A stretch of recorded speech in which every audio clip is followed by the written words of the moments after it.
Undead Mecha. Hello again, dear adventurers of the multiverse. Thanks for joining us once more on this epic journey. Remember, this story is pure science fiction from our wild imagination, so don't go trying to summon dragons in your backyard. The rights of this amazing novel belong entirely to its original author, we are only the narrators. Do you want more adventures? Show some love to our YouTube channel with a subscription and a like, and if you want exclusive content, our Patreon is waiting for you with open arms. Chapter 201, The Law of Thunder and Lightning. The soul-burning fire shot out, instantly burning the bodies of the 8 sword masters. Kano was extremely calm and turned to leave. Judging from their appearance, there was no clear portrait yet, perhaps they only knew a few people and their approximate ages. This was not Earth. There was no network control or surveillance. Apart from the so-called memory crystals, there were no other memories. However, memory crystals were too precious and ordinary people could not obtain them. If anyone took a picture of Kano with a memory crystal, they would be killed instantly. Moreover, this world was not proficient in portraiture, it was not possible to describe a person's appearance in a few words. Kanalu, do you know what the purple gold ball light is? Kano said, describing Robbie's story. After listening, Kano's face was filled with disbelief. He stared at Kano and said solemnly, "Congratulations, sir.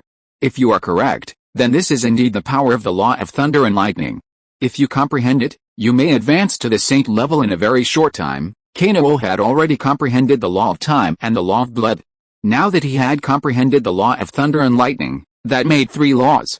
Moreover, they were not ordinary law powers. Naturally, nothing was more important than the power of the law, it was his own understanding, more important than a divine artifact or even memory metal. Now that he knew the location of the power of the law of thunder and lightning, there was no way Kano would give up. Naturally, finding it as quickly as possible was the right thing to do. Even if it took 100 years, it would be worth it. For those god-level powerhouses, even 1,000 or 10,000 years, let alone 100 years, would pale into insignificance compared to the law of thunder and lightning.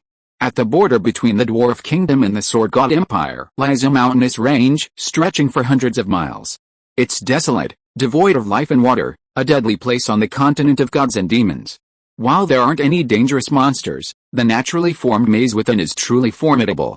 The surrounding peaks are all similar in size and shape, making it impossible to see far ahead. Even a great swordsman wouldn't necessarily be able to orient himself. Consequently, the unlucky find themselves lost, constantly wandering in circles.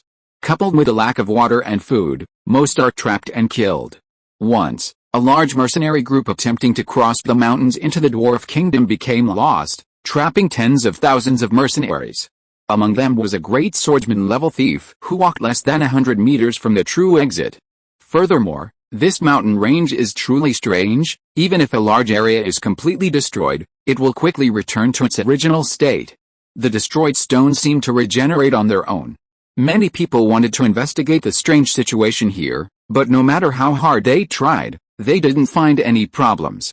Most importantly, apart from getting lost, there was no danger at all.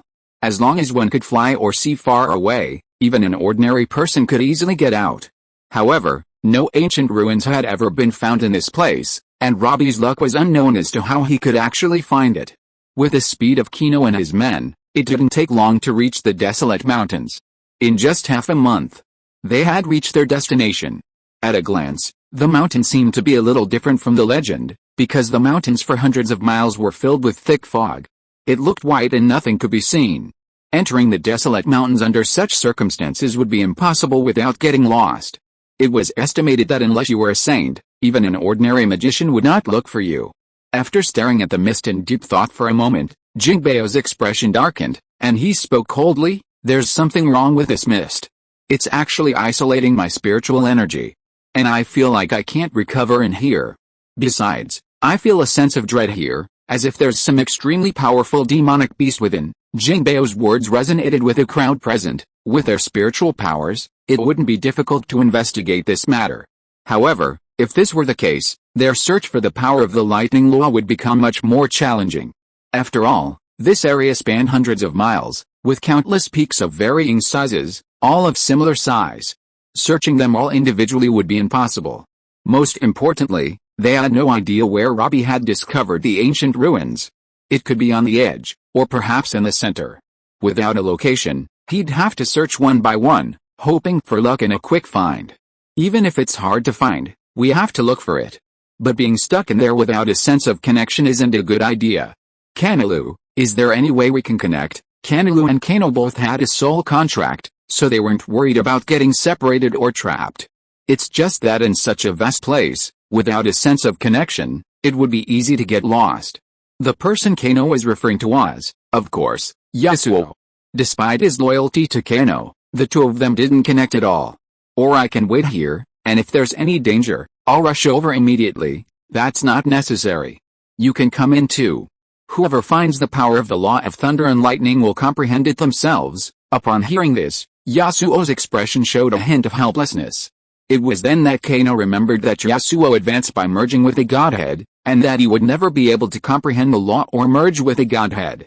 Kenolu, standing by, said with a bitter face, I'm a lich. I can't comprehend the laws of lightning. The consequences are simply unbearable, and Jingbeo, she's an undead dragon. She's very powerful at comprehending the laws of the undead, but it won't help her comprehend the laws of lightning either. Kenolu's meaning was clear. Whether or not the laws of lightning could be found this time, it would be Kino who would comprehend them. Kino was different because he was human, unlike Jingbeo and Kenolu, who were purely undead. And while Kino had inherited the undead heritage, he knew nothing beyond the ignition of the soul fire. This presented a unique twist. He wasn't a pure necromancer. In fact, he was merely a fire mage of some other species. Since that's the case, let's begin the search. Yasuo, I'll hand over the zombie lord to you. Your mission is to sabotage and create some kind of disturbance here. The danger Jingbeo sensed from the demonic beast couldn't have been an illusion. It's very likely something has changed here, and that terrifying demonic beast is real. Don't worry. Two saint levels together, if they can't defeat it, can't they just run away? Despite the danger, Kano had the zombie lord accompany him. If Kano were in danger, it would be a serious matter. So Yasuo had no objection to this request and immediately led the zombie lord into the fog. Kano and the other two didn't want to linger here for long. If it weren't for the law of thunder and lightning, they wouldn't have risked entering this place. Kano and his companions separated, scanning the surroundings in a fan-shaped pattern. The only problem was that their mental power was limited here, allowing them to scan only one mountain at a time. The fatal problem was that the mountains were all identical, and the road was slightly tilted, making it very likely they were going in circles. Finding the ancient ruins was purely a matter of luck. However, Kano had no objection to killing Robbie. Had he been sober at the time, he would have acted without hesitation. Jingbeo knew Kano's character well, so she acted without hesitation, but she also didn't fear Kano's resentment. Gazing at the identical peaks around him, Kano frowned. The next moment, he lashed out with his fist, shattering a massive hole in one of them. The stone of the desolate mountains was just ordinary stone, not very solid. Even an ordinary person could destroy a mountain with enough time. Picking up a fallen rock, Kano exerted force, and without a second's hesitation, the stone shattered with ease. Kano remained silent, watching the shattered hole calmly. As time passed, the stone slowly healed itself. Within a day, the half-meter-wide hole was back to normal. Memory metal, Kano was incredulous, but quickly dismissed the idea. If the entire desolate mountains were composed of memory metal, such a concept would likely drive the Lord God insane. But in his memory, it seemed that aside from memory metal, nothing else could self-restore. The only thing that could do so, and at such a rapid rate, was. Suddenly, Kano's pupils shrank, his face filled with disbelief. The thought had nearly frightened him to death. If it were truly as he imagined, it was horrifying. So many people had managed to escape without dying. How incredibly lucky they must have been. In his memory, the desolate mountain seemed to have existed from a very long time ago, yet, according to rumors, the entire mountain range suddenly appeared overnight. Despite numerous attempts to investigate, nothing could be found. Some suspected the desolate mountains held some profound secret, but countless years passed without anyone having truly uncovered it. Once, a god-level powerhouse sought to explore the perilous regions before leaving the continent of gods and demons. He entered one at random and escaped with a single breath. Ultimately, he perished on the continent of gods and demons, never reaching the divine realm. Since then, almost all saint and god-level beings have used this as a pretext, refusing to venture into such dangerous areas. Only those seeking life or death experiences would venture there, and they would often choose the less dangerous monster forest. Beyond the elves, dragons, and saint-level monsters, it's theoretically quite safe there. At least, no saint-level casualties have been reported.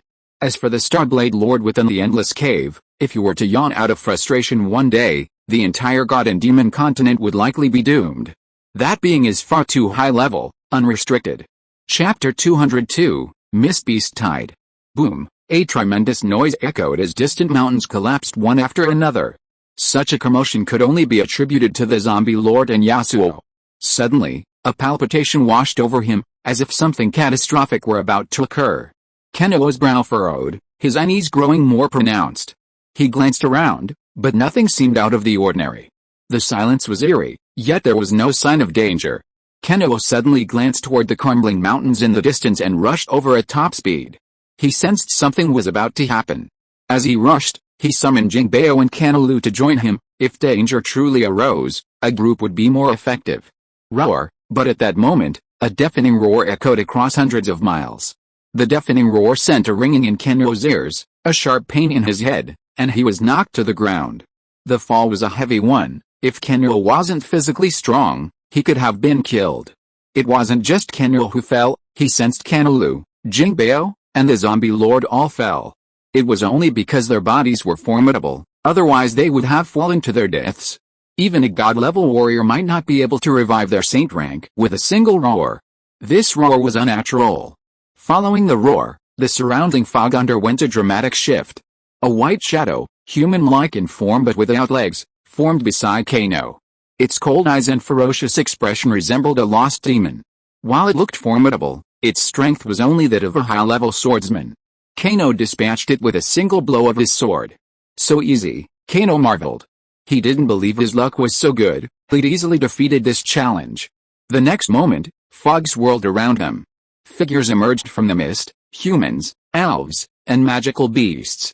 Each one stared at Kano with a cold, cruel smile. Although these mist-bound demons were still only swordsmen, they numbered over 100. This situation naturally gave Kano a headache.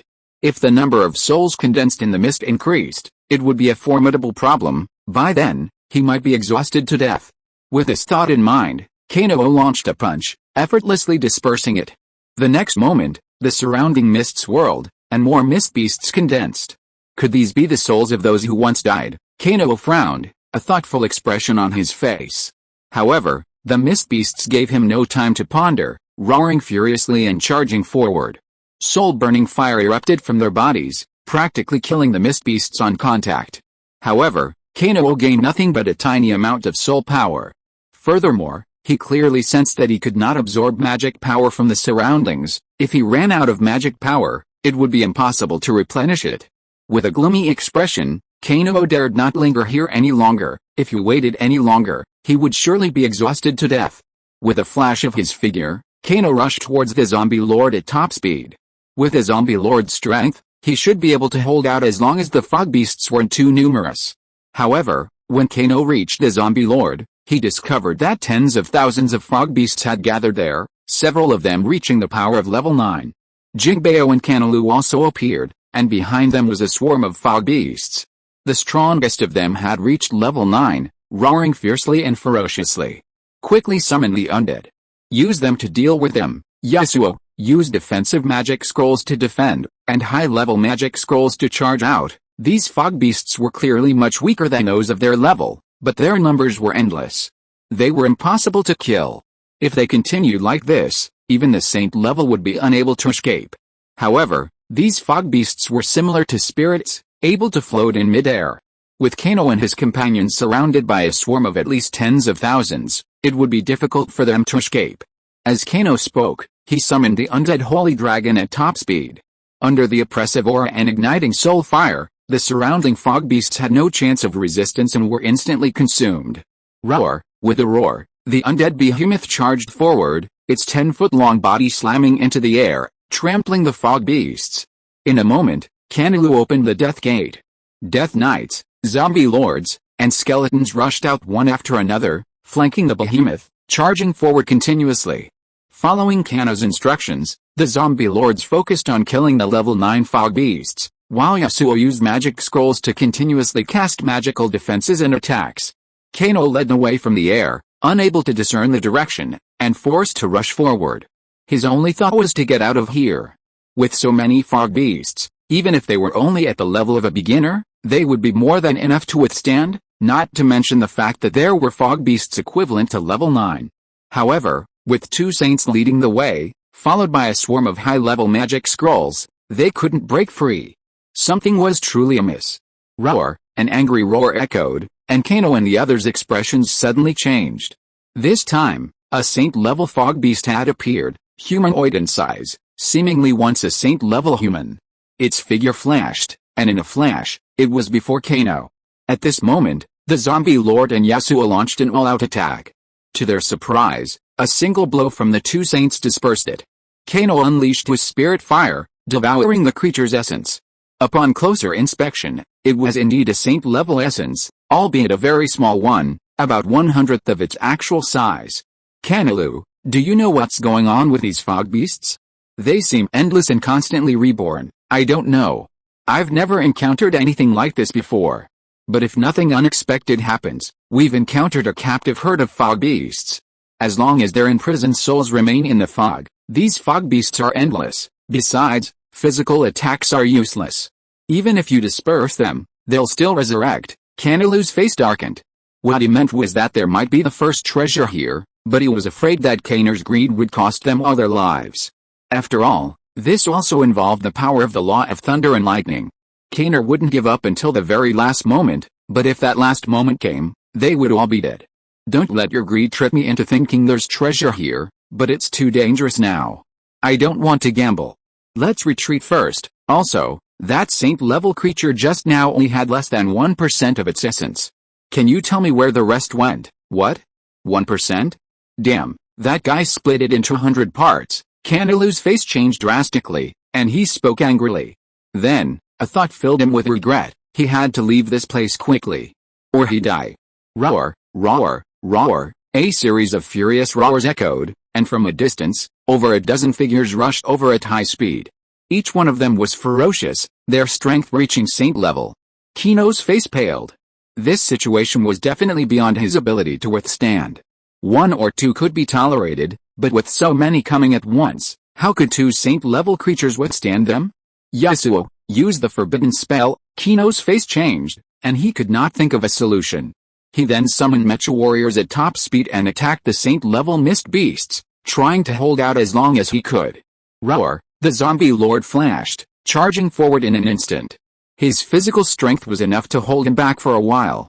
Yasuo quickly produced a scroll of the forbidden spell of burning city fire and cast it as quickly as possible. He simply hoped it would have some effect. The zombie lord charged into the herd of fog beasts, frantically smashing the surrounding saint-level fog beasts. His powerful attacks allowed him to shatter even those that weren't truly saint-level with just a few strikes. In just a few breaths, the fog beasts coalesced, then charged forward again with a ferocious look.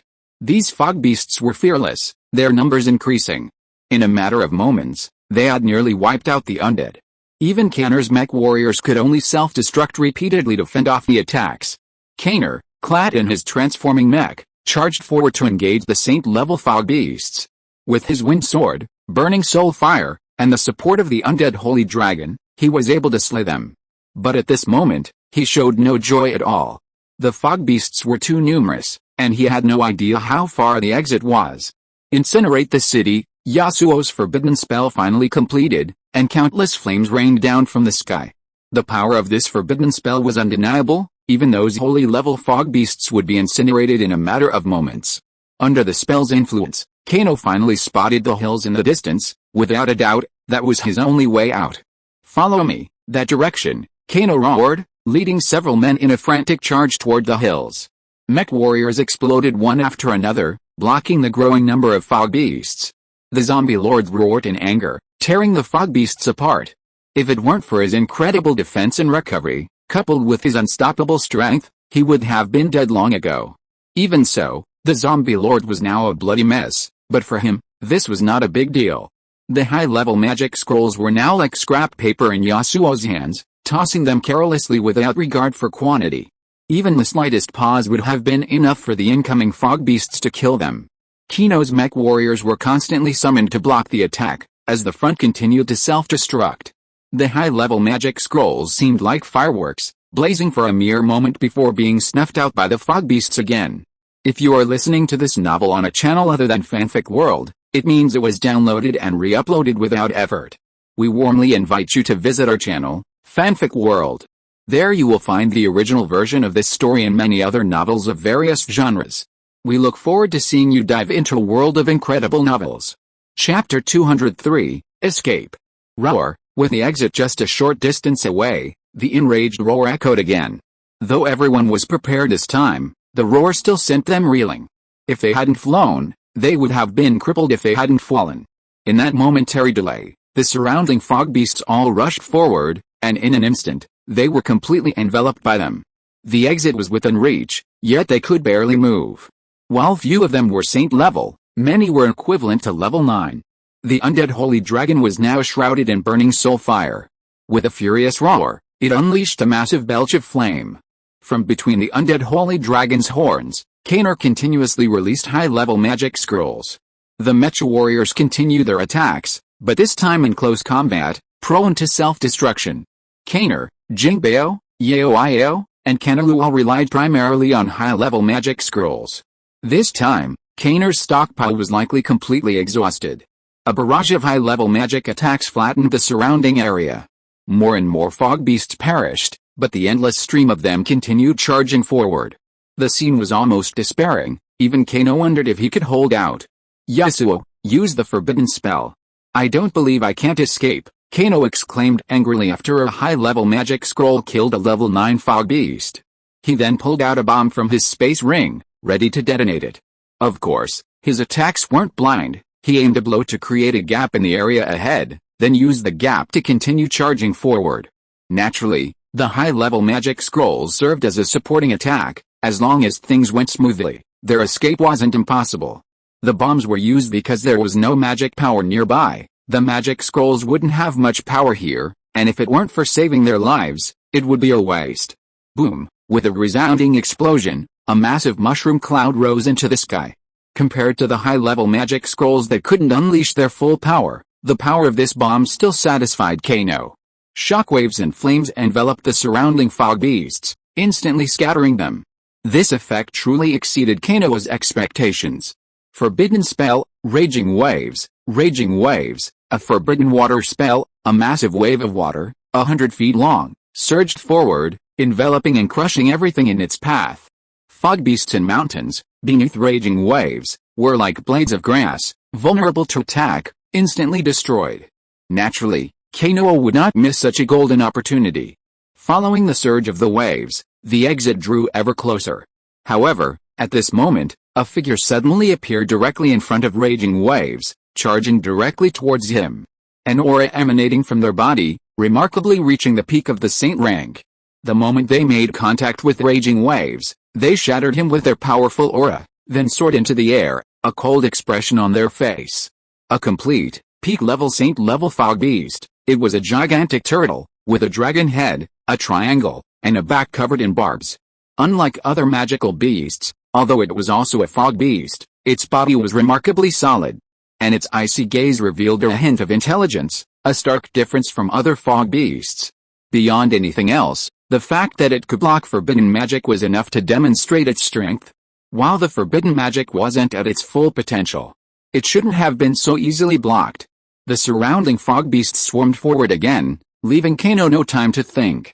The zombie lords roared and charged, accompanied by Keri. Compared to the other fog beasts, this one was definitely the most formidable. If they didn't deal with it first, their escape was truly questionable. As Keri and the zombie lord approached the fog beast, it erupted in a furious roar. This roar was identical to the previous two, only much quieter and not nearly as powerful. This is the clone of that creature from before. Looking at the fog beast before him, Keri's face darkened. While inferring from its roar was a bit far-fetched, the fact that it was the same roar in the same place was enough to explain a lot. If the fog beast before them were magnified infinitely, then the spikes on its back would be the mountains here. If that were the case, then they were now standing in front of a massive demonic beast hundreds of miles long. A body hundreds of miles long. What did that even mean? How could such a terrifyingly powerful being appear in a small plane like the god and demon continent? If that were the case, its power would have to be at least that of a high god. While I didn't know how powerful lower and middle gods were, it certainly wasn't that. However, that would also explain the mountain's spontaneous recovery. They were simply part of its body, and recovery was perfectly normal. It seemed something had happened to the behemoth, or perhaps its main body had fallen into deep slumber. Otherwise, a single blow would have annihilated them all. I'll hold this guy back, you guys run first. If this guy was truly a clone, then he couldn't be killed. That would likely awaken the sleeping giant beast, an outcome Kano definitely didn't want. Jinbeo and the other two didn't question Kano's decision, because they knew him well. He wouldn't do this without adequate self-preservation. So, after Kano blocked the giant turtle, Jinbeo and the other two immediately rushed outwards. If they missed this opportunity, they wouldn't have any chances later. Block my way. Look at the power of this transforming mech. Although its current strength isn't high, it should still be effective against a special being like you. The transforming mech separated from Kano's body and rushed to the fog beast in a few steps. However, before it could attack, the fog beast slashed with its claws. The claws seemed casual, but in Kano's eyes, they were inevitable. Then, its claws slowly struck the transforming mech, crushing it into a meat patty almost instantly. Seeing this, Kano's mouth twitched. Such power was simply bizarre. If it had hid him, with a transformer mech protecting him, there would have been no suspense.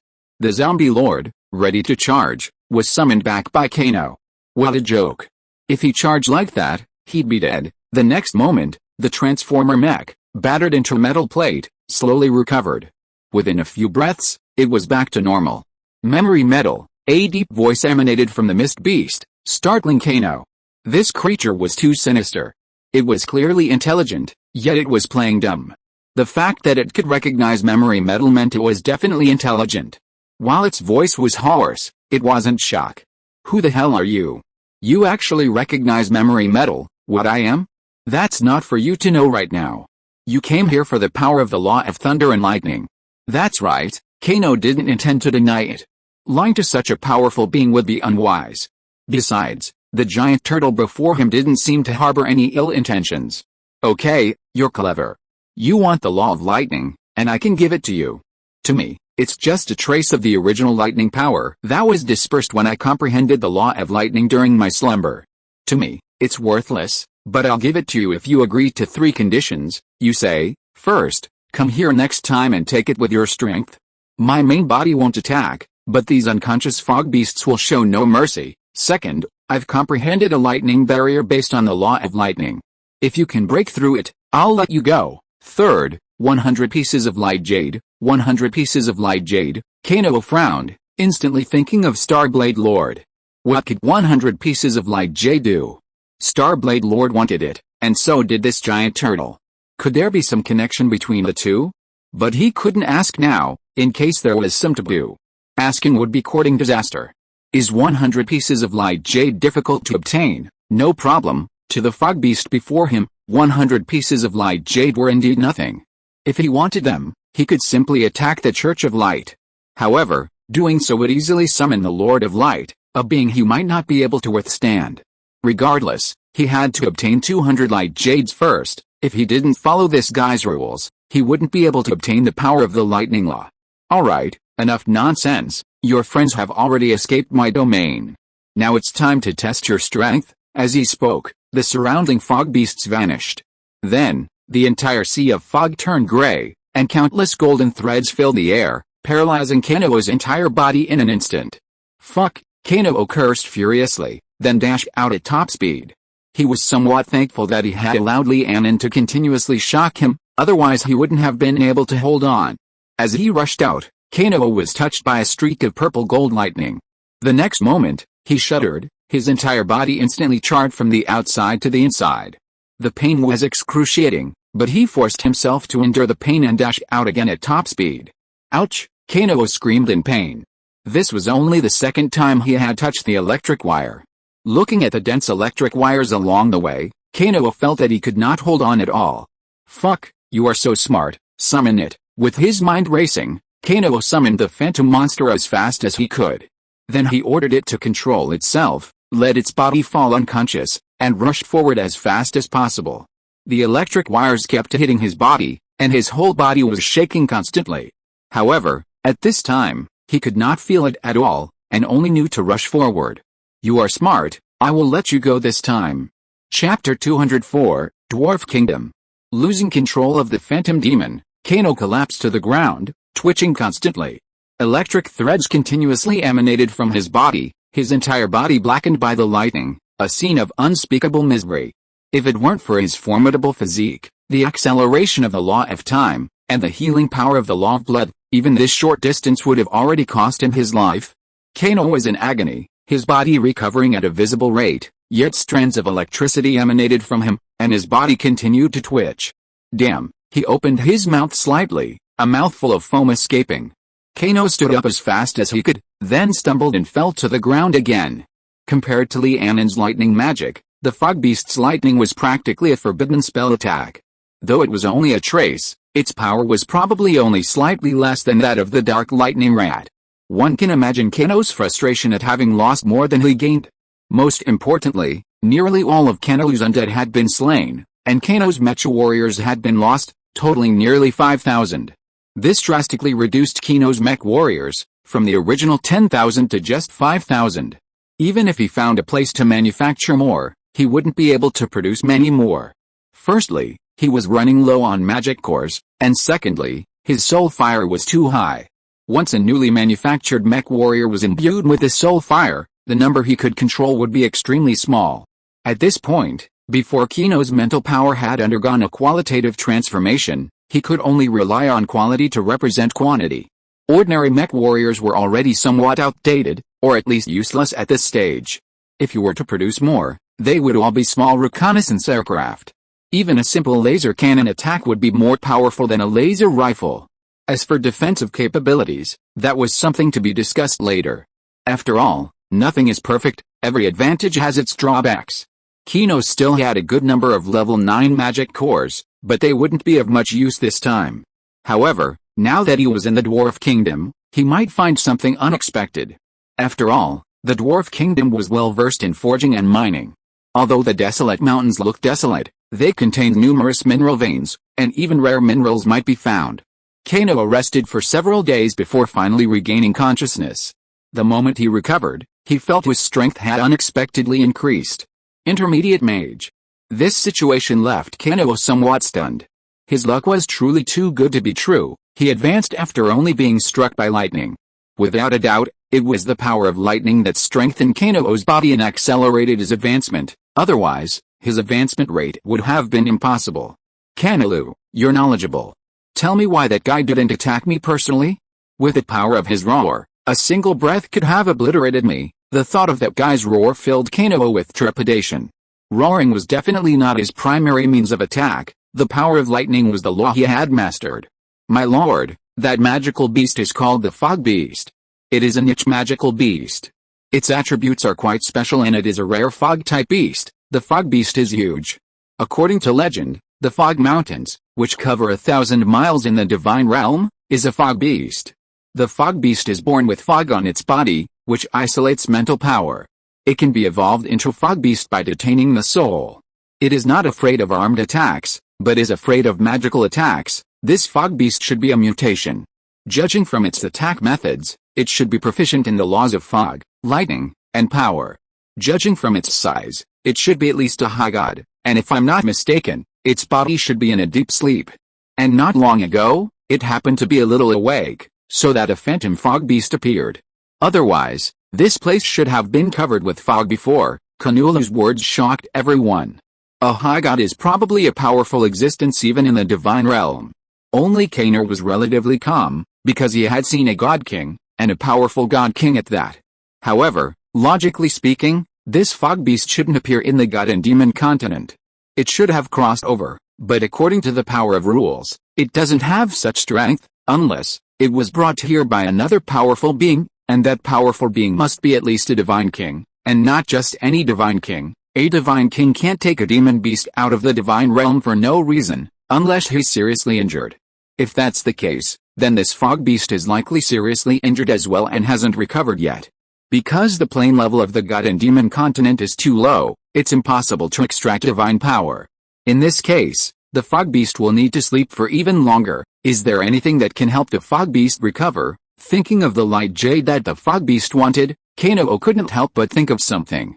Isn't there a trace of divine power in the light jade? Moreover, this divine power is the divine power of the Lord of Light. Although the amount is not large, it is extremely pure. To help the mist beast recover, that's the light jade. Because the light jade is of the light element, and the light element possesses similar transmogrification and recovery abilities to the transmogrification and wood element, it's perfect for the mist beast. He's not trying to trade with you for the light jade, is he? Kenolite didn't respond to Kenolite's curiosity. After hearing Kenolite's words, he felt that Starblade and the mist beast must be connected. One was a god king, the other a higher god. The relationship between their master's pet was a perfect match. Furthermore, there were no other dangerous areas here, and the endless cave wasn't far away. Whether Starblade arrived here or the mist beast reached the endless cave, they could probably reach it with a single thought. If the two had no connection, how could they possibly coexist peacefully? And what they both wanted was the light jade. He didn't believe Starblade would see a valuable 3-element law magic pet and not want to take it under his wing. Sir, where are we going now? Kenolite, let's go to the Sword God Empire's capital. Didn't we agree to retrieve the remains of the divine elephant? We can't go to the Sword God Empire right now. Who knows if there are any god-level masters there? And we'd be too conspicuous. Let's go later. Besides, since we're in the dwarf kingdom, let's explore it. At least it's a dwarf kingdom, so maybe there are some rare metals there. If there aren't memory metals, at least there are other metals. Kenolite's idea was to find some rare metals and build mecha warriors. Even if other metals were inferior, they would be much better than iron. Go to the dwarf kingdom. Jingbao was somewhat reluctant. Her undead only had one behemoth. In terms of strength and combat effectiveness, it couldn't match Kenolite's several familiars. The further they went, the more it would lag behind. Kenolite had never forgotten his idea of helping her build an army of undead beasts, and the remains of the divine elephants were naturally the best choice. Now that I'm here, I naturally have to visit the dwarf kingdom. I've wanted to conquer it from the very beginning. Now that the dwarf kingdom is occupied by the orc empire, perhaps I can learn some of its secrets from there. Furthermore, the Holy See of Light was also involved in the occupation of the dwarf kingdom. If someone from the Holy See is stationed there, it would be a great help. If someone from the Holy See of Light is there, they can undoubtedly summon an angel of light. He's quite short on light jades, so a large supply is in order. The connection between Starblade Lord and the mist beasts mentioned earlier was merely Kenolite's speculation. Perhaps there's another powerful being among the mist beasts, but for some reason, both are safe and sound. To obtain the dark lightning mouse and comprehend the laws of lightning, Kenolite needs over 200 light jades.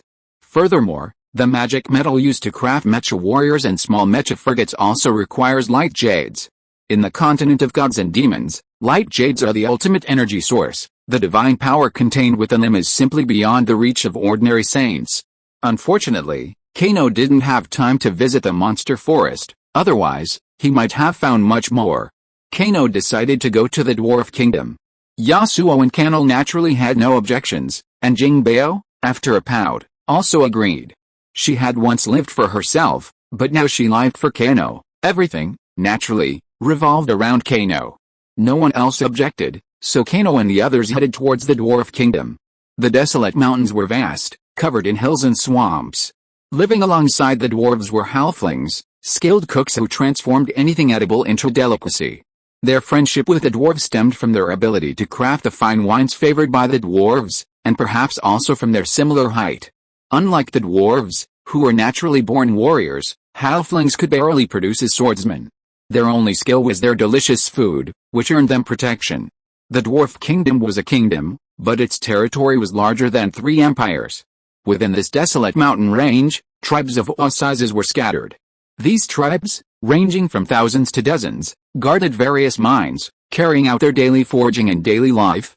The dwarven kingdom, though called a kingdom, consisted of only one city, its capital.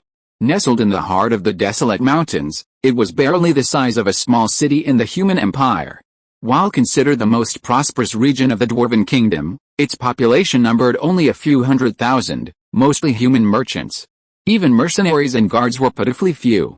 The desolate mountains were utterly desolate, devoid of magical beasts. Even those that did exist were low-level beasts, easily dispatched by any dwarf.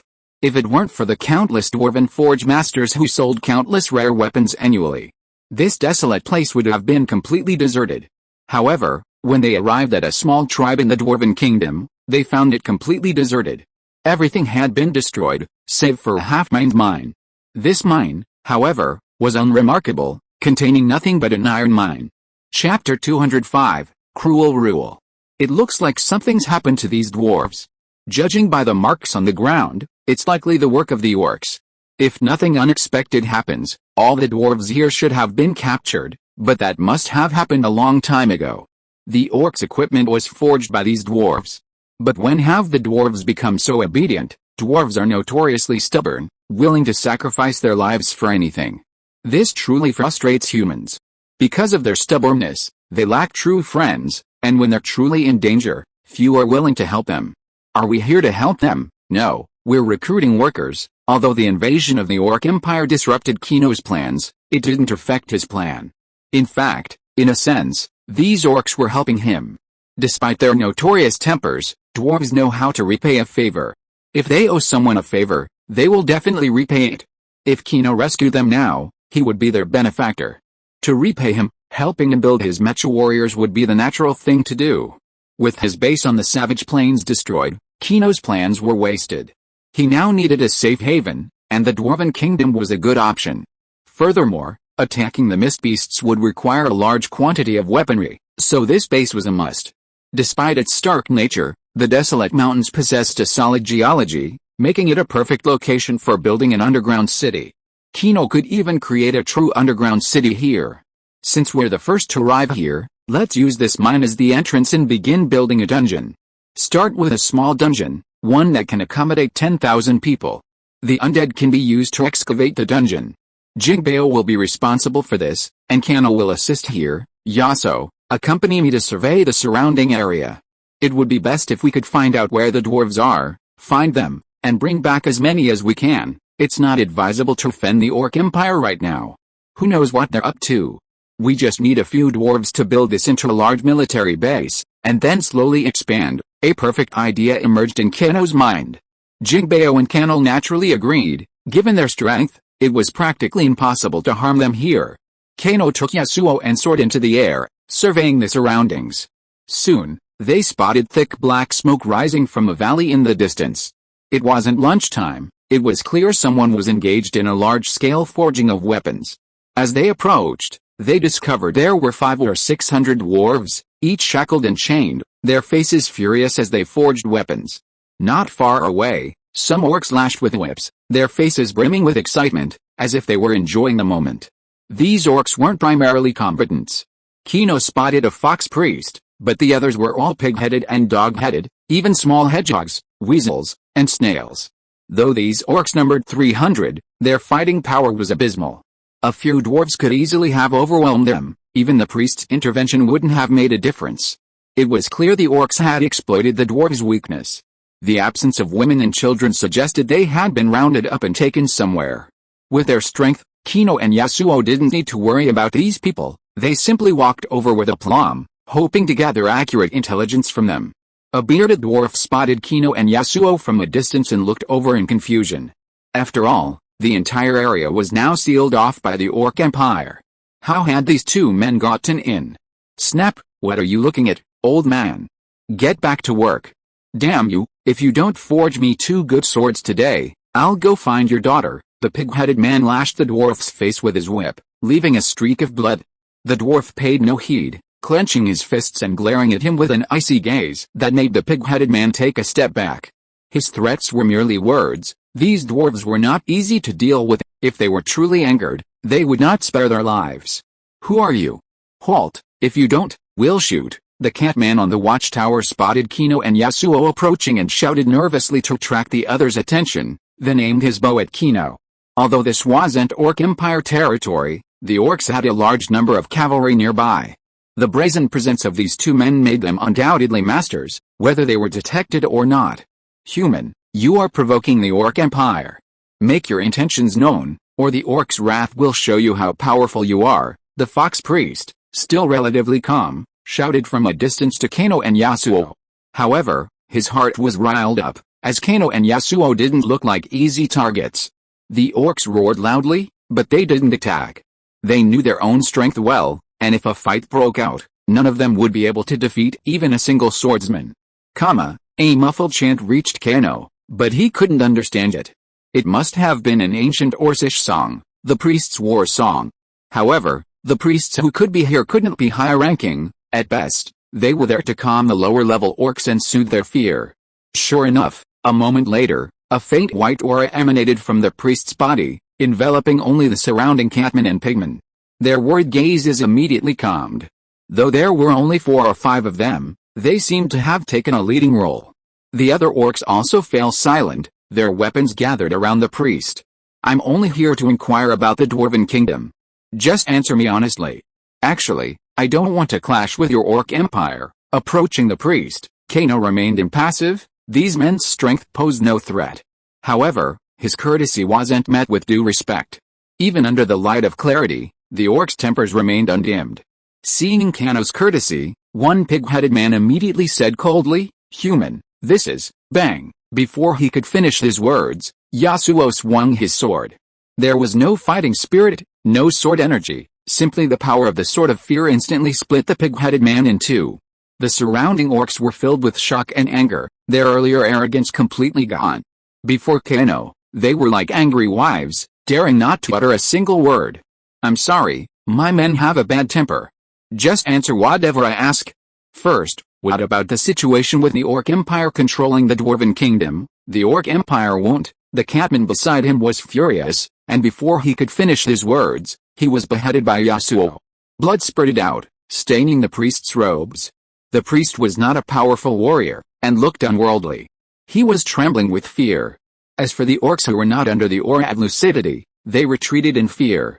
In the face of absolute strength, their threats seemed ridiculous. The Dwarven Kingdom is now under the control of the Orc Empire, divided into numerous manufacturing sites, large and small. Besides the Dwarven capital, there are thousands of them. We've captured their wives and children, forcing them to submit. They're imprisoned in the capital, and as long as they don't leave, they'll be safe, and if they escape or rebel, their wives and children will be enslaved, or even given to the lower-ranking orcs to pawn. At this, the surrounding dwarves erupted in anger. Living in such misery was worse than death for them. Bang! The bearded dwarf tore free from his bracelets and anklets and stalked toward the orcs, and the surrounding dwarves followed suit. The fox priest, terrified, attempted to release his aura of clarity. Only then did Kano realize the priest's purpose in being here wasn't to appease the orcs, but the dwarves. However, before he could finish his battle song, a hammer flew towards him. The priest, already extremely frail, was struck instantly, dying. The surrounding orcs instantly erupted in panic, fleeing madly in all directions. The dwarves, now furious, gave chase, catching up in just a few seconds and then beating them with fists and kicks. Even if they didn't die, they would be crippled. The bearded dwarf approached Kano, only to find Kano's expression calm. He also smiled and said, "Sir, what brings you here? I need the dwarves to help me forge weapons, so I came to the orcs to ask for some. If you want us to serve you, you need to rescue our wives and children." "You want me to attack the dwarf kingdom?" "No, our wives and children are nearby. The dwarf kingdom is so small, how could it possibly hold so many people? By the way, my name is Kermit, an elder of the dwarf clan.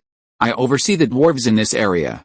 Technically, we have no connection to the dwarf kingdom." This elder, Kermit, clearly had no fondness for the dwarf kingdom. After all, the dwarf's lifestyle made them averse to formalities.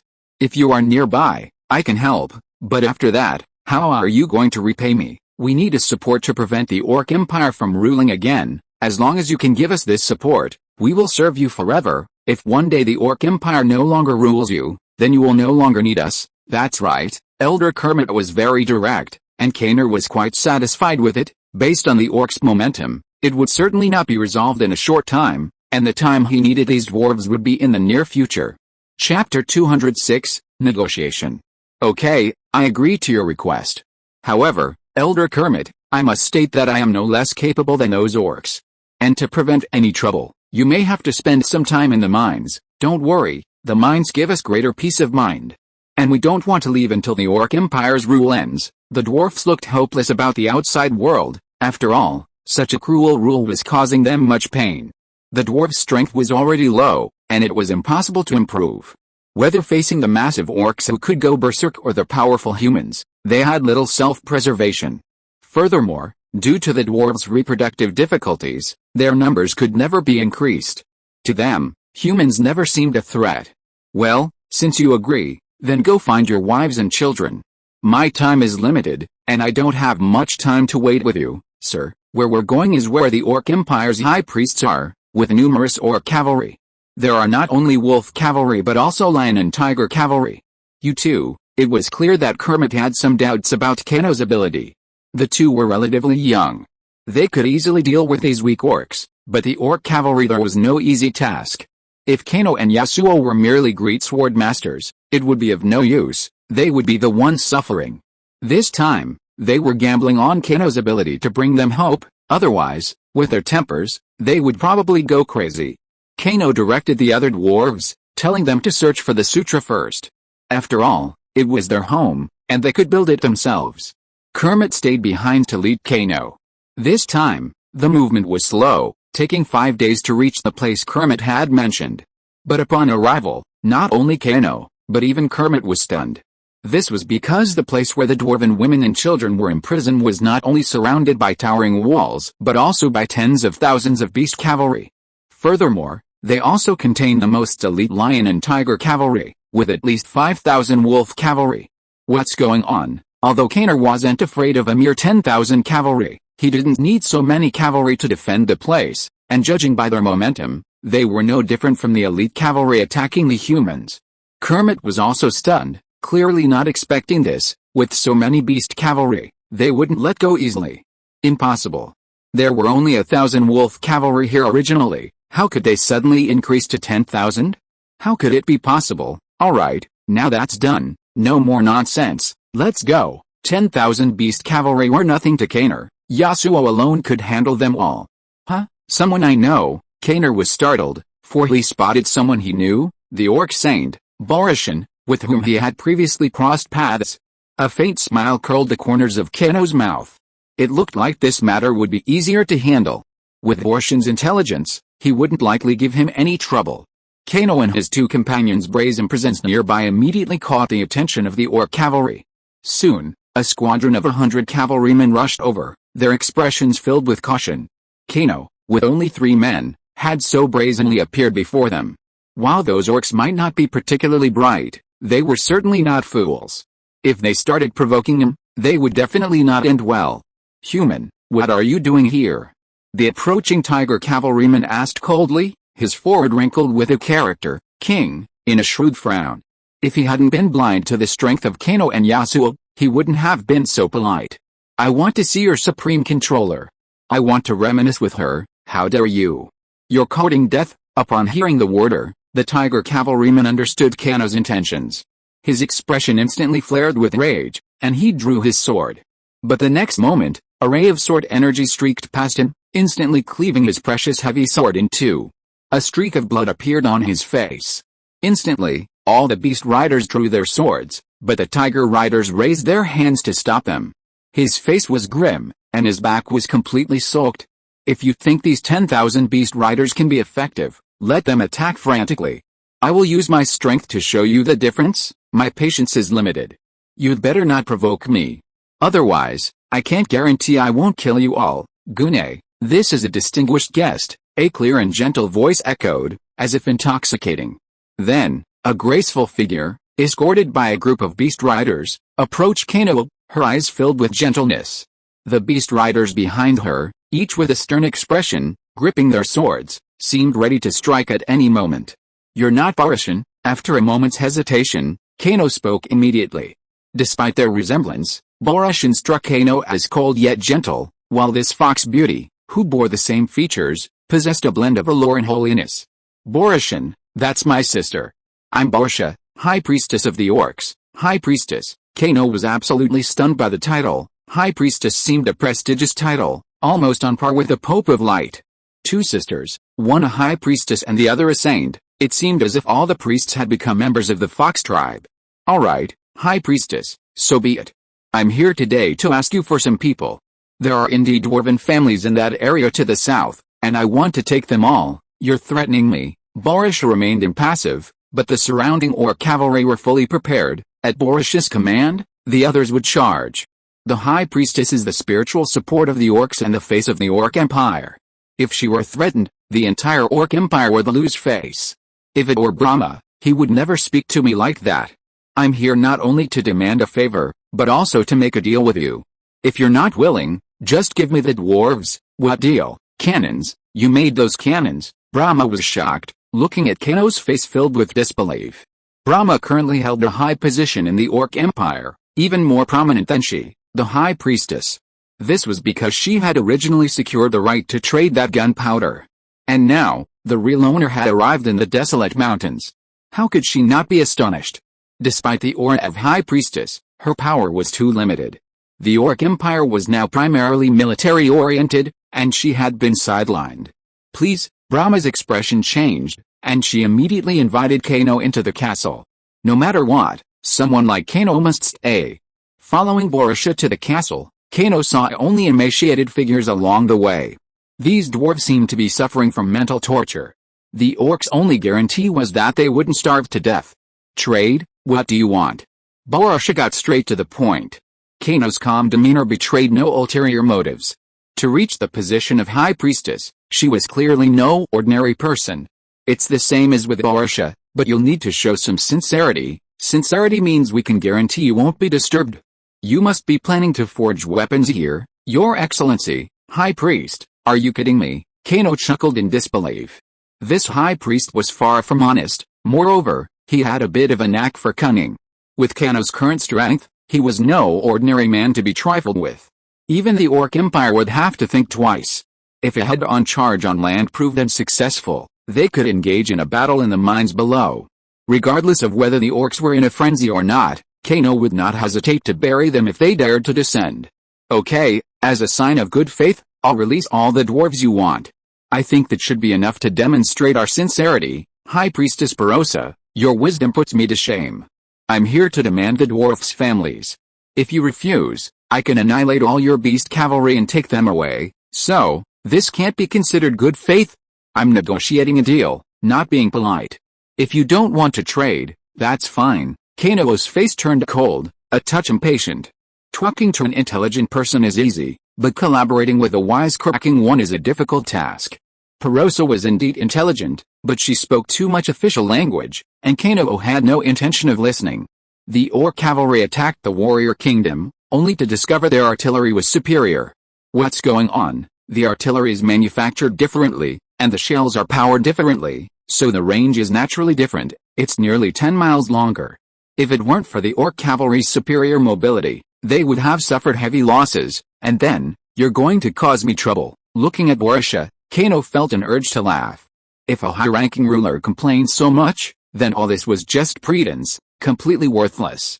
Kano didn't want to deal with those who liked to pretend. It was too boring. People should know their own limitations and know what to do at the right time. I want the longest-range artillery. Sincerity. I'll release all the dwarves. High Priest Borussia, you don't seem to understand my point. I'm here only for the families of the 500 dwarves I want. I'm not interested in anything else. Free gifts are fine, but not as a token of sincerity. Although Elder Kermit was interested, Kano was unconcerned. 500 dwarves were enough to solve his current problems. As for what would happen next, that would come later. Furthermore, if Kano brought a large number of dwarves with him, it would undoubtedly provoke the Orc Empire. Kano wasn't afraid of ordinary orcs, but the powerful beings behind them were not someone he wanted to provoke right now. Chapter 207, Holy Orc. Although Kermit wanted to save as many dwarves as possible, he also knew who was responsible. Kano wasn't his subordinate or friend, so he didn't even have the right to speak.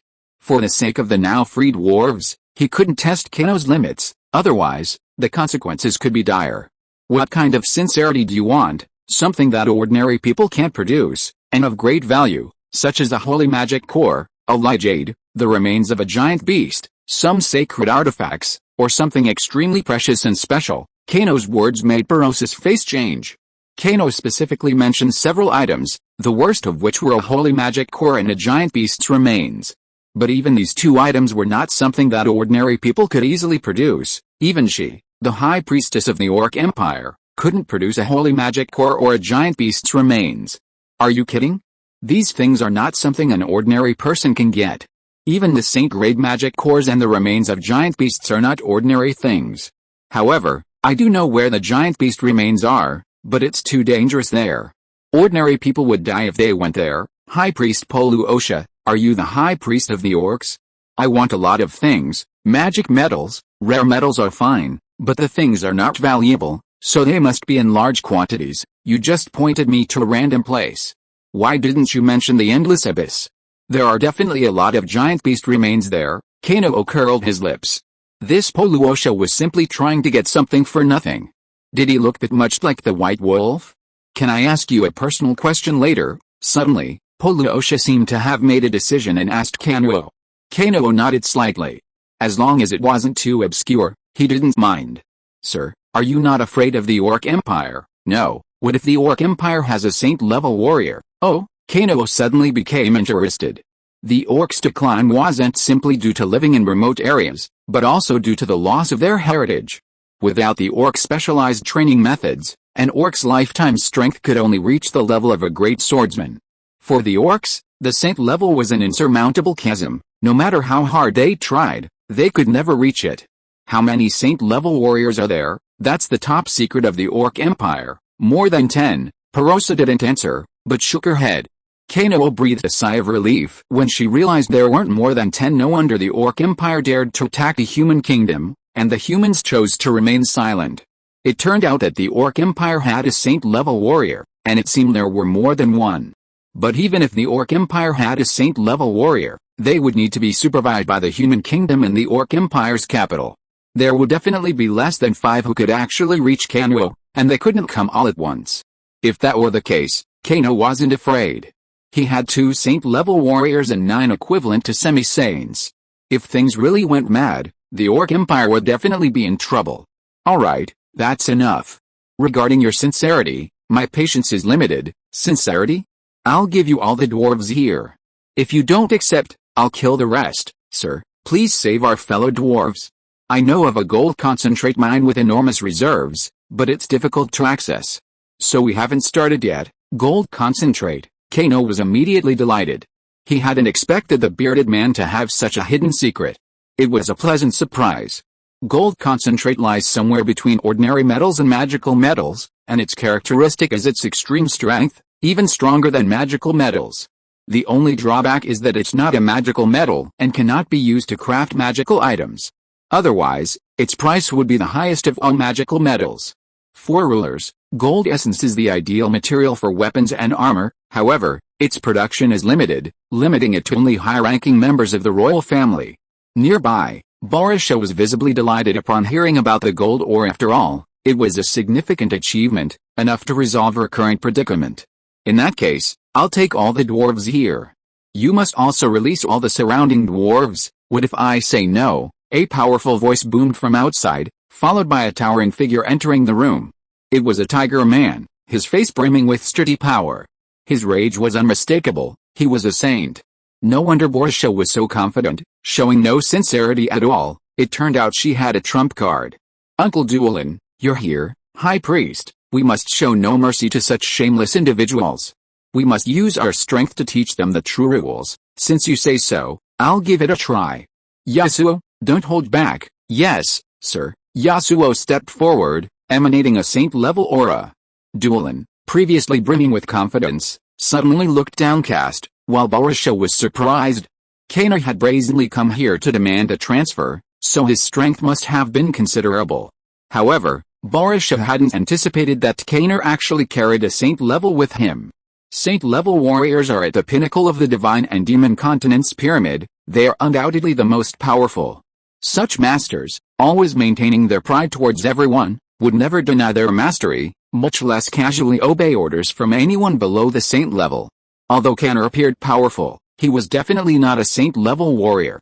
Yet, he could command saint-level warriors. There must be some special reason for this. Regardless of the reason, Yasuo was undoubtedly a Saint-class warrior. Thus, Duelin, the orc Saint-class warrior, was held back. Good, very good. I didn't expect you to bring a Saint-class warrior with you.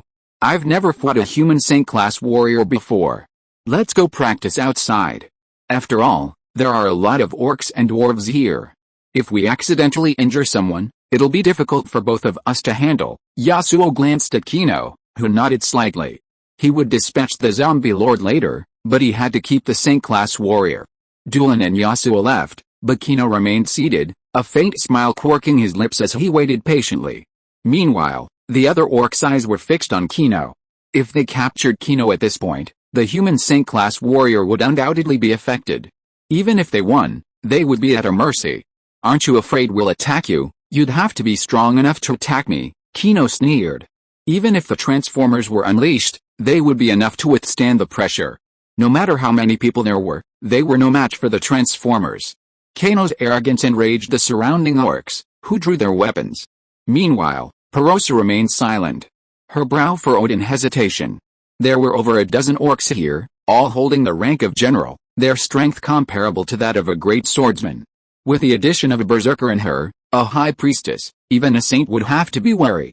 Kano, however, looked upon them with nothing but disdain, as if completely ignoring them. Kermit, lacking Kano's composure, faced these ferocious orcs. He clenched his fists, hoping Kano would be powerful enough to intimidate them, or he would be doomed. Boom, a loud noise echoed from outside. It seemed the KGI Doran and Yasuo had already engaged in a fight. Almost immediately, a KGite general summoned his mount and immediately went berserk. With a roar, he slashed at Kano with his sword. The moment you attack, everything I just said is null and void, Kano sneered, then with a casual wave of his hand, unleashed a phalanx of transforming mechas, mech warriors, small frigates, small reconnaissance aircraft, and zombie lords. The zombie lords, in particular, were truly saint-level power. Almost as soon as they appeared, they overwhelmed everyone present. The saying that those below the saint level were ants was true. Even a frenzied orc was no match for the zombie lord. With a single blow, it smashed the tiger man's head clean off. Protect the high priest. The appearance of a saint-level zombie lord threw the orcs present into a state of panic. Perosa's face was filled with disbelief. She finally understood why Kano had disregarded the 10,000 orcs. Even after Doran's appearance, his expression remained unchanged. Saint level, and two of them at that. With such terrifying power, if the orc cavalry didn't flee, they would be doomed. Under Kano's command, the mech's lasers instantly swept the surroundings. A mere dozen orcs, at the level of grand swordsmen, were almost instantly annihilated. Just as the lasers were about to strike Perosa, a flash of white light flashed, and she vanished from the spot, seemingly teleported away. Kano's lips curled slightly, a look of indifference evident. He expected someone to flee, and Perosa even more so. After all, as a high priestess, she surely knew a few tricks to save her life. However, Perosa wasn't acting this way. Seeing Kano's complete indifference, her expression darkened to the point of gloom. Suddenly, she realized she was wrong. Not only wrong, but utterly wrong. The young man before her was not someone she could provoke, even the Orc Empire wouldn't do so easily. Huh? Duelin sensed movement from Perosa's side, his expression suddenly grim. Just then, he'd felt a sudden palpitation. The next moment, a dark figure rushed from a distance, reaching Duelin in the blink of an eye. Duelin was startled at the mere sight of the shadow. Within it lay a saint-level zombie lord. Shortly after the zombie lord burst forth, 5 flashes of white light appeared around Duelin, enveloping him in an instant. A scorching aura enveloped him, and Duelin's face was filled with disbelief. Within this white light, he could actually sense the threat of death. Chapter 208, Controlling Duelin. No, an angry roar echoed, and a massive werewolf figure appeared overhead. All surrounding attacks were instantly neutralized. Duelin's eyes flashed bloodshot, and a blood-colored aura flickered around him. Kano raised his lip and shook his head slightly. If he was right, that blood-colored werewolf must be the backer of the Orc Empire. He had used a special method to significantly enhance the Orc Empire's strength. Could it be that the blood-colored werewolf was cultivating the law of blood? If so, this would be a formidable opponent. However, Kano didn't back down. Difficulty was just that, if he didn't try, how could he know if he could defeat it? The one behind the Orc Empire had always been secretive, perhaps harboring some conspiracy. If he appeared openly, he would surely be feared by the entire god and demon continent. The Church of Light, the Dark Council, the Ice and Snow Temple, the Elves, which one would be easy to deal with? But it had to be said that this blood-colored werewolf phantom was quite formidable. Almost upon its appearance, it neutralized all attacks. Kano could clearly sense that Duelin's strength had instantly surged to the peak of the saint rank. His overall defense was naturally superior. Damn it, you damned human. I'm going to kill you, I'm going to kill you. Despite this surge in strength, it seemed the price was high. Duelin stared at Kano, gritting his teeth, as if he were determined to rip him to pieces. Die! In a flash of light and shadow, Duelin was in front of Kano in an instant, then delivered a powerful punch, ready to kill him. Roar! With a roar, the zombie lord rushed in front of Duelin, striking out with a punch, blocking Duelin's attack. However, as an orc, Duelin's strength was no less than the zombie lord's. In fact, with a furious and frenzied attack, he actually sent the zombie lord flying. Kano, standing behind the zombie lord, remained calm as he controlled his transforming mech and charged forward. Seeing that it was a puppet charging at him, Duelin's expression was filled with amusement. A punch launched, unexpectedly piercing the transformer mech. It felt like hitting cotton. Duelin's brow furrowed, sensing something was amiss. The next moment, the transformer mech's body began to dissolve, then flowed down his arms, enveloping him completely. Damn, what the hell is that? Duelin exclaimed in shock and fury, only to see Kano sneer. The surrounding laser cannons were once again trained on Duelin, unleashing a barrage of attacks. The transformer mech's igniting soul fire enveloped Duelin, continuously devouring his life force. Though Duelin was a true peak saint, the transformer mech was something far more inscrutable. Strength had no effect on the transformer mech, and his surge in blood and energy merely replenished it, consuming whatever it could. Kano had only discovered the transformer mech's enveloping attack on a whim. The reason for this was the transformer mech's formidable defense, ignoring physical attacks. Once it enveloped an enemy, even a peak saint wouldn't be able to break free. So, as long as they got close, there was no chance of a fight. Even against a magician, the transformer mech could still attack with its spear from a distance. Duelin was encased in the transformer mech, his arms and legs restrained. Aside from constant bursts of blood-red energy, he offered little resistance. As time went on, Duelin grew weaker. Kano, on a sudden inspiration, summoned the Phantom Demon, hoping to control Duelin through illusion. To his surprise, the Phantom Demon's control succeeded with ease. Duelin was instantly engulfed in an illusion, losing all control. What's going on? He's a saint-level being after all. When did the Phantom Demon become so powerful? Kano wondered, but he allowed the Phantom Demon to continue controlling him. The transformer mech completely enveloped Duelin, transforming him into Metal Man. The transformer mech possessed formidable defense, resistant to physical attacks, but its fatal flaw was its lack of offensive power. If it were attached to Duelin, combined with the Phantom Demon's control, it might be possible to achieve a surprise victory. This was also to prevent Duelin from suddenly waking up. After all, a saint rank was no small feat. A fight would undoubtedly be troublesome. During the battle with Duelin, the mechas were already on a killing spree within the castle. While Borshin had the ability to escape, these orc cavalrymen didn't. Furthermore, Kaner had sealed the only entrance to maximize the destruction of the orc cavalry. To escape, these orc cavalrymen engaged in berserk attacks almost without hesitation, charging with all their might. However, Kaner mobilized a total of 5,000 mechas at once, while the orc cavalrymen present only number 10,000. The exit was small, allowing only a dozen or so to be deployed at once. If they continued to charge out like this, their chances of survival would be nil.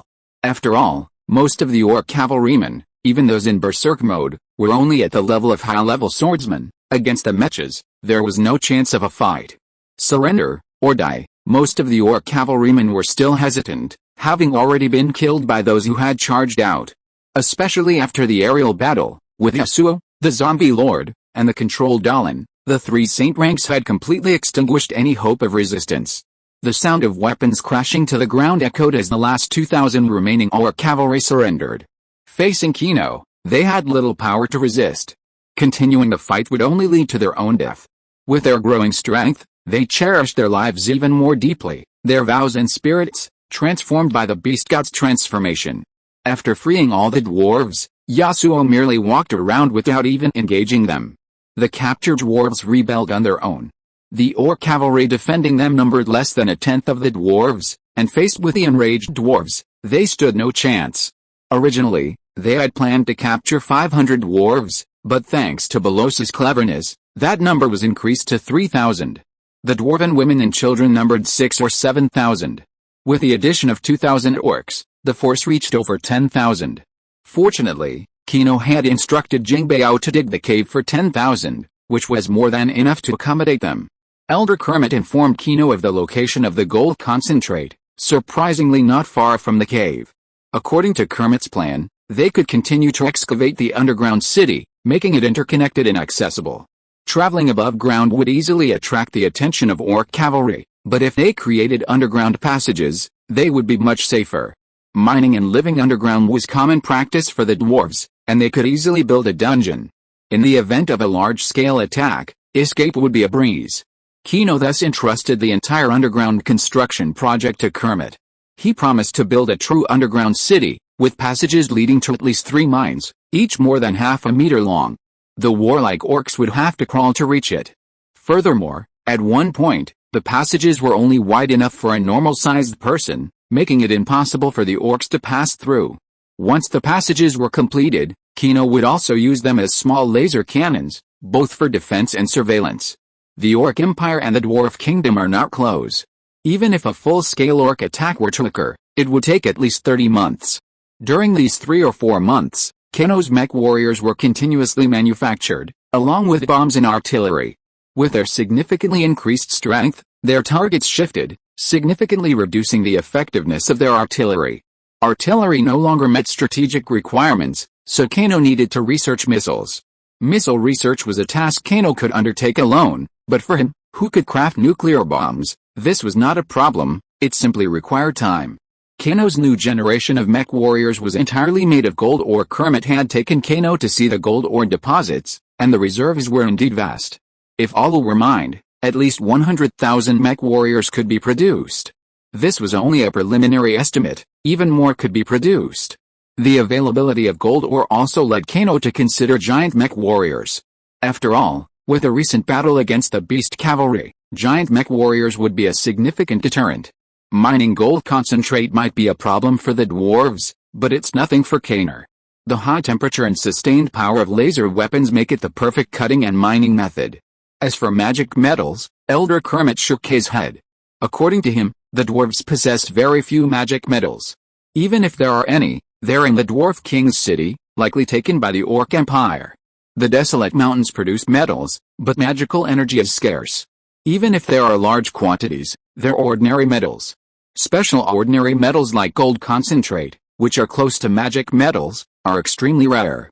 If Keno wants magic metals, he can only go to the monster forest. There, too, there are metal mines, mostly magic metals, and even more magic crystals. The only problem is the endless supply of magical beasts there, as well as elves and dragons. Any faction attempting to mine would be courting death. There are many known mineral veins in the monster forest, and even magic crystals have been uncovered. Many mercenaries risk mining to make a living, and with luck, they can become rich overnight. However, such wealth requires lives in exchange, because every mining area is home to countless magical beasts, including many holy level magical beasts. Keno has long coveted the wealth of the magic forest, but at this time, he was not yet strong enough, so invading the magic forest was simply impossible. According to rumors, the magic forest communicates with other dimensions, and countless magical beasts appear from time to time. It is almost impossible to wipe out all the magical beasts there, at least no one can do it. After all, the elves who have always protected nature are no pushovers. From ancient times to the present, the strength of the elves is unquestionable. Even if humans came out in full force, at most both sides would suffer losses. Once, an empire sent out its troops to occupy a magic crystal mine, but in the end, more than half of the holy level warriors died, the army was completely annihilated, and in the end, the entire country was destroyed. Chapter 209, Goblin Sages and Demons. Even though the dwarven children and women weren't particularly skilled in combat, they were still comparable to swordsmen, especially in cave excavation, a skill naturally gifted to them. Of the 10,000 dwarves, 6 or 7,000 were dedicated to the cave excavation. The remaining dwarves were all engaged in crafting artillery. While the workload was a bit overwhelming for Keno, he could manage it. "Sir, it's too much for you to handle these delicate projects alone. I know of a goblin sage. While his strength is very low, he's very clever. The goblins are highly skilled in siege engines, precision instruments, and even magical weaponry. The elves and dwarves, in particular, are a perfect match for this. Is this person reliable? I heard the goblins are collaborating with the Orc Empire. If things go wrong, we'll be in trouble." If a goblin sage truly existed, it would be a good choice for Keno. Whether it was artillery, bombs, or missiles, they all required precision crafting. And the goblins were undoubtedly the most skilled in precision instruments on the continent of gods and demons. However, with the goblins now in decline, finding a sage is a rare opportunity. Don't worry, sir. The sage D'Amato has a close relationship with our dwarven tribe. In fact, he was raised by our dwarven people long ago. He later went to the Orc Empire, but was exploited and exiled. D'Amato has offended the humans. Even if you were discovered, he wouldn't be used. Moreover, this place is too far from the humans, so it's unlikely he would go there. His life is very difficult now. He wants to join a powerful force. He doesn't want anything else, just enough to eat, Kermit said, a look of helplessness on his face. Under the orcs' rule, they couldn't even afford basic food. Keno's arrival immediately provided them with a large amount of food, instantly solving their food problem. They had gone from being hungry to having more than enough to eat. After all, this was the border of the Dwarven Kingdom, very close to the Sword God Empire. It only took a few days to travel back and forth, and then gather enough food. Ever since Keno traveled to the Human Kingdom, he had been continuously collecting food and iron ore. The current food reserves were enough to feed 10,000 dwarves for a year. While the desolate mountains were desolate and devoid of mid to high-level magical beasts, they were home to numerous wild and low-level beasts. With constant hunting, they had more than enough food. Alright, the Earth Demon can join, but I need to plant my mark on him.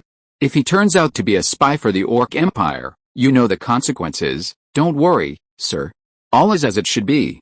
I'll go find him and bring him to you shortly. Kermit's speed was indeed rapid.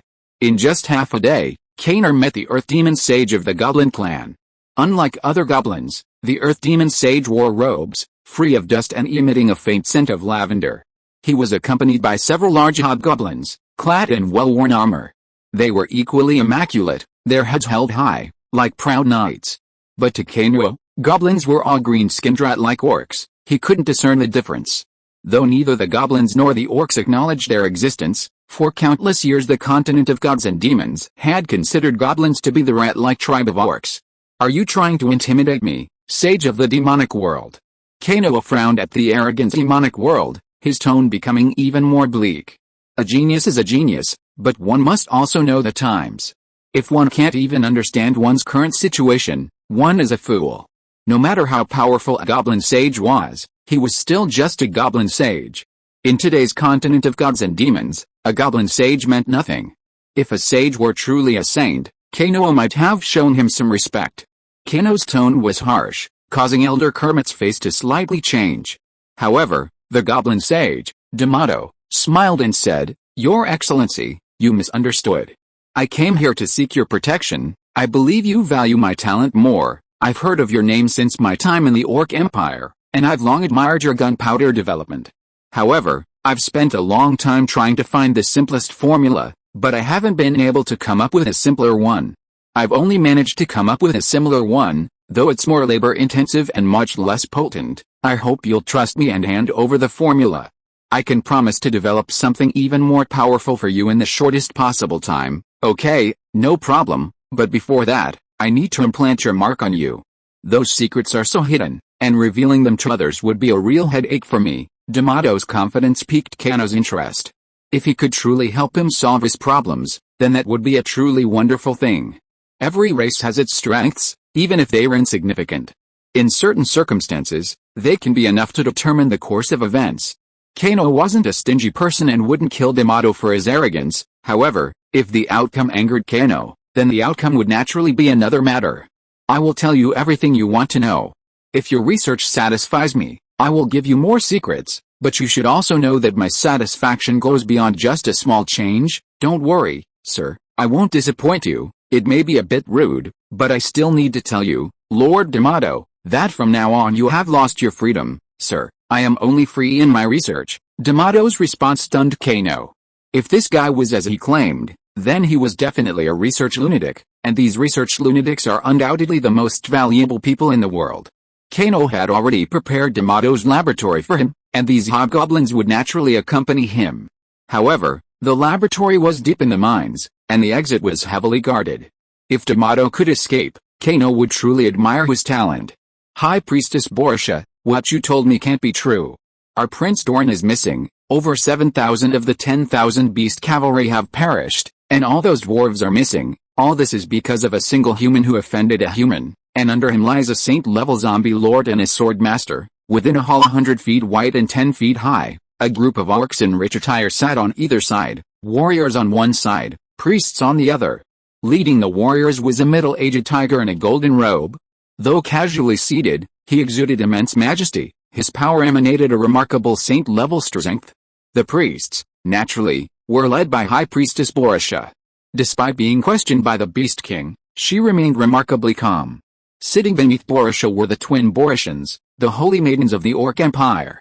Their expressions were gloomy, and it was unclear what they were thinking.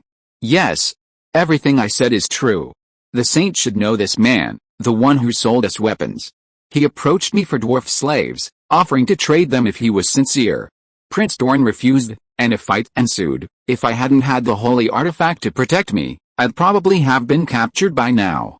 I still remember the disdainful look he gave me as I left, and they had not only a sword master and a saint-level zombie lord, but also magical golems that could fly and walk on the ground like humans, numbering over 5,000. I was surrounded by a dozen high-level orcs, and almost all of them were killed in the first wave of attacks. Perosa spoke, her chest heaving. This was the first time in her life that she had endured such terror. She probably would never forget that feeling.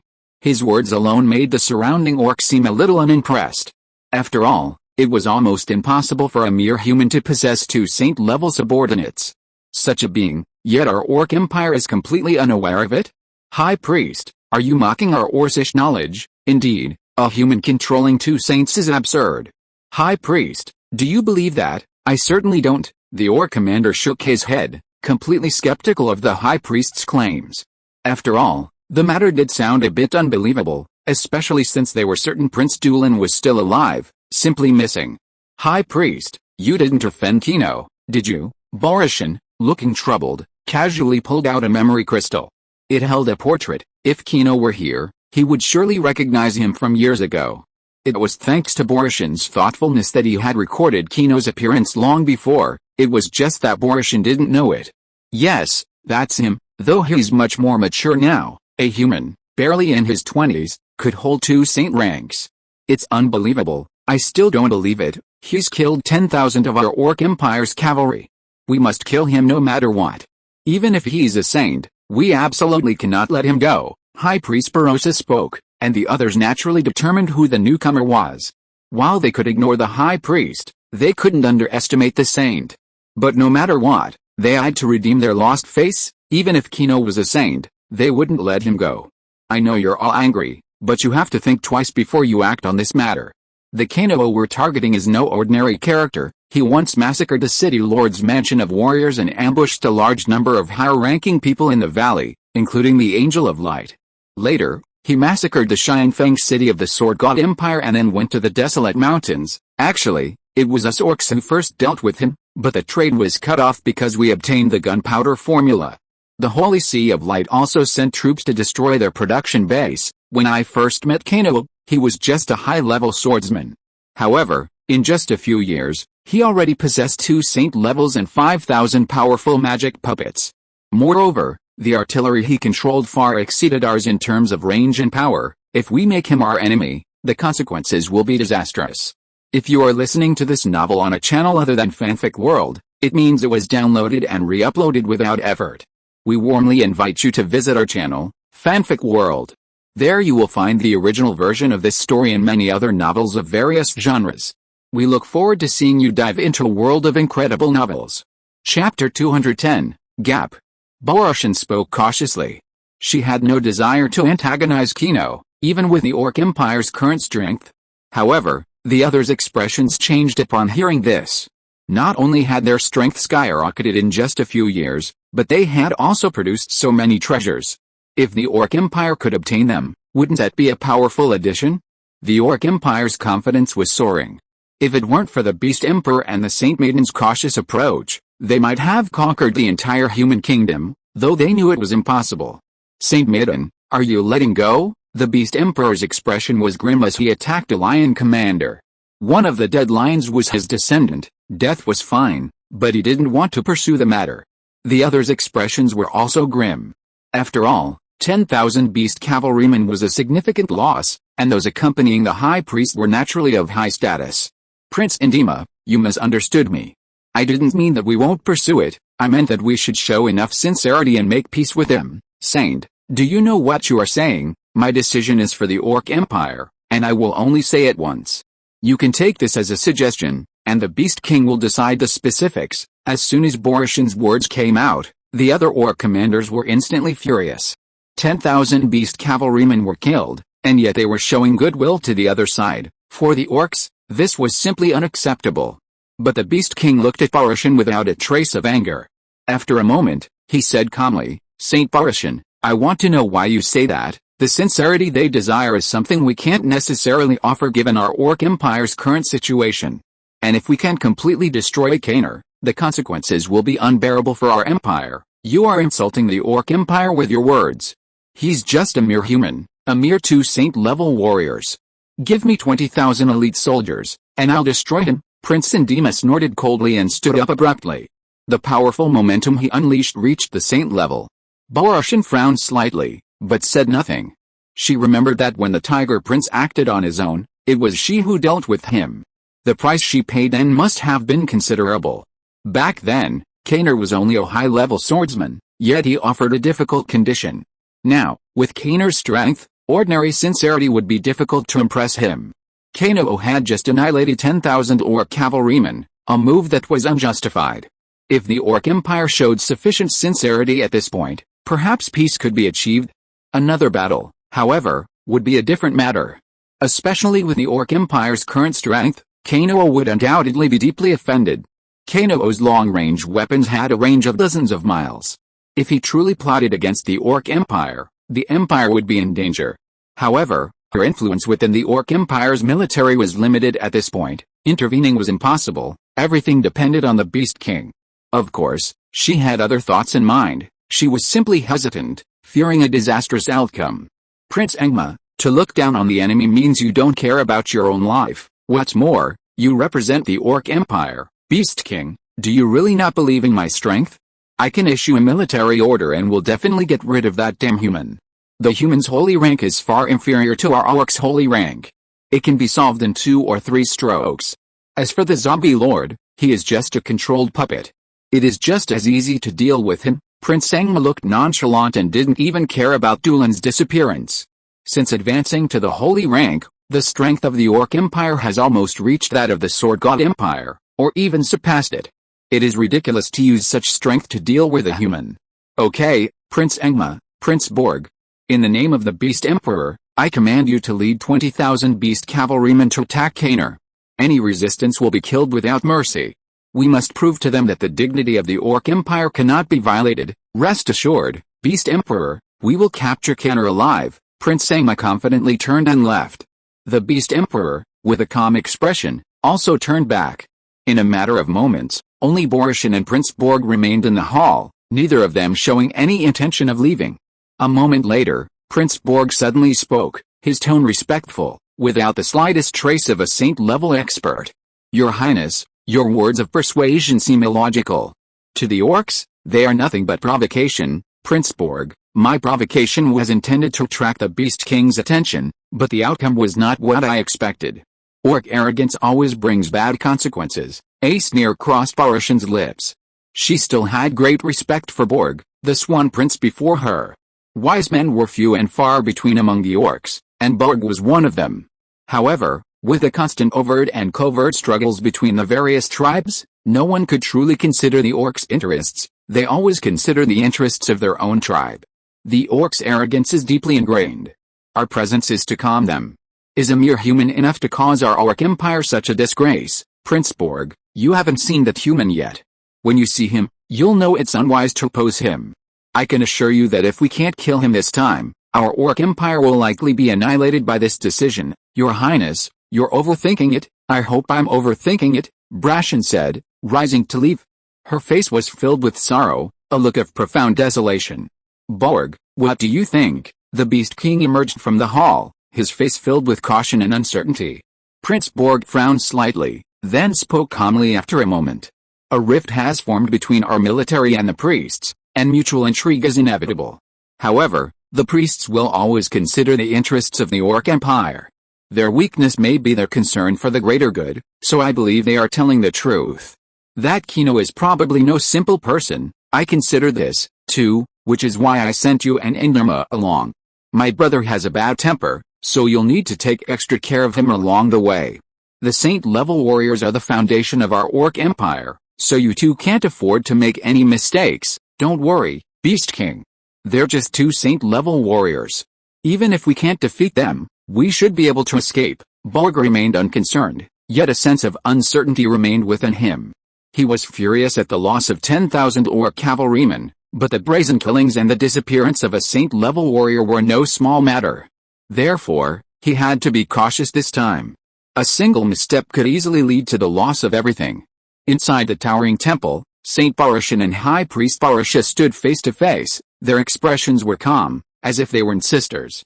Why are you helping me? I'm not helping you, I'm helping the Orc Empire.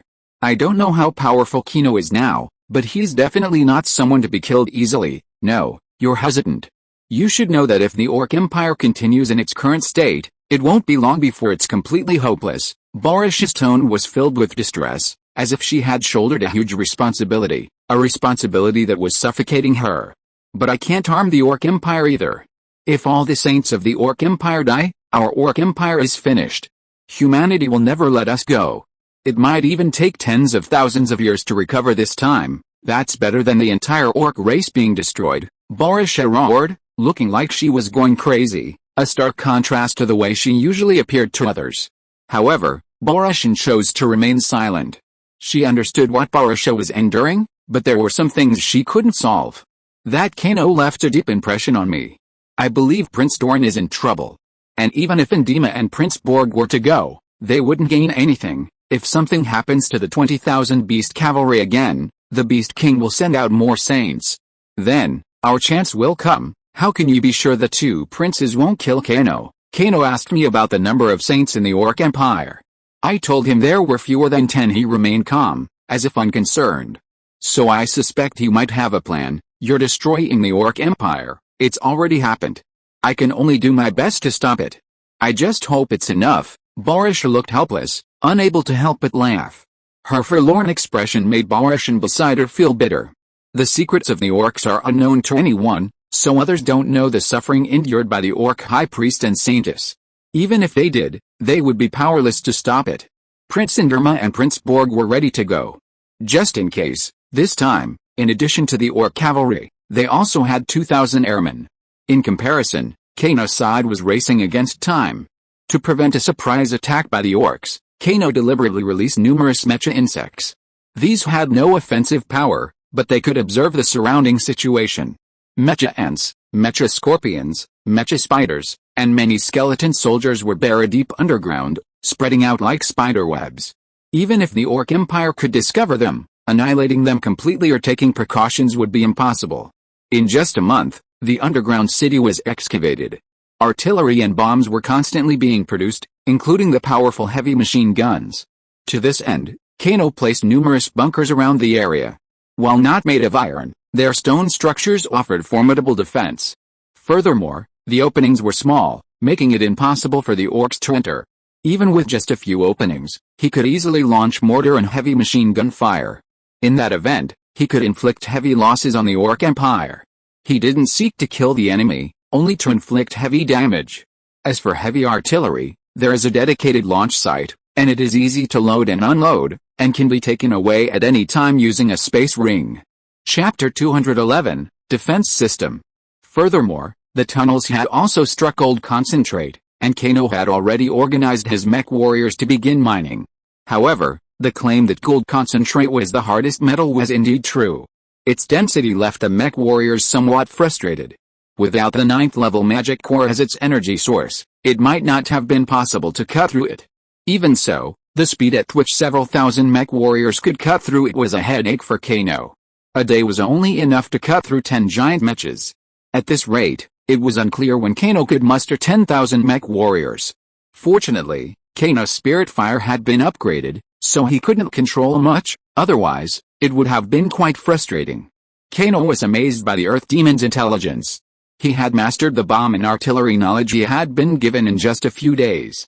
Within a month, he had actually been able to apply what he had learned to other situations. In just 4 or 5 days, he had built a long-range cannon for Keno with a range of 100 miles. However, the cannon was incredibly large, standing a full 5 feet tall, and the materials used were enough to build 10 mech warriors. Despite its range of 100 miles, this artillery piece was rejected outright by Keno. This was simply because 100 miles wasn't far enough for Keno, and the shells it fired wouldn't be accurate enough to hit accurately, making it ineffective. The missiles Keno was currently researching had a preliminary range of approximately 1,500 kilometers. Their target was the southeastern province, the closest to the Orc Empire and the Dwarf Kingdom. Therefore, he didn't need this long-range artillery piece. The main reason was that it was too large, taking up space inside his space ring.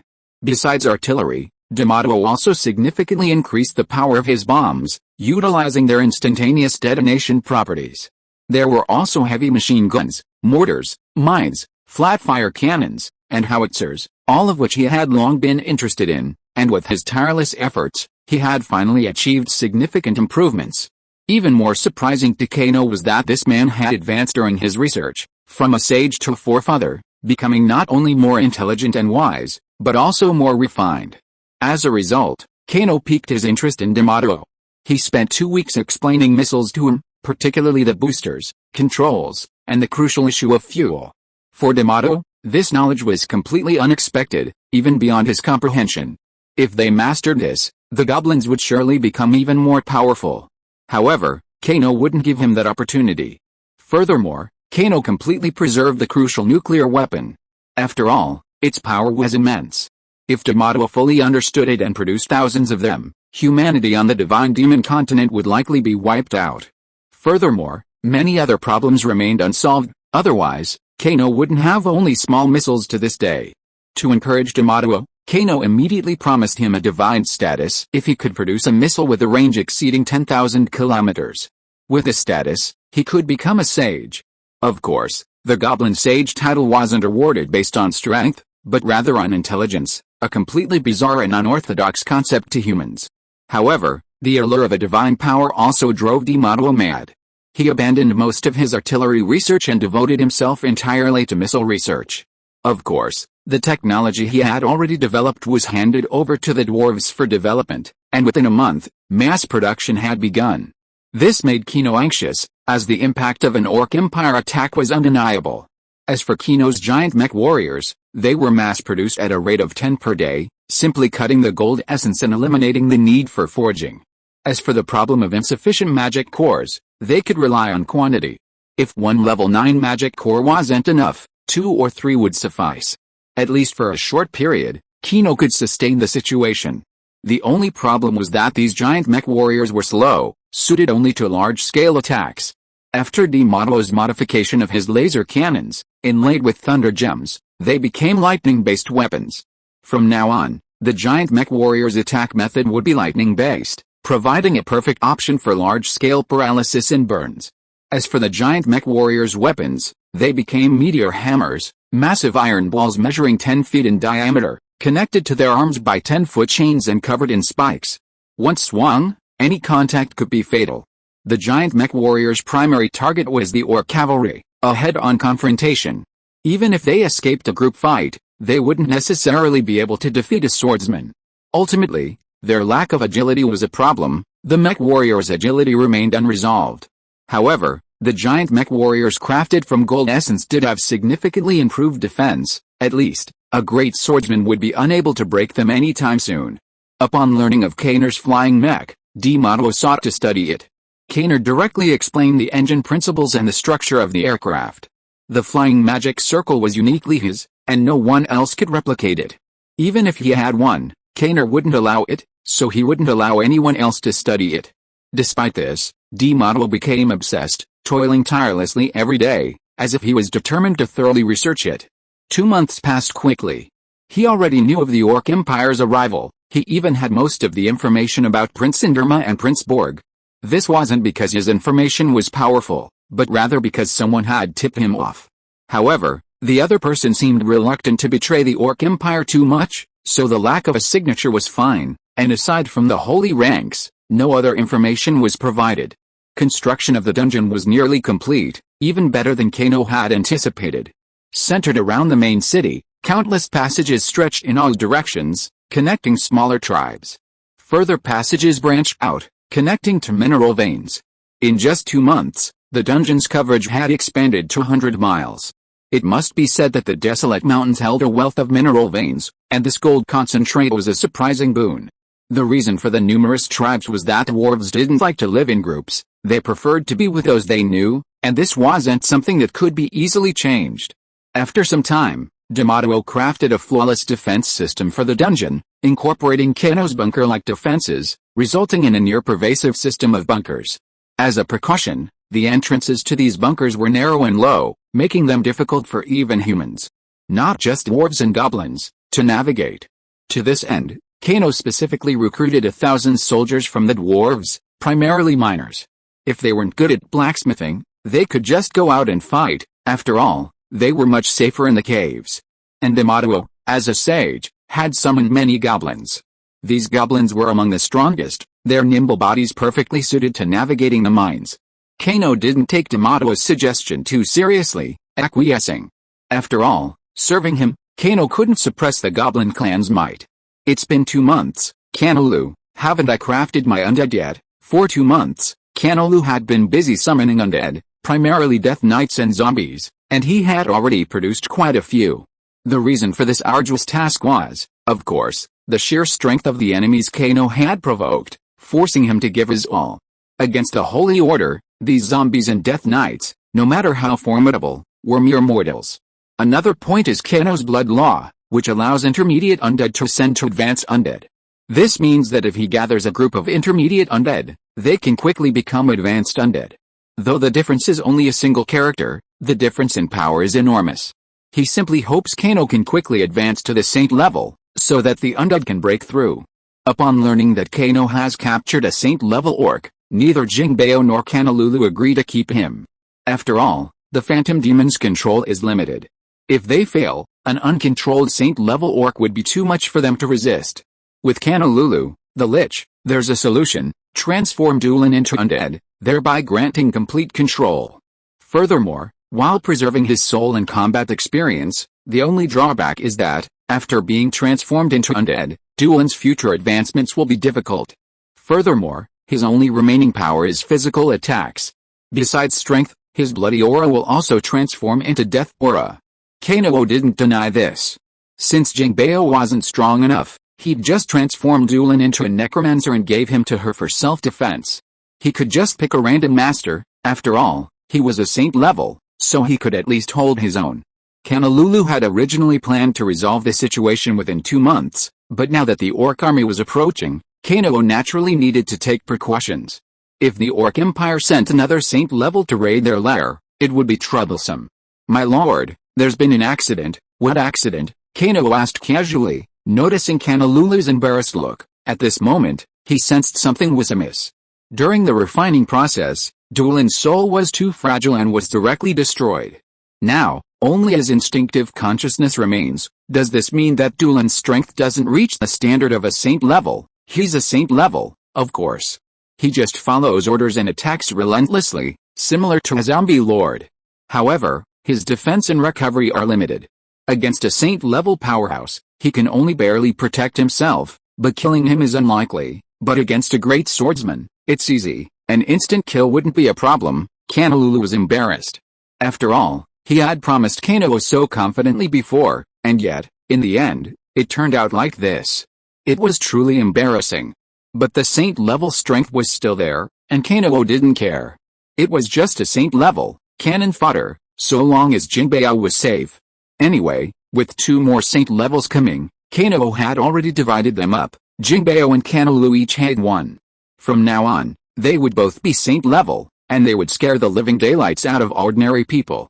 With Kano's current overall strength, it is not a problem for him to kill 2 saints with full firepower, especially the sneak attack of the transforming mecha, which is completely designed to fight against the orc saints in close combat. Chapter 212, Absolute Suppression 1. Kenolite, analyze for me why the Orcish saint-level souls are so fragile. Logically, saint-level souls undergo a qualitative transformation, and their souls should become stronger. They can't be so fragile. This puzzles me too. Logically, my refining method is correct. Saint-level souls shouldn't be unable to withstand the refining process. Unless they're not truly saint-level, it must be the powerful beings behind the Orc Empire forcibly instilling this in them. However, this infusion is conditional. Ordinary orcs certainly can't handle it. Their saint-level strength is merely physical, and the pressure on their realm likely comes from that blood wolf phantom, and their true soul power should be equivalent to that of a peak great swordsman.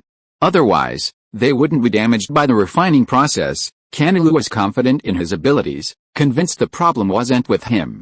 His words caused Kano to ponder for a moment. Possessing saint-level strength, but not truly saint-level, if that were the case, then there seemed to be no need for careful calculations. In a one-on-one fight, Duelin was no match for Yasuo and the zombie lord. Kano was puzzled. Why not? Orcs reaching sainthood was far more difficult than humans, and their subsequent power was undeniable. It turned out to be a forced infusion. If that's the case, can the phantom demon control them? If so, then a phantom demon at half sainthood would be able to deal with them. After all, a phantom demon competes with others on the strength of their souls, not their physical prowess. That's not impossible, then I'll try it. If it works, one phantom demon might be able to take out a saint. Kenolite wasn't sure, but if it was possible, Kano wouldn't mind trying. Furthermore, the phantom demon's current ethereal form was theoretically immune to physical attacks. Even a saint-level physical attack was still a physical attack. The chances of damaging it were slim. Kano, the dwarves and goblins are fully equipped, the mines have been laid.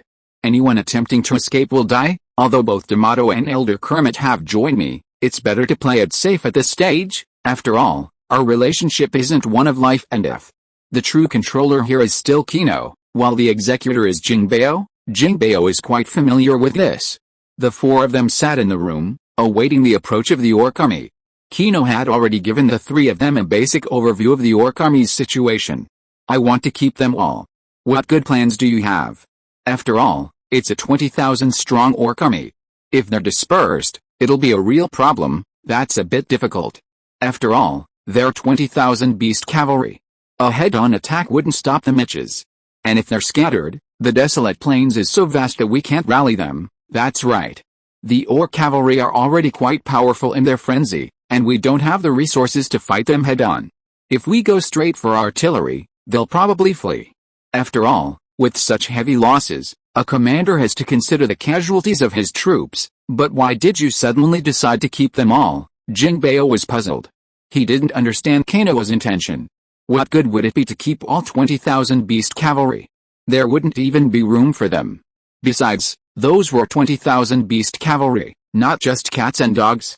They had their own minds and strength to match. At this stage, we can't overly expose our strength. We need to give the Orc Empire a glimpse and give ourselves a buffer. Only one high priest escaped previously, which already alerted them. This time, if all of our strength is eliminated silently, that would be the best option. Try the phantom. If we can control one of the saints, we can command the other orcs to obey our orders. Then, lure them into the nearby valley, block the exit, and kill them on a large scale. Knowing that Berg and Indrama weren't true saints, dealing with them would be much simpler. Borrowing strength is always borrowed, and it's different from a true saint like Yasuo. Although Yasuo had also merged with a divine nature, it was more powerful than that of an ordinary saint. Not everyone has such a strong understanding. Many saints still only reach the elementary level. With a decision made, the others immediately prepared. Since they had to deal with the two saints first, they naturally had to intercept them midway. Only then would they leave in peace. After all, a saint-level clash would involve a significant impact. If the two orc saints were smart, they would certainly not want to implicate their own beast cavalry. This time, Kano personally took action, leading Yasuo and the zombie lord to intercept the two saints. If he didn't demonstrate a match for his strength, the orc saints likely wouldn't believe him. The orc army marched swiftly, consisting entirely of beast cavalry, a primarily combat-focused race. Traveling 1,000 miles a day was a piece of cake. Their journey from the imperial capital across the southeastern province to the dwarf kingdom was undoubtedly a long trek, but for the now highly motivated orc army, it was nothing.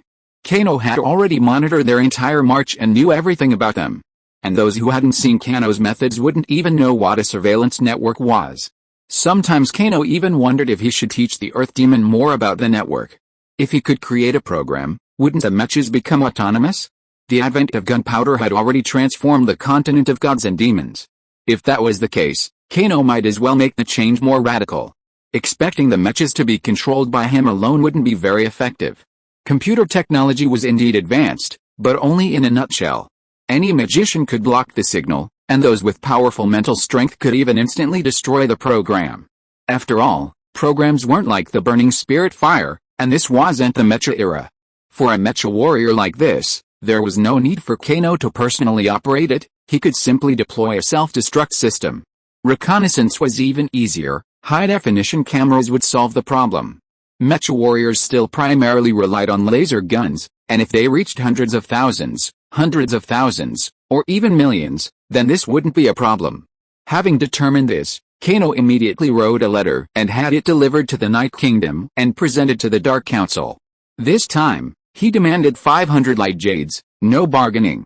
In exchange, he would acquire a new generation of mecha warriors. However, while the laser guns would be preserved, the flight magic array and the spirit gathering array had been directly obliterated.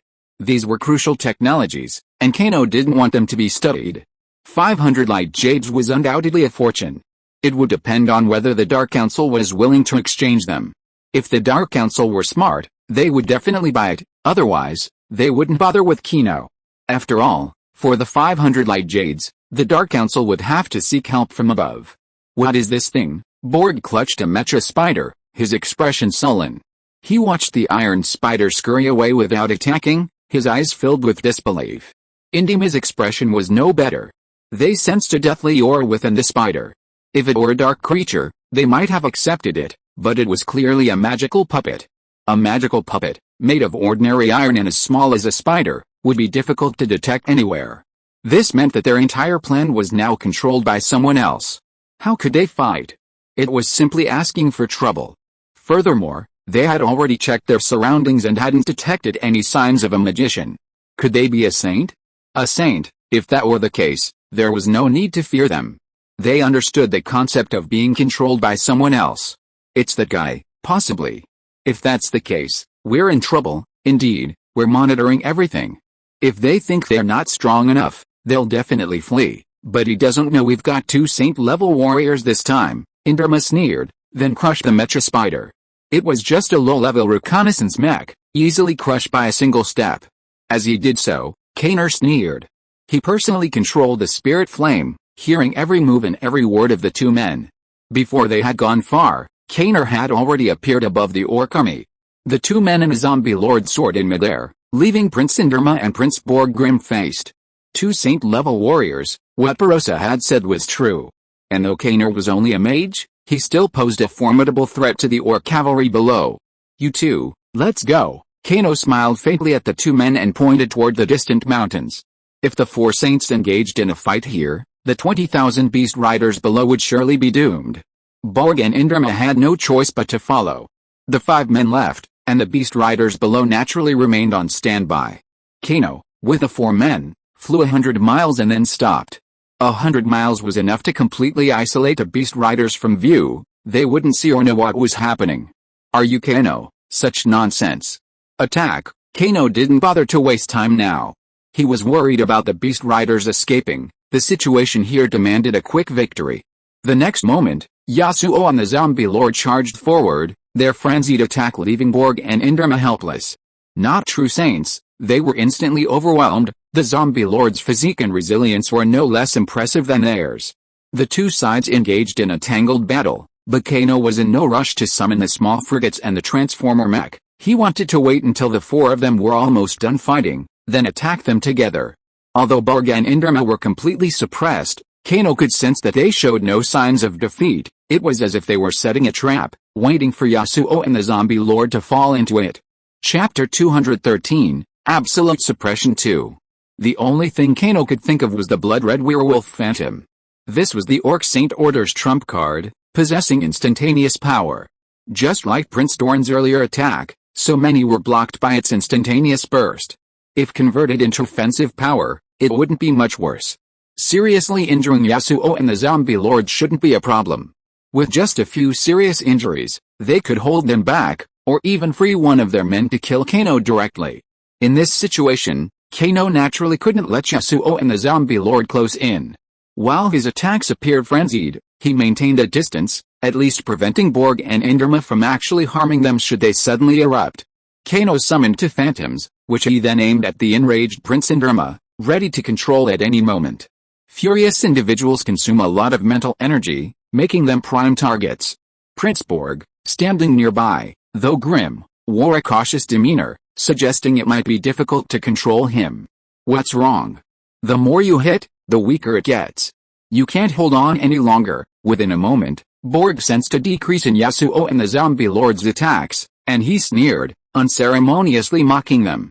Yasuo, however, paid no heed to his words. The zombie lord, on the other hand, was completely obedient to Kano's commands. So arrogant. I'll give you some excitement, Kano sneered, then with a wave of his hand, summoned all the mecha frigates. Then, with a mental command, the laser cannons instantly unleashed. The sudden change startled Borg and Indrama, but they could clearly sense the laser cannon's power. Almost simultaneously, Yasuo and the zombie lord charged forward, seemingly giving it their all. Roar! Roar! They roared in unison, a stream of blood radiating from their bodies. In an instant, their muscles withered, leaving them weakened. At the same moment, a blood-red werewolf phantom coalesced above them. Then, with a roar, its eyes blazed with blood, a glint of spirituality flashing through them. A cold gaze swept across Kano, sending him plummeting into an icy abyss. The aura emanating from the crimson werewolf was remarkably that of an early saint-level being. Kano's brow furrowed at the sudden emergence of the crimson werewolf. He could sense the werewolf's immense mental power, a sense of ethereal energy far superior to his own. Yasuo froze, uncertain about the crimson werewolf's capabilities. The werewolf had clearly descended from a separate spirit form, and with such strength, its true form must be at least god level. While the werewolf was only at the early saint level, its combat experience was immense. Even the two of them, combined, would likely be no match for it. Are you a lower, middle, or upper god? Sensing the werewolf's intelligence, Kano asked. Communicating with it seemed like a good option for him. The blood-red werewolf's icy gaze softened, and then a faint smile appeared on his face. He looked at Kano and said, yes, very good, but why didn't you say I was a god king? I've met two god kings, and they weren't as flashy as you. Rather, your control is clearly lacking. Have you met two god kings? Yes, one is the god king of time, serving under the Lord of Light. I don't know who the other is, but he's certainly a god king, and he holds the title. Kano's careless expression made the blood-red werewolf's face grim. If Kano truly knew two god kings, then he couldn't touch Kano. The consequences would be unbearable. He hadn't imagined that such a powerful being could exist in this mere god and demon continent. It sounded truly unbelievable. How can I trust you? I don't need your trust. I'm simply curious about your strength. And I also want to know why your real body isn't coming. If your psychic spirit comes, wouldn't that be courting death? You're asking if there's something wrong with my real body, aren't you? You're quite clever. My real body is injured and recovering, and I can't leave my retreat for a while. Let's fight now.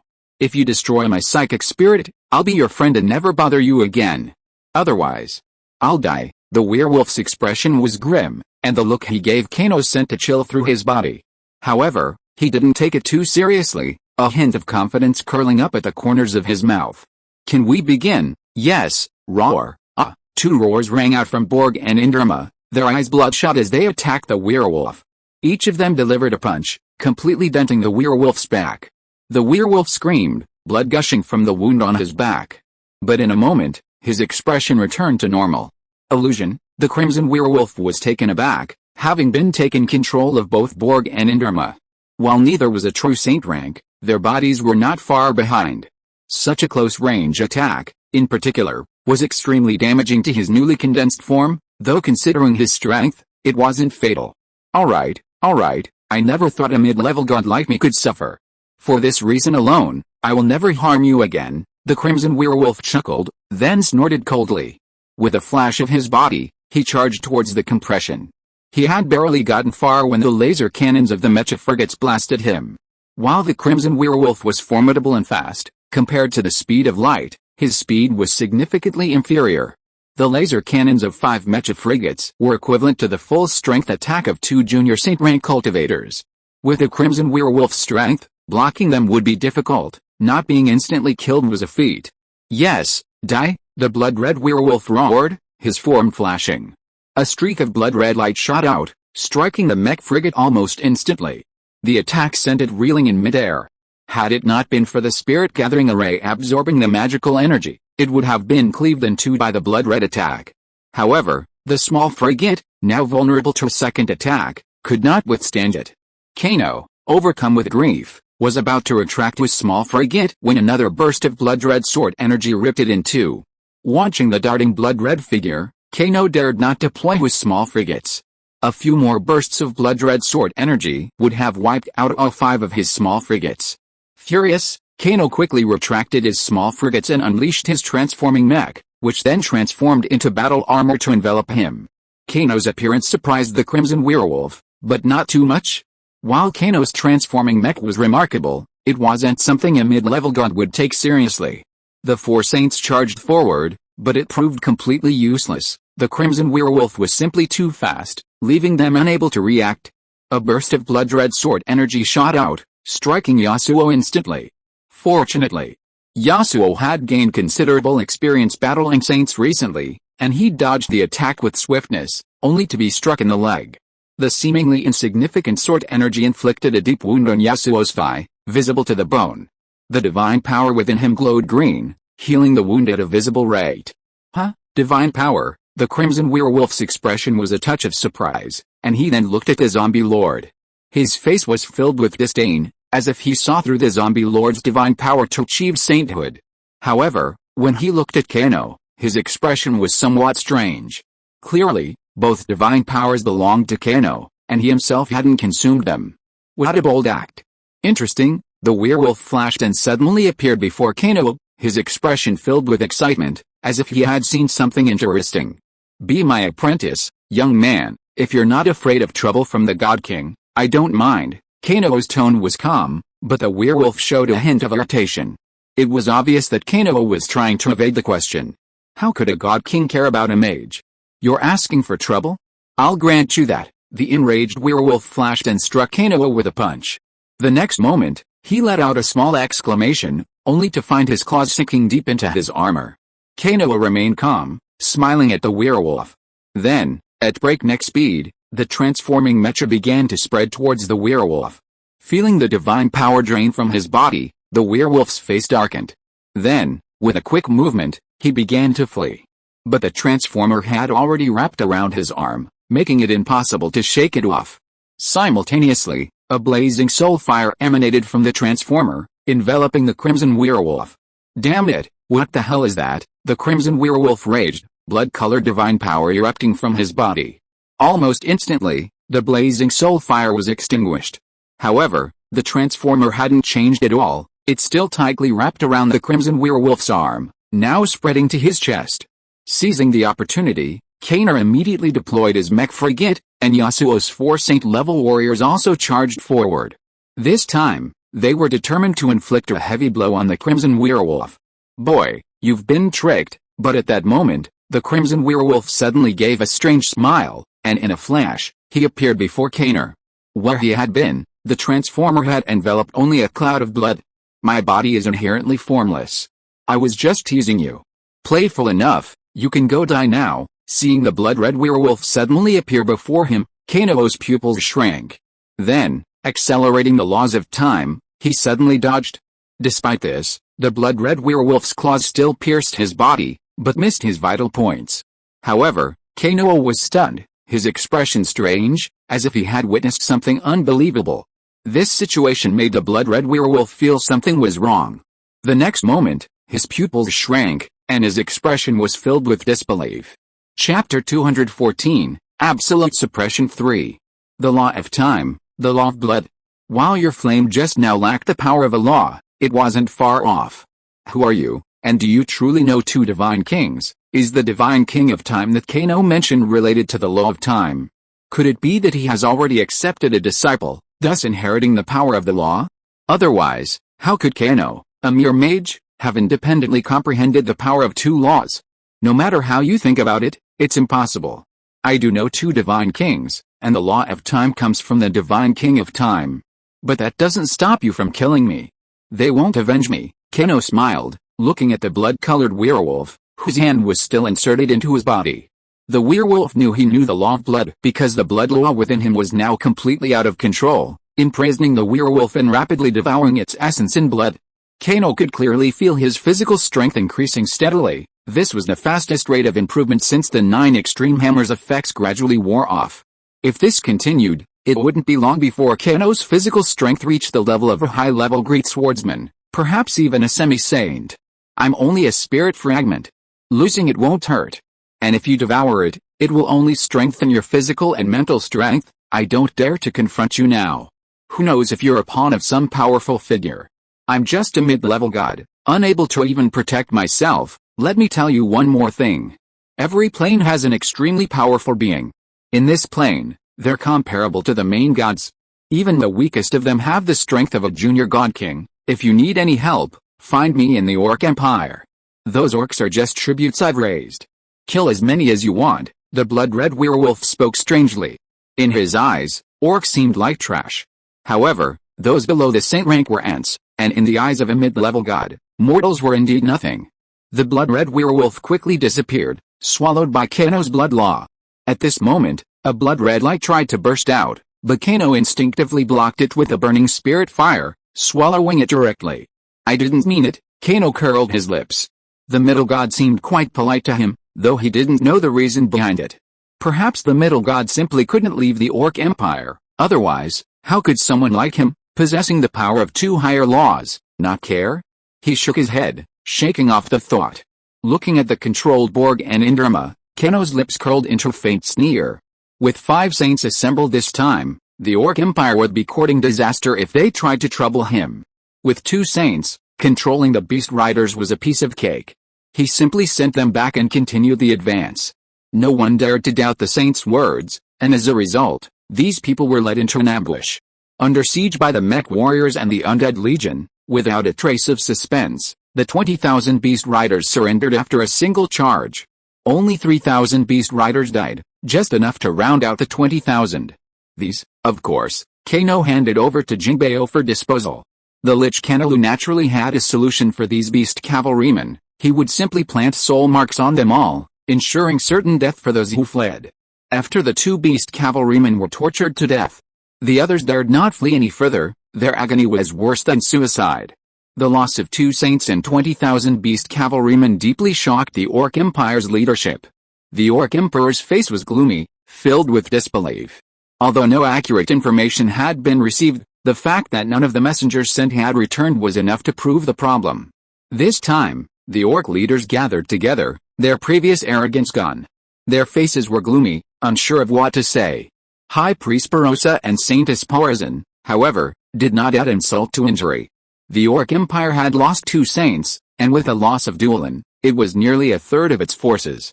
They also did not know that the Lich Kenolu had transformed all 3 saints into undead. Now, 2 were in the hands of Jinbeo, and Kenolu held 1. Everyone, speak up. What should we do now? Such a formidable enemy resides within the Dwarven Kingdom. Though weak now, it will eventually become stronger. When that happens, it will undoubtedly be a formidable problem for them.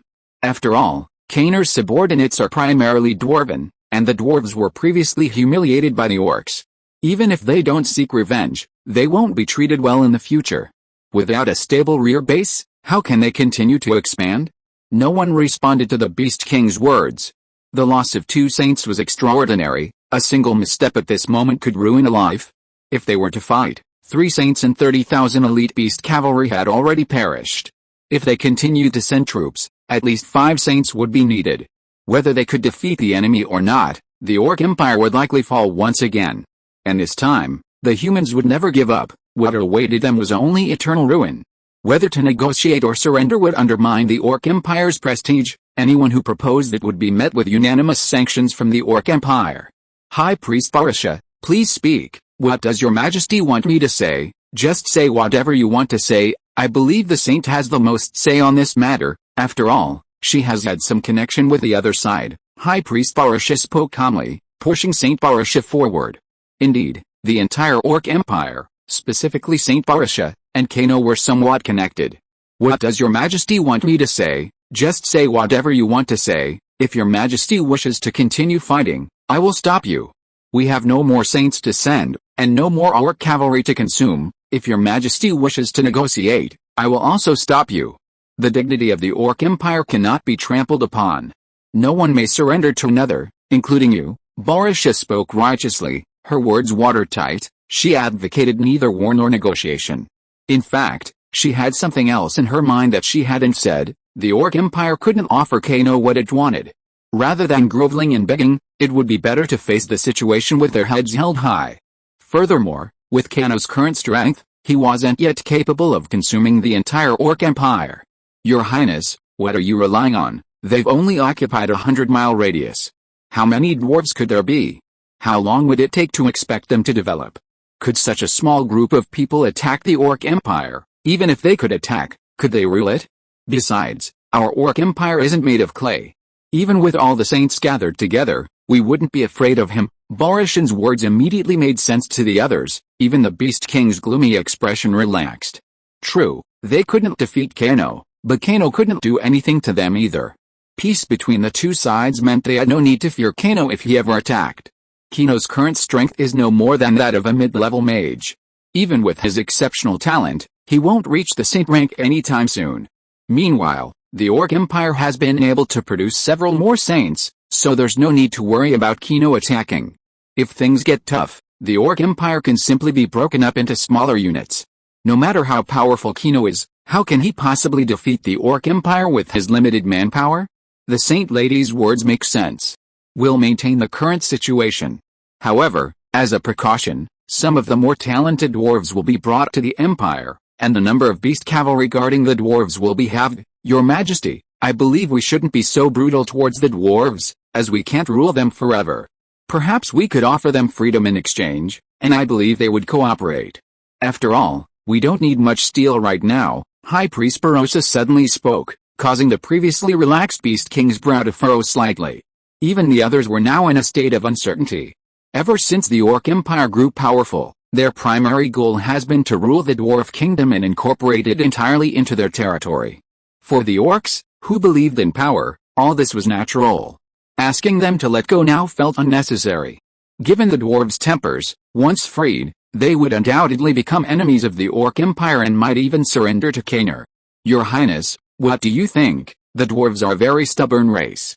They will remember anyone who offends them, but they don't seek revenge, nor will they ally themselves with anyone for the sake of revenge. Even if Kano has done them a favor, they won't ally themselves with him. They might even try to drive him away. Even then, they'll be wary of him. We shouldn't confront Kano head-on, so we need a barrier. And those stubborn dwarves are a good choice. With Brashen's words, the Beast King and the others around him fell into deep thought. The saint's intention was clear, to free the dwarves. Her words, acting as a sort of high priestess, resonated with the crowd even more. And they believed it was absolutely true for the dwarves. Even the dwarves who had once sided with Kano hesitated and decided to leave. The Dwarven Kingdom was now safe, and they no longer needed Kano's protection. Alright, it's done, the Beast King declared, and all the beast riders began withdrawing from the Dwarven Kingdom. Their former rule collapsed in an instant. Faced with this situation, the dwarves were completely bewildered. They had no idea how they had suddenly been freed. However, the dwarves, already clumsy, didn't care. They immediately went into a frenzy, unloading all their stored food and celebrating their new life. News of the orcs' withdrawal naturally spread to the dungeons, where the dwarves rejoiced, finally free from fear. Chapter 215, Rapid Progress. Damn the Orc Empire. Who came up with this idea? It's clearly targeting us. Jingbao's fury made Kenolite lean aside. After all, he knew Jingbao's identity and dared not provoke her. Women are unreasonable, especially dragonesses. Coupled with Kino's usual indifference, Jingbao has become even more spoiled. What's wrong? Are the dwarves restless? The goblins in Damato are fine, they're relatively quiet. But Elder Kermit has hinted to me many times that it's safe out there, and the dwarves don't need to hide in the dungeons all the time. The sunshine outside is beautiful, then tell Elder Kermit they can go out and relax, just don't leave the area within 100 miles. But many dwarves want to return to the Dwarven Kingdom, and Elder Kermit says he can't do anything about it. Jingbao's anger gradually subsided, but she remained upset. After all, she considered the dwarves' actions truly ungrateful. And those guys still acted completely righteous, believing everything was as it should be. If she hadn't needed these dwarves to speed up the manufacturing process, she would have killed them all long ago. Our weapons and mecha warriors are almost entering mass production, so we don't need so many dwarves. Since they want to leave, you should notify them. Those who want to leave should leave quickly to avoid wasting food. Really let them go. Of course, there are plenty of dwarves out there. Why keep those who don't want to? Got it. Jingbao teleported away, but Kano sneered. Then he looked at Kenolite and said calmly, "Go ahead and take care of all the dwarves who want to leave. You know my secret and still want to leave? You're dreaming. They broke their promise in the first place. Damn them. Rest assured, my lord, I will deal with them safely. After all, we still have dwarves under our command. It's better to be clean." Yes, with Kenolite's strength, at half a step to the saint level, if he couldn't even deal with these dwarves, then there was no point in coming. Kano didn't consider himself a gentleman, and he wouldn't put himself in danger. When Kano saved their lives, they volunteered to come to the dungeon and pledge their services for 50 years. Yet, less than 2 months later, they all wanted to leave. Kano didn't care about the dwarves' betrayal. His mech warriors and research continued smoothly. He didn't need many dwarves during this period, and the addition of the goblins had already alleviated his manpower shortage. He still had 20,000 beast cavalry, a more than adequate supply. Even if they all defected, it wouldn't affect Kano. But now, these people couldn't leave, no matter what. Kano's position was still fragile, and the dwarves possessed almost all of Kano's most crucial secrets. If they left, those secrets would surely be discovered by others. Crucially, Kano still had to trade his mech warriors for 500 light jades. There was absolutely no room for error. But he couldn't let the dwarves leave. Those stubborn dwarves were determined. Once told to leave, they would leave.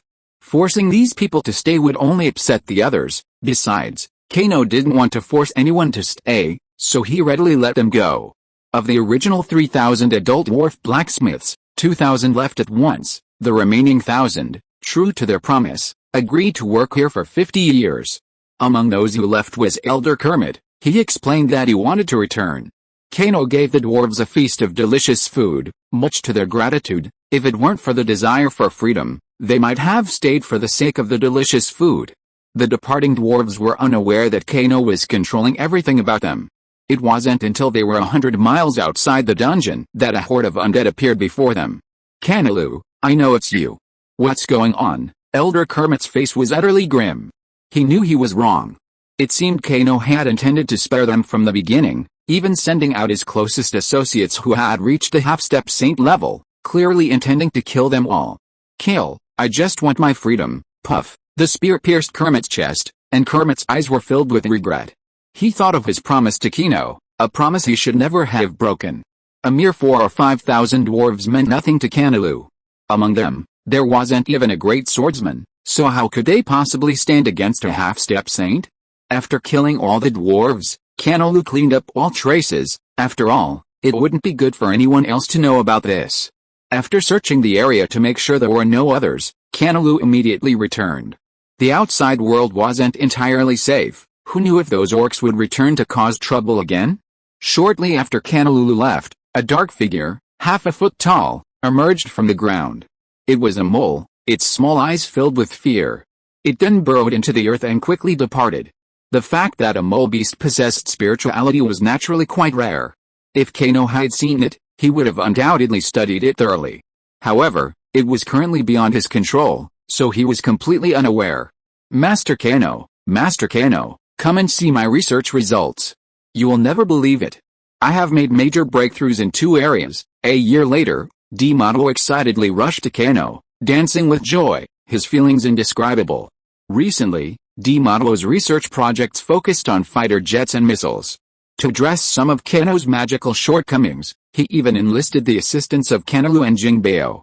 However, D-Modelo did not disappoint him, having successfully developed them one after another. Especially with the assistance of Kano's flying magic circle and spirit gathering array, D-Modelo was even more powerful. At this rate of progress, it wouldn't be long before D-Modelo ascended to the level of a sage. Seeing Kano's excitement, Kano couldn't help but become interested. He followed D-Modelo to the research facility above ground and saw the results of his research. It was an airship, the size of a train car. It was engraved with magical flight arrays and spirit-gathering formations, and within it was a 9th-level magic core serving as its energy source. Is this the fruit of your research? Kano gazed at the airship, slightly disappointed. Even its appearance was far inferior to Earth fighter jets. Something like this was probably only good enough to give to a single person. While it had heavy machine guns, this was the continent of gods and demons. Within range, a Greek swordsman could easily bring it down with a single Dao-ki slash. Kano had lost a small frigate, but instead of refining it, he gave it to D-Modelo to research.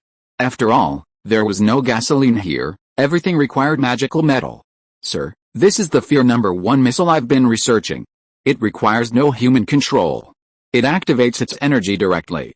It has a range of 1,500 kilometers, capable of reaching the southeastern provinces of the Orc Empire. A range of 1,500 kilometers was considered the pinnacle of short-range missiles. For D-Modelo to develop it in just 1 year was truly remarkable.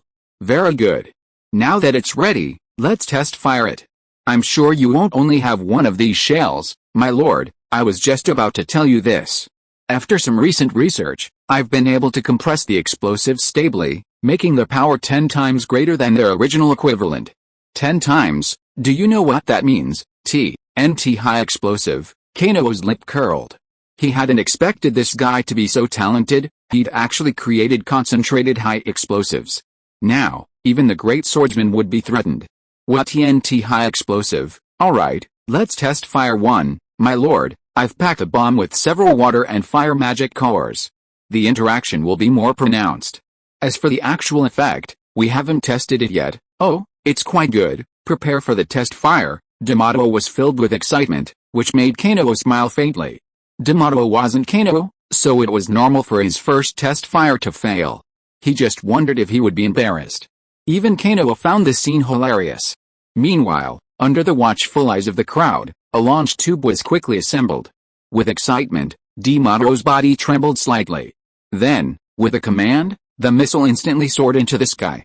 There was no magician operating it, but it was transmitting magical energy. Without mental control, it could only fly in a straight line. Also, because it was magic, there was no flame, just a massive blast of air. Flames would be too conspicuous, easily visible from the sky. A single spell destroyed the missile. Although this missile had numerous flaws and was extremely expensive, it was still quite capable for today's technology. The experimental missile only traveled a few dozen miles before it landed and exploded.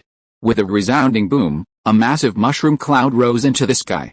The entire underground city felt a violent tremor, followed by a wave of air that flattened trees and weeds almost instantly. Such terrifying power startled Kano and the others. Jingbeo and the others had never seen anything like it, and Kano was astonished by the explosive power of the 9th-level magic core. The explosion enveloped a full mile, and the shock wave extended for 10 miles. A massive crater was blasted at the center, reaching a depth of 70 to 80 feet. Sir, look. This is the power of concentrated explosives. I can't say for a saint, but a great swordsman would definitely be killed. With this technology, under your leadership, our goblin race will undoubtedly become the most powerful. Even restoring the glory of the Goblin Empire is possible. How's your airship research going? Your airship is somewhat difficult, as there are many unresolved issues. My missile is a simplified combination of airship and missile. D-Modelo looked embarrassed, as if he wasn't smart enough. He had gone from being completely clueless to creating a 1,500-kilometer missile in just 1 year, with a 1-mile explosion radius and a 10-mile shockwave.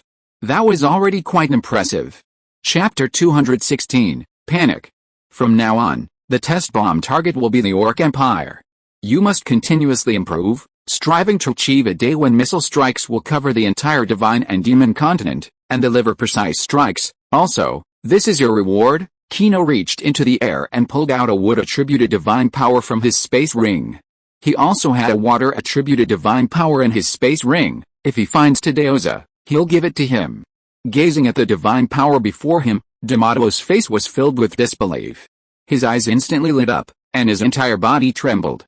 God, divine power, oh my God. This is divine power. This is divine power. While some may disdain the term, for the vast majority, it remains a mythical existence. Although D'Amato is now a sage, this so-called sagehood is merely a stage in his life. It merely demonstrates his intelligence and bears no relation to his true strength. At this point, he is still quite weak. Even a dwarf child would be no match for him.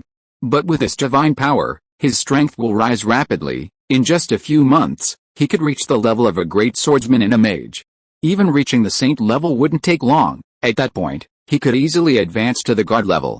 After reaching the god level, even if he were a lower-level god, his lifespan would be infinite. Most importantly, with godhood, he wouldn't need to eat or sleep, and his mind would always be full. This way, he'd have ample time to study everything, and he'd be incredibly energetic. Sir, alright, no need for those polite words. I still have a lot of things I need your help with, so don't let me down. Rest assured, sir, we'll soon terrorize the Orc Empire. Kakulu City, in the southeastern province of the Orc Empire, was the capital of the southeastern province. While not particularly prosperous, it was certainly bustling enough. Atop the city wall, a group of soldiers chatted, weapons in hand, basking in the sun, unfazed. This was the southeastern province's main city, the closest to the Dwarven Kingdom and, beyond that, the Forest of Trials. With a defensive perimeter, they had no concerns about outsiders invading. A small force wouldn't be enough for the monsters to slay, and a large force would be easily spotted. As for the Dwarven Kingdom, they wouldn't attack them at all. It wasn't that they lacked the courage, but rather that they simply didn't want to. Priest Parker, the highest priest of Kakulu City, had recently sensed something was amiss. Unable to suppress his unease, he ascended the city walls. He paid no attention to the soldiers' laxity. With a few sentries nearby, they didn't need to worry about an invasion. Suddenly, Parker sensed a strange movement and glanced toward the sky. He saw a speck of light falling from the sky, growing larger and larger. "What's that?" Parker exclaimed, and the other orcs immediately looked over, each one stunned, having no idea what it was. "Is that a piece of iron? It doesn't look like it. There's no magical presence, so it shouldn't be dangerous." "Well, it fell outside the city, otherwise, we'd have to rebuild the walls again." The soldiers discussed the situation, but they weren't worried. They'd seen bombs before, and they weren't that large. And if it were a bomb, they would have spotted the artillery long ago. After all, the artillery only had a range of a few dozen miles. What they saw wasn't iron, of course, but actual missiles. A distance of 1,500 kilometers was more than enough to reach Kakulu City from the underground city. It was just that the Earth Demon's calculations had gone awry, leaving it just a tiny bit off. Boom! The missiles landed, sending mushroom clouds tens of feet high into the sky. A massive flame enveloped the entire city wall, followed by a shockwave. Kakulu City's walls were a full 10 feet high, but due to the lack of fighting, they weren't particularly well built. As a result, the missiles instantly reduced them to ruins. While the walls mitigated the shockwave, over 5 miles of houses were still reduced to rubble. This was because the orcs' houses were tall and sturdy enough, otherwise the ruins would have been even greater. The orcs' physical strength was finally on display. A small number of orcs within the missile's blast radius managed to survive, though their wounds varied in severity, with many going into a frenzy. Observing the 5-mile area reduced to rubble, the surviving orcs were filled with horror. What was this? Was it a minor forbidden spell? Why hadn't there been a single magical wave, and danger suddenly descended upon them? All the orcs retreated, fearing another attack. While unlikely, it was always a precaution. The orcs of Kakulu City were utterly terrified, and many immediately fled the city. The sudden danger was too terrifying, and it was best to stay as far away as possible. Soon, news of Kakulu City's attack spread throughout the Orc Empire, causing considerable alarm. The 5-mile range of the attack was practically equivalent to a forbidden spell. While the attack lacked power, the ruin spoke volumes. Calling it a minor forbidden spell was no exaggeration. What do you all think of Kakulu City? The Beast King's brows tightened into a slit, his face thick with worry. The Orc Empire's patrols weren't just for show. How had that bomb reached Kakulu City? The others, like him, looked grim and worried. After all, this was a major event, so significant that it frightened even them. The shell had only landed in Kakulu City. If it had landed in the imperial capital, or even in the military camp, the consequences would have been catastrophic. I just received the news about this. Kano's underground city test fired a cannonball.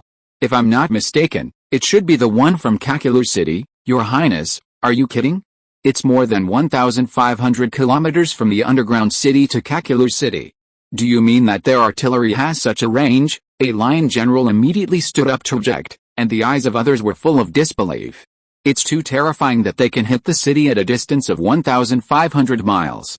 If that's the case, then Kakulu City is within the opponent's attack range. If they reach the border of the Orc Empire, their target can completely cover half of the southeastern province.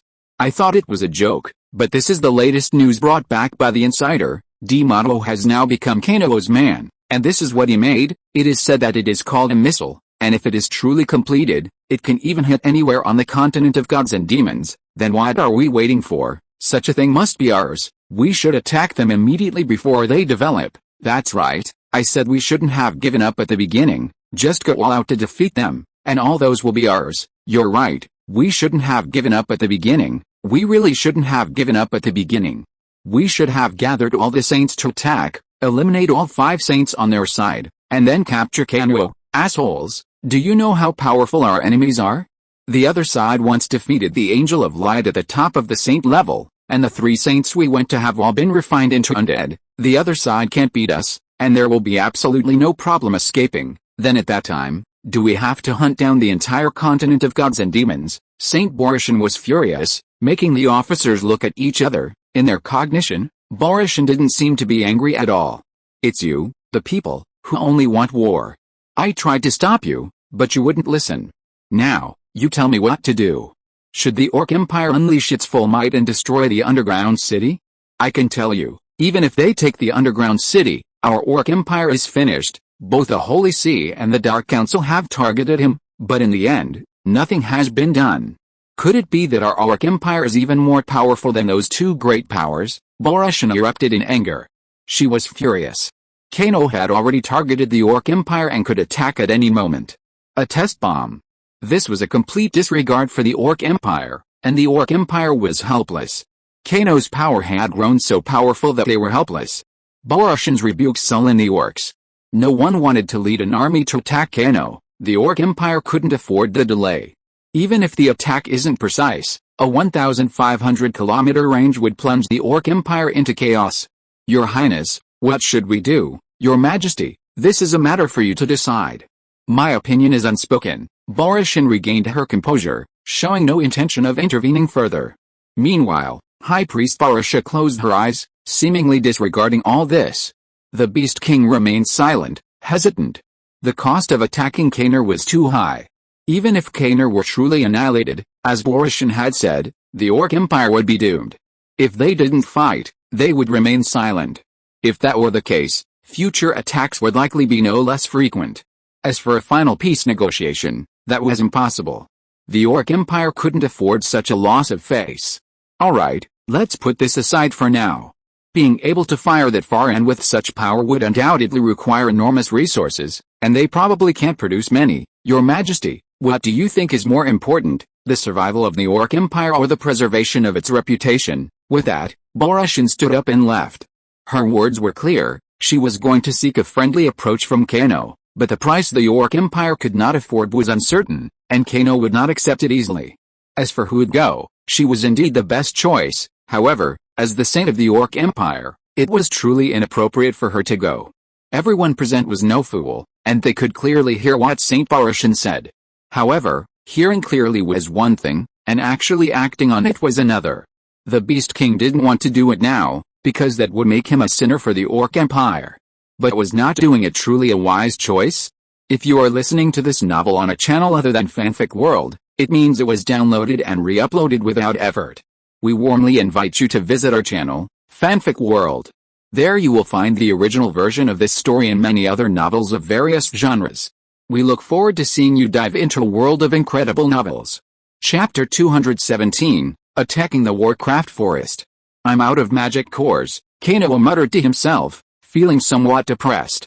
He hadn't waited for the Dark Council, so naturally, he didn't have the 500 light jades. However, now, with no magic cores left, his mech warrior production could cease. With his frantic production, the number of giant mech warriors had reached 50, while the number of standard mech warriors, including the original mech warriors, had reached over 12,000. This number had dramatically increased Kanoa's strength. After all, the mech warriors were now made of gold essence, so their defense was absolutely impeccable. With no magic cores left, Kano needed more.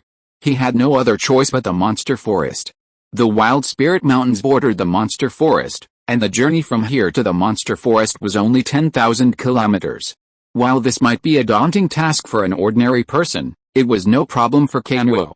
To give the earth demon more opportunities to study, Kano specially crafted some flight and spirit gathering magic circles for him.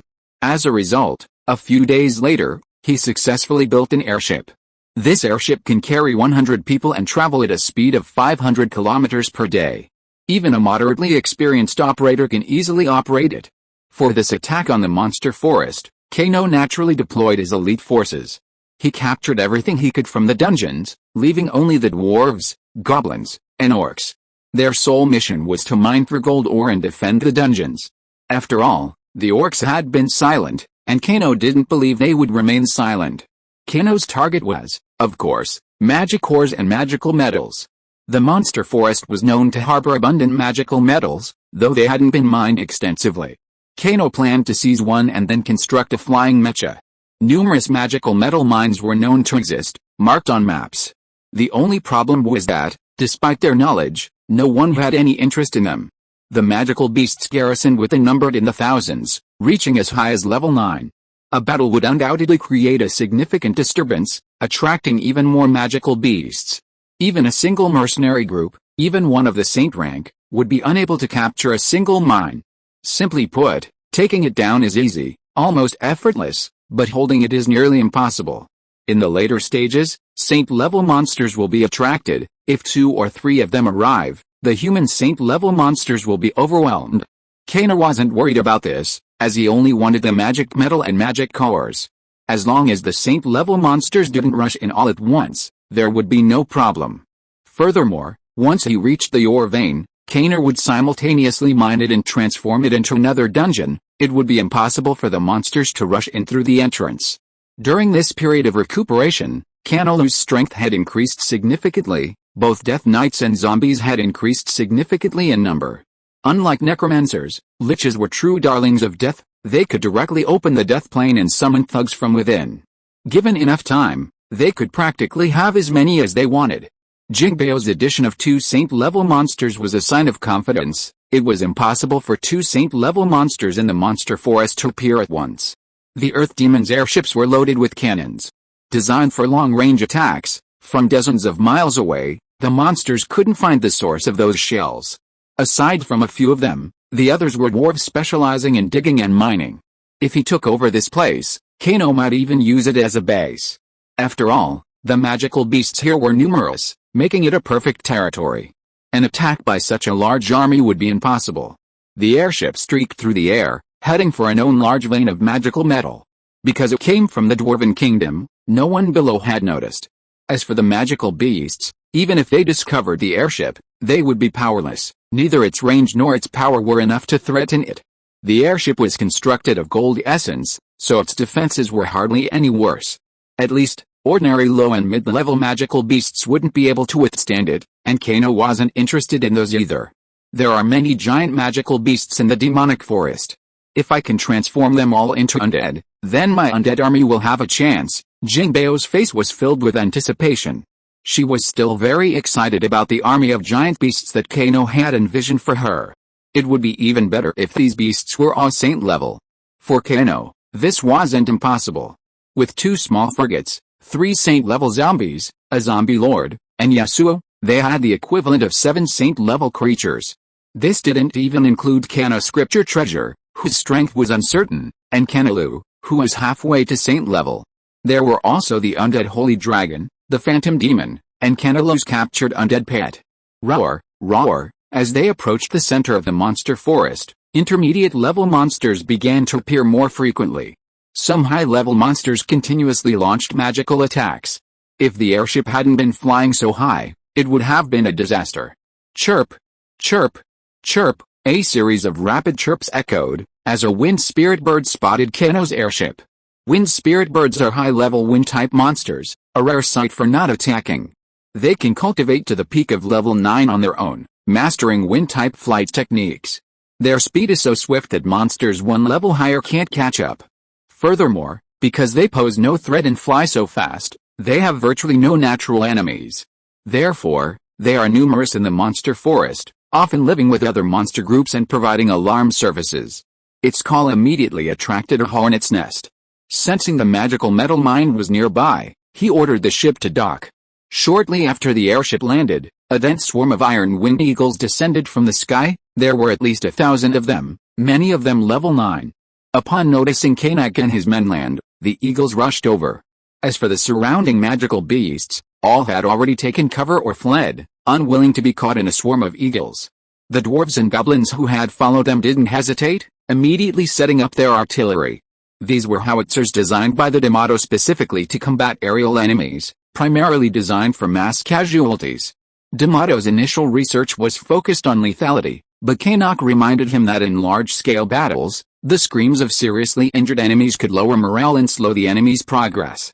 Demato, realizing this, quickly began to focus on inflicting casualties.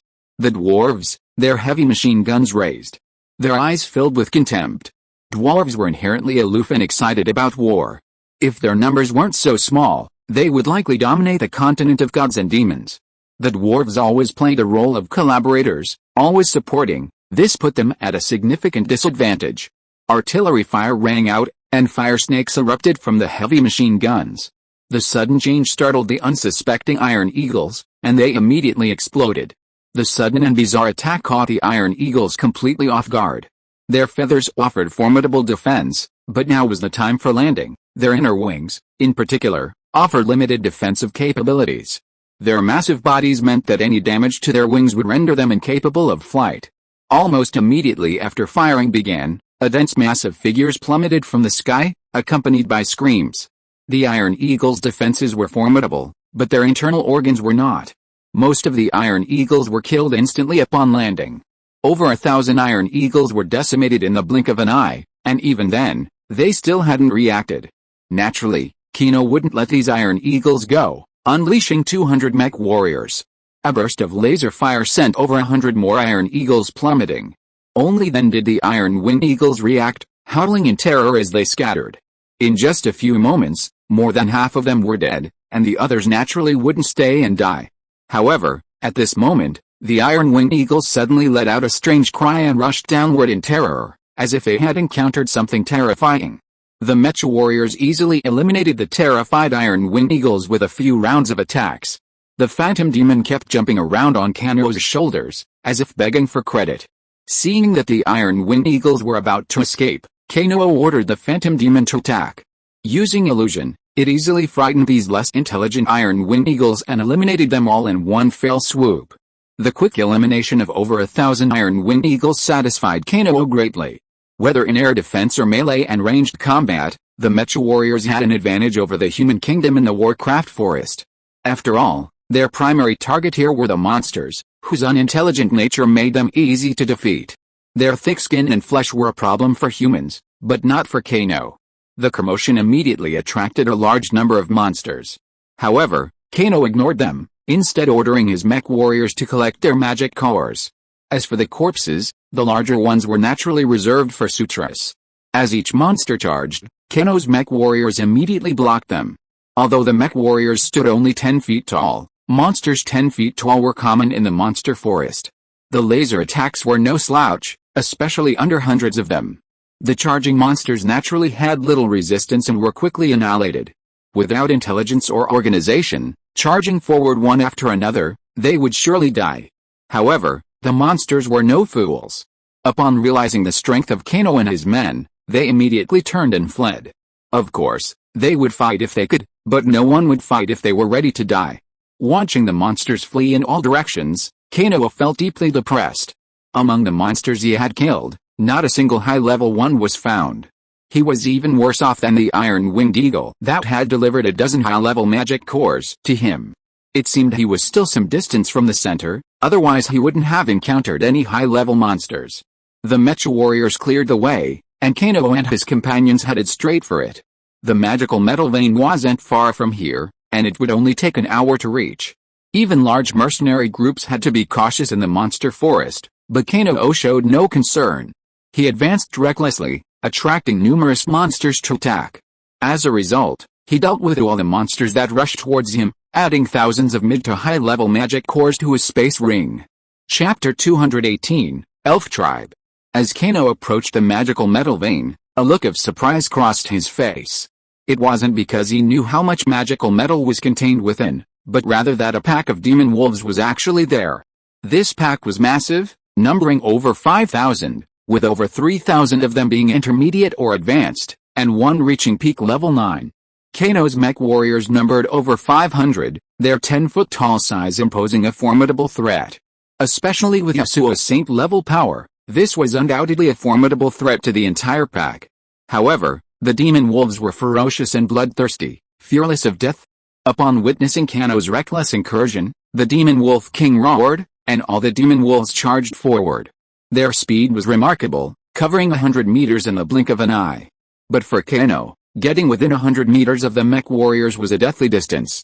As the demon wolves entered their attack range, laser lances blazed, leaving the intermediate and primary demon wolves powerless to resist. A single attack would kill 500 demon wolves. If any managed to get close to Kano, the heavy machine guns would unleash flames without hesitation. In just a few breaths, the demon pack had suffered heavy losses.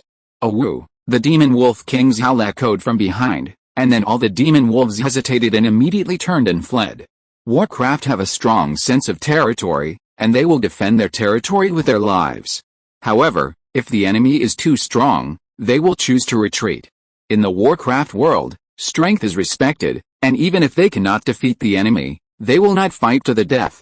The demon wolves retreated, and Kano easily occupied the mine. Everyone immediately set to work, expanding the entrance to the magic metal mine and declaring the surrounding area 10 miles as their territory. D'Amato, Kano, and Yasuo remained in the airship and began to transfer some of the dwarves there. After all, this was a large project, and a few dozen people alone would not be able to complete it in a short time. As for the shortage of manpower, Kano prepared to go to the dwarf kingdom to respond. He would recruit as many as he could, and if there were not enough, he would simply rob them. Of the over 20,000 beast cavalry, over 10,000 would be deployed to the monster forest to organize defenses and collect magic cores. After all, the dwarves' expertise lies in mining and drilling, so having them collect magic cores would be a waste. After occupying the mine, Kano commanded the mech warriors to maintain near 24-hour security, even deploying giant mech warriors and small reconnaissance aircraft. Kano, accompanied by the Sutra and the dwarves, entered the mine and began excavating the dungeon. Meanwhile, he was assessing the quantity of this magical metal ore vein. Jingbeo was an expert in this area. After a long mental scan, his eyes widened. With an expression of disbelief, he said in surprise, "We're lucky. This vein is too large. If we extract all the minerals, we can at least give you 10,000 magic mecha warriors. 10,000 magic mecha warriors, that's unnecessary. Let's just make a mecha battleship. If that's possible, that would be amazing. We also need to continuously capture other veins. We need a large amount of magic metal. Although this vein was large, magic metal veins were rare to begin with. A lot of refining was needed to extract true magic metal. Moreover, the most produced magic metal was mithril, which has average magic channeling properties and good strength. It was perfect for mecha battleships. In just a few days, thousands of magical beasts rushed over and were all destroyed. However, these magical beasts were mainly low level, which meant they could provide some food for Kano. At this moment, Kano suddenly wondered why there were so many monsters in the monster forest. The low and mid-level monsters seemed endless, and he wondered where they came from. After all, a monster's growth took time. It usually took 100 years for a monster to advance from beginner to intermediate level, 300 years for intermediate to advanced level, and 700 or 800 years for an early advanced level to reach its peak. As for whether or not a monster could advance to the saint level, it depended on luck. Generally, the chances of such a creature advancing to the saint level were extremely small. Only one saint-level monster would appear in millions of monsters, and those were naturally gifted. For example, major tribes like dragons, phoenixes, sub-dragons, and bears could achieve the saint level. For lesser-known and common monsters, reaching the saint level was practically impossible. Not long after the dungeon opened, Kano retreated to a defensive position. His style was to be low-key, and he disliked blatantly occupying territory. Especially since this was someone else's territory, if he provoked a few saint-level monsters, defense was the best option. There are many entrances, but each is only suitable for one orc to pass through. Any larger beast wouldn't even be able to squeeze in. Furthermore, the passages are very long, so any larger beast would have to dig their own holes to get in. However, the area surrounding the magical metal veins is thick with rock, making it difficult for other beasts, except for mole beasts, to enter. In this case, only one dwarf or orc warrior is needed to block the entrance, and no matter how many beasts come, it will be useless. After all, powerful beasts are almost always gigantic. Even the wolf tribe, a high-level beast, is at least 2 feet taller than me. One man guarding the pass is enough to stop 10,000. This is Kano's method. As for the elves, they are naturally included in his plan. Once the elves, who have lost their ability to fly, enter the entrance, they will be doomed. After several days of waiting, the expected herd of magical beasts never arrived, but Kano did receive an elven visitor. Judging by his staff and attire, he appeared to be an elven elder, seemingly in his 30s, still retaining a graceful demeanor. The only flaw was his height, only about 5 feet tall, more than a head shorter than Kano's. This elven elder was only at the level of a junior mage, a common trait for elves. Elves can almost unimpededly cultivate to the level of senior mage, though reaching the saint level is much more difficult. Faced with such a being, Kano naturally wanted to investigate. After all, he had a connection to the elven saint, Xufu, from whom he had learned the art of dodging magical attacks. When Kano appeared before the elven elder, she looked at him with a strange eye. His youthfulness made her wonder if the master of this place was being perfunctory. "Hello, elf elder. I am the master of this place. If you have any questions, please speak to me." Hearing Kano's words, the elf elder was visibly taken aback. Clearly, she didn't fully trust Kano's words. However, she had come only to tell him to leave, nothing else was on her mind. "Okay, I'm an elder from a nearby elven tribe. I've come here to ask you to leave. This is the territory of the elves, dragons, and magical beasts. Other races are not allowed to stay here, let alone mine. Your arrival has disrupted the balance here. If you continue to stay, more magical beasts will attack you. I'm sure you're wondering why it's been so quiet lately. It's because we elves have suppressed the magical beasts. Otherwise, the incoming hordes would have devoured you long ago." The elf elder spoke with a proud air, as if expressing affection for Kano. Kano curled his lips, a look of resignation. The arrogance of the elves is renowned throughout the continent of gods and demons. They only care about 2 types of people, the powerful, those above the saint level. The other type is the exceptionally handsome, who seem to place great emphasis on appearance. Ordinary looks like Kano, without demonstrated strength, are naturally ignored. Kano remained silent, but Jinbeo, beside him, was not in a good mood. Given her status, she shouldn't be here, for the dragons wouldn't allow it. But she's here now, because they possess immense strength, enough to make even the dragons wary. Haughty elven elder, put away your hypocrisy. We wouldn't treat you this way if it weren't for the elf Saint Xufu. I'm telling you, elves, that the entire 100-mile radius around this mineral vein is our territory. You are forbidden to enter without permission. Oh, your highness, Saint Xufu, how could I possibly recognize such vulgar humans like you? No, you're not human, you exude the aura of dragons. No, damn it, you're an undead dragon, the elven elder suddenly cried out in disbelief, like a cat whose tail has been stepped on. Then, with a sullen expression, he stared at Kano, seemingly lost in thought. Elven elders, please tell your elf queen that unless necessary, it's best not to provoke us, or the consequences will be very troublesome. We don't want to provoke the elves, but we also don't want to be provoked. Kano's tone was frivolous, devoid of any respect. This infuriated the elf elder, but she said nothing. She looked at Jingbeo again, then turned and left, gracefully performing a wind-based flight spell as she soared into the distance. I'm sorry, I've exposed my identity. These hypocritical elves will surely tell the dragons, and it won't be long before they attack. It's nothing. I didn't care about any of this since I asked you to come out. I was just worried that if the dragons came and hurt them, you'd be in a difficult position. Aside from my father, I don't care about any other dragons. Jingbeo's eyes were filled with sadness, and Kano couldn't help but pat her shoulder to comfort her. He could imagine how tormented Jingbeo's childhood must have been, without care and comfort. After the elven elders left, the surroundings fell silent again. No dragons, no elves, no magical beasts appeared, as if they were planning something. Kano cared little for these matters. His sole concern was the mining of magical metals. As time passed, more and more dwarves and orcs were sent in, and the mining of magical metals proceeded at breakneck speed. Meanwhile, Kano's defenses slowly expanded, from 100 miles to 1,000. Furthermore, there were numerous self-destructing mines, but these were controllable, designed to protect against the influx of magical beasts. Chapter 219, Unlucky Beast Tide. After the D'Amato research base was relocated here, numerous minefields and artillery positions were deployed for their own safety, even missile racks numbered in the hundreds. Of course, due to issues with the magic cores, the power of both missiles and bombs was significantly reduced. However, he prioritized quantity over quality, and at least dealing with these unintelligent monsters was not a major problem. Kano's burning spirit fire spread out over 1,000 miles, allowing him to control it at will within that radius, without worrying about pursuit or interception. The burning spirit fire's transformation brought Kano significant benefits. While its offensive impact was insignificant at present, it had already undergone a qualitative change, especially its intermittent control, which was rapidly improving. It contained many functions Kano didn't understand, and he was still researching them. It wasn't long before he mastered more. I have to leave for a while. Just as Kano was bracing himself, Jingbeo suddenly began to leave. Her worried expression suggested something serious was about to happen. Kano immediately thought of the Dragon Clan. Could it be that those old men had come after Jingbeo?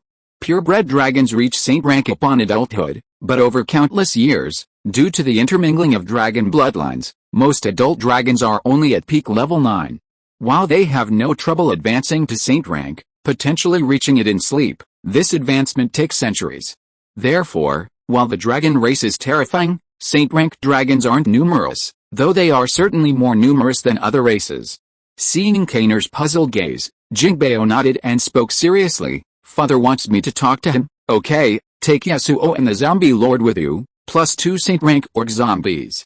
We shouldn't have much of a problem, but Kenolite's off transporting the dwarves. Without saint rank, what will you do? Why worry? I have a mech, at least I'm equivalent to a few saint rank. No problem, thank you. Jingbeo's expression was bitter, causing Kanner's nose to sour. Ultimately, it was because he wasn't strong enough, otherwise he wouldn't have let Jingbeo down so hard. Dragons cannot be killed, only imprisoned and exiled. This precondition requires the capture of the Sutra.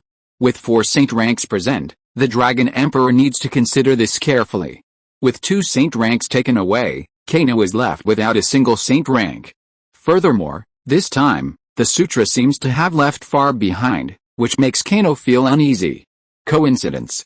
When all coincidences come together, a crisis will arrive. The departure of all the saint ranks around Kano makes him uneasy. Given the timeline, the beast tide should be approaching. Kano's mind raced, and he spotted the beast tide in the distance. Leading them were 2 saint rank dragons, along with a dozen or so elves. Following closely behind were densely packed monsters. These monsters were primarily wolves and dragons, including earth bears, numbering at least hundreds of thousands. Although Kano couldn't judge the strength of the dragons and elves, he expected at least 1 or 2 saint ranks. After all, their force was so strong, it was clear they were prepared to annihilate them all. Hey, what's that? One of the elves looked puzzled, casually grabbing at the air.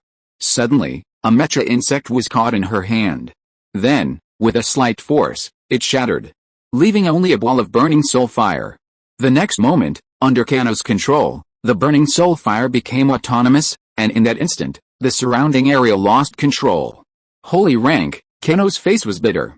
At least one of those elves was a holy rank elf. It seemed his luck wasn't quite right to encounter a holy rank elf. If he was right, those two dragons should also be holy rank. The holy rank elf's face was gloomy, and the other elves naturally noticed something was amiss. Even the two dragons came closer. Evil necromancer, damn it. What's the use of this thing? It should be used to devour souls to strengthen itself. After all, so many monsters have died in the monster forest, and this is a lot of essence. They naturally didn't know that Keno's mecha insect was used for surveillance. After all, such a thing had never happened before. However, both the elves and dragons were utterly arrogant. They knew no fear. Even knowing danger, they would charge forward without hesitation. They didn't care about this minor incident. However, Keno was already prepared for battle. Artillery positions locked onto a 40-mile radius, ready to fire if the beast tide entered range. Keno also deployed several mech warriors to monitor everything within range, wanting no chance of mishap. This time, there were hundreds of thousands of monsters, so naturally, the magic cores were a given, at least tens of thousands. The magic core problem was completely solved. D'Amato, standing next to Keno, looked excited. When Keno told them that a beast tide of over 100,000 was approaching, his excitement was undeniable. Artillery shells had been working overtime to prevent the beast tide, and missiles had also increased significantly. However, due to their long range, missiles were naturally reserved for distant targets. Bombs were sufficient for dealing with these ordinary monsters. Commanding hundreds of thousands of magical beasts, the elves and dragons wouldn't retreat. To them, they were mere cannon fodder. Even their demise wouldn't be a major concern. Keno, however, was anticipating just such a beast tide. He had even ordered 5,000 mech warriors to circle behind the beasts to prevent them from escaping. Keno estimated the attack range to be 30 miles. Given the elves and dragons' pride, they would undoubtedly charge. Once they approached, the losses would be devastating. At that point, any attempt by the magical beasts to escape would require them to withstand the mech warriors' assault. With each of them wounded, their chances of success were slim. As for the dragons and elves, Keno naturally dealt with them personally. Those two dragons were the equivalent of two saint-level magic cores. With a beast tide's speed, they quickly reached their 30-mile target. Then, at a command from the Earth Demon, artillery fire erupted. The advancing dragons and elves paused, a strange feeling forming in their hearts.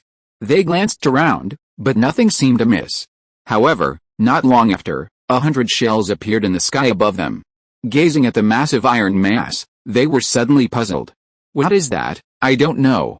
Could it be a newly developed weapon by the goblins?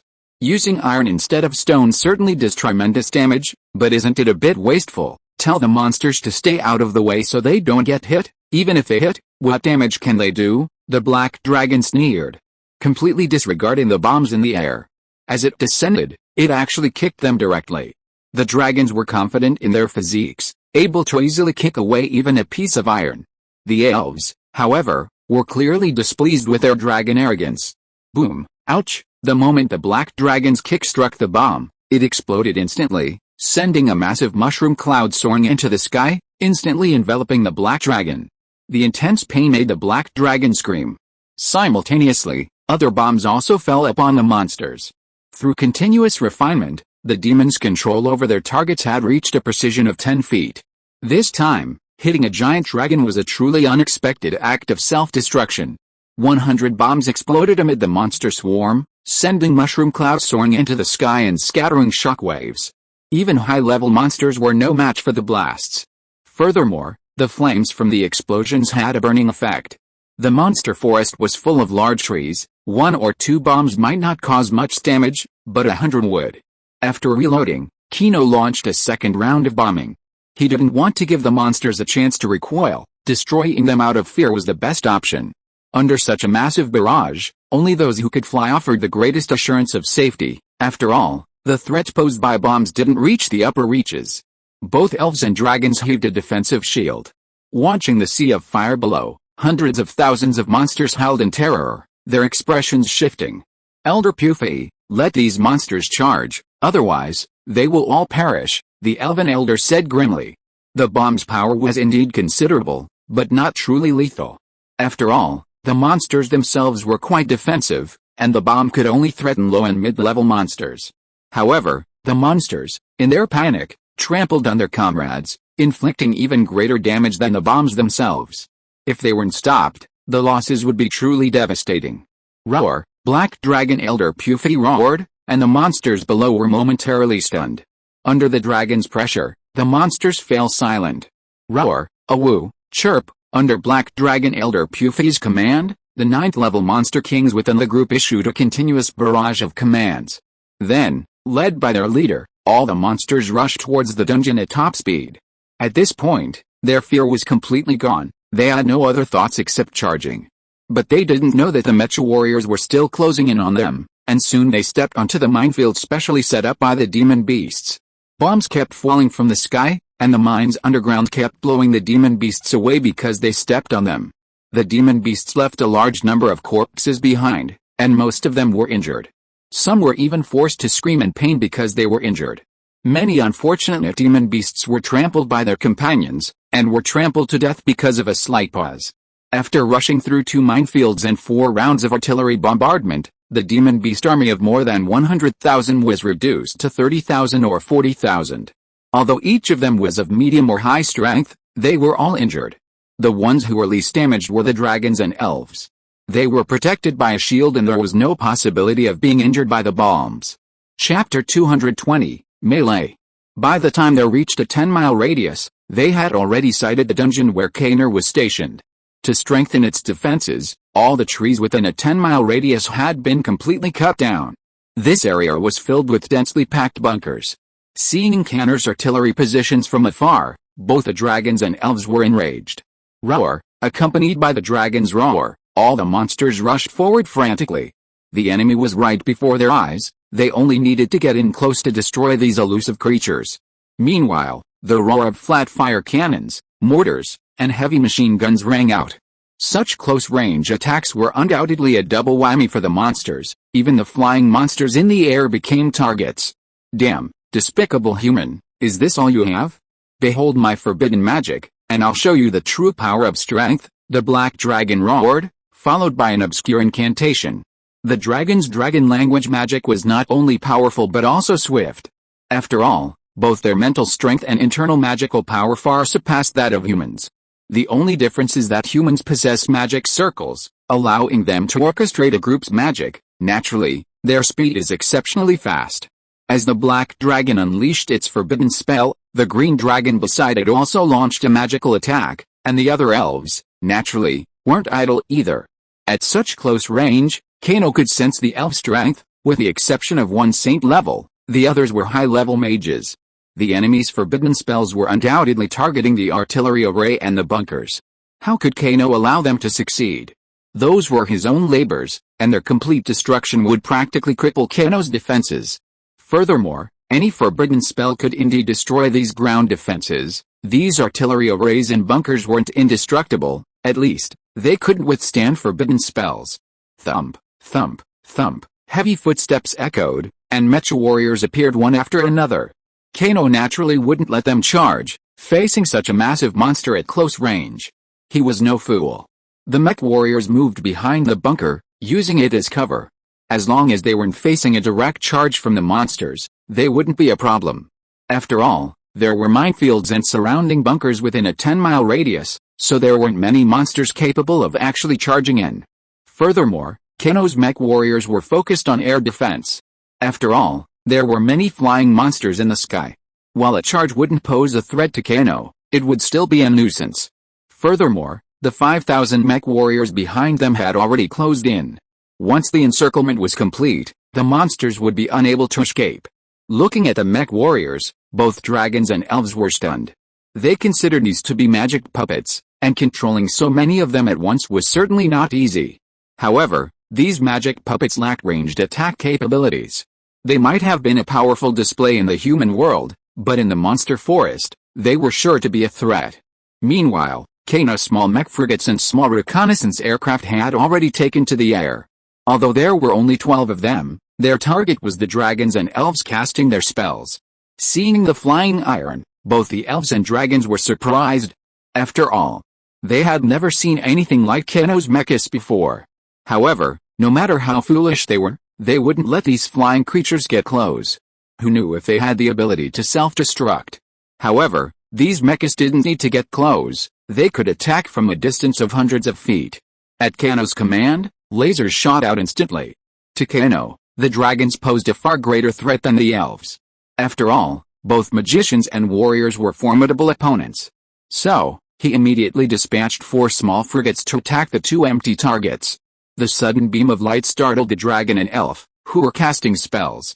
They had no shields in place amidst the swarm of monsters, so the laser attack caught them completely off guard. The laser cannons fired so fast that they had no time to react. Almost the next moment, they were awestruck. Ouch! A painful cry echoed. The black dragon's head was burned by a burn in its eye. Its flesh was a bloody mess, oozing blood. It looked severely injured. As for the green dragon, its defenses were noticeably weakened. It was severely damaged by the attacks of the 2 small frigates. While not dead, it posed no significant threat. Another attack would likely doom it.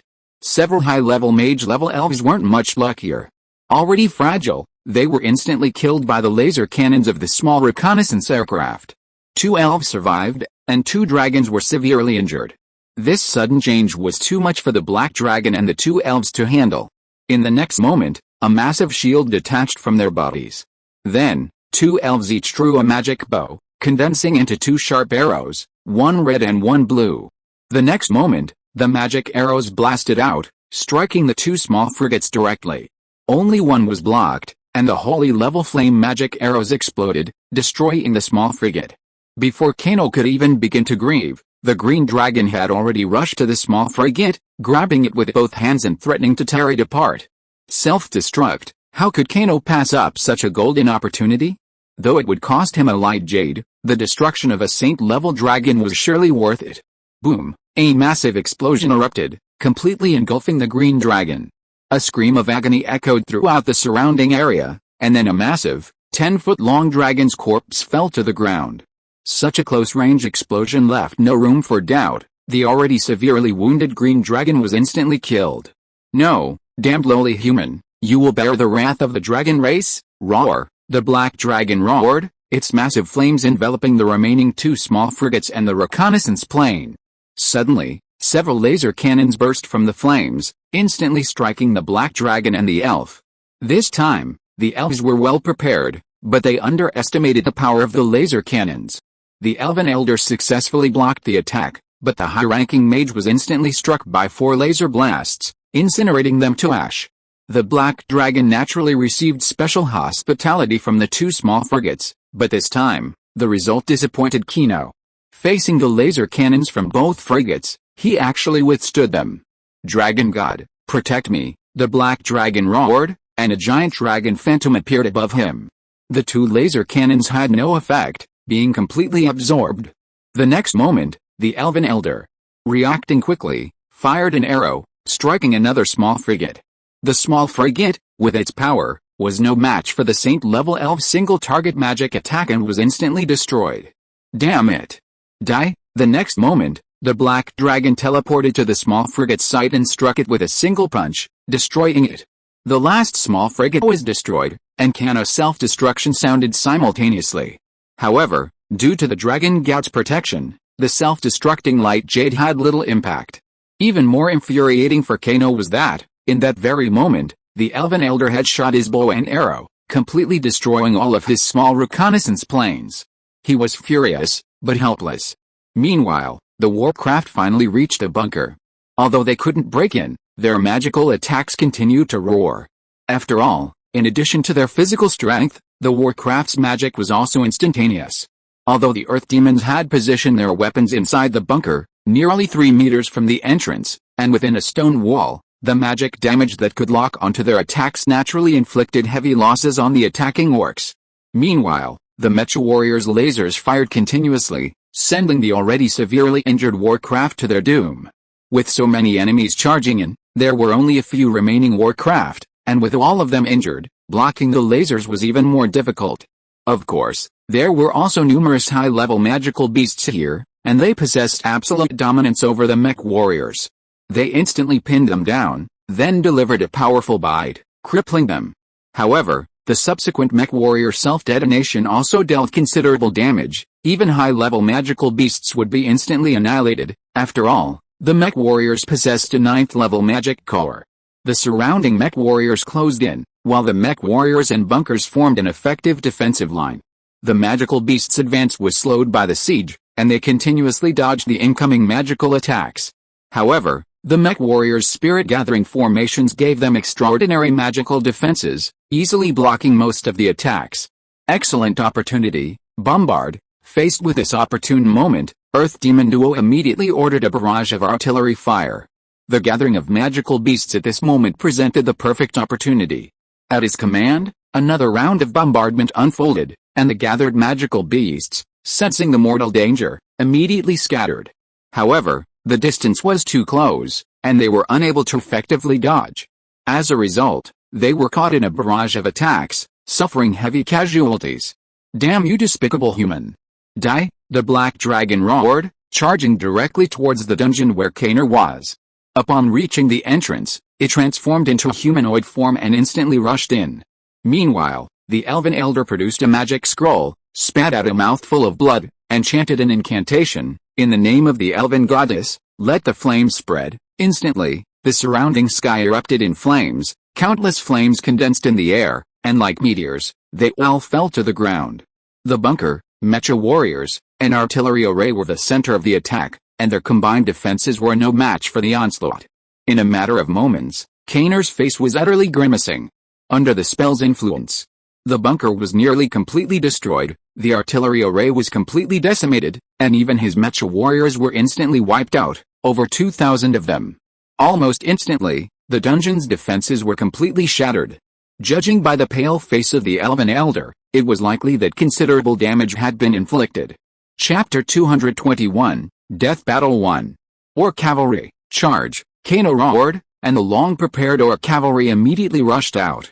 Although there were still tens of thousands of high-level magical beasts outside, the surrounding 5,000 mecha warriors had already gathered around them, and with the addition of 10,000 beast cavalry, victory was not impossible. Just as Keri's order came down, the humanoid figure of the black dragon arrived at the dungeon. Keri looked at the enraged black dragon with a cruel smile. Intermediate mage, you are so brave human. You haven't fled yet. Do you think you can stop me? Sorry, I don't think so.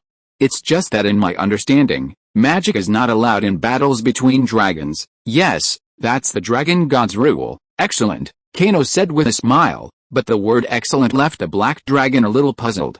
The only thing that puzzled him was the strange look of Keri's magic armor. A magician wearing armor was a strange thing. For a noble magician, it was supposed to wear magic robes. Tell me, how do you want to die? I want you to die, Keri sneered, then roared and charged forward. This scene stunned the black dragon, his face filled with disbelief. What was the dragon clan? They were known as the second most powerful in close combat and the strongest in aerial combat in the divine and demonic continent, even in human form. That was still undeniable. And Keri before him, a mere mid-level mage, dared to challenge him in a battle of strength. In his eyes, it was a suicidal act. Let's fight, I'll give you a punch. The black dragon's face was filled with disdain, and he actually stood there motionless. He had every confidence in humans. Even though Keri practiced both magic and martial arts, his strength was there, in his opinion, no match for him. Keri's punch was aimed at the black dragon's head, but before he could get close, his fist was caught. In that moment, Keri clearly felt the power of the saint rank. Even in human form, the power remained within his control. The next moment, a faint smile crossed Keri's face. His armor transformed into a hand, instantly wrapping around the black dragon's arm. As he stared in disbelief, the entire armor completely engulfed the black dragon. The sight startled the black dragon, who immediately attempted to throw off the transforming mech. However, even with his saint-level strength, sheer force alone couldn't destroy it. Damn it! You think this thing can harm me? It appears to be immune to physical attacks, but don't forget I can use magic. Then I'll show you this. Keri waved his hand, and with a roar, the undead holy dragon appeared in the dungeon, barely able to hold itself up in the cramped space. The dungeon was supposed to be tall, but Kano had purposely limited it to just 5 feet to prevent the growth of larger monsters. While a normal dragon is 10 feet, an undead dragon is only 5. Undead Holy Dragon. Upon seeing the undead Holy Dragon, the black dragon's pupils shrank. His eyes were filled with disbelief. As a dragon, he was all too familiar with the aura of the Holy Undead Dragon. Any non-idiot could sense its oppressive presence.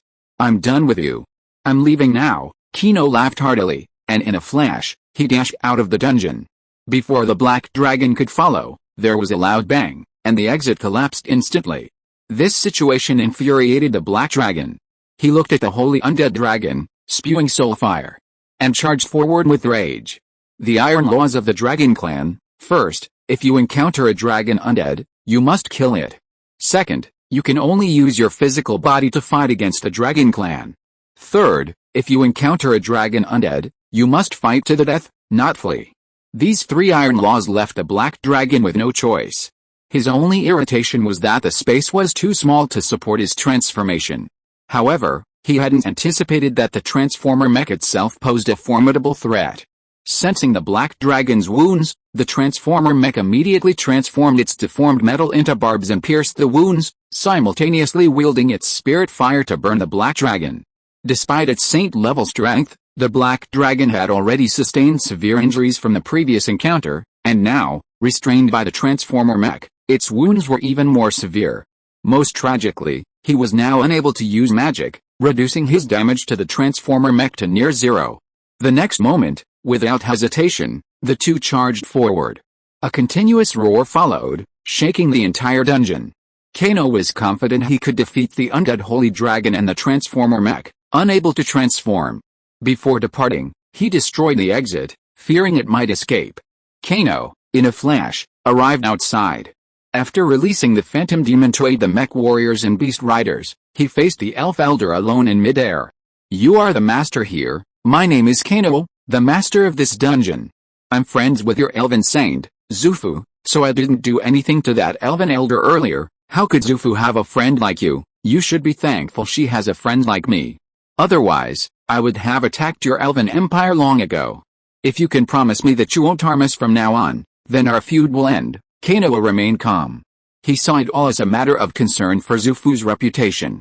After all, having learned her secret techniques, it would be unwise to slaughter her now. However, his losses this time were indeed significant. Aside from the small mecha frigates and small reconnaissance aircraft, nearly all of the over 2,000 mecha warriors here were elven. Moreover, if his guess was correct, the elves were definitely the instigators of this incident.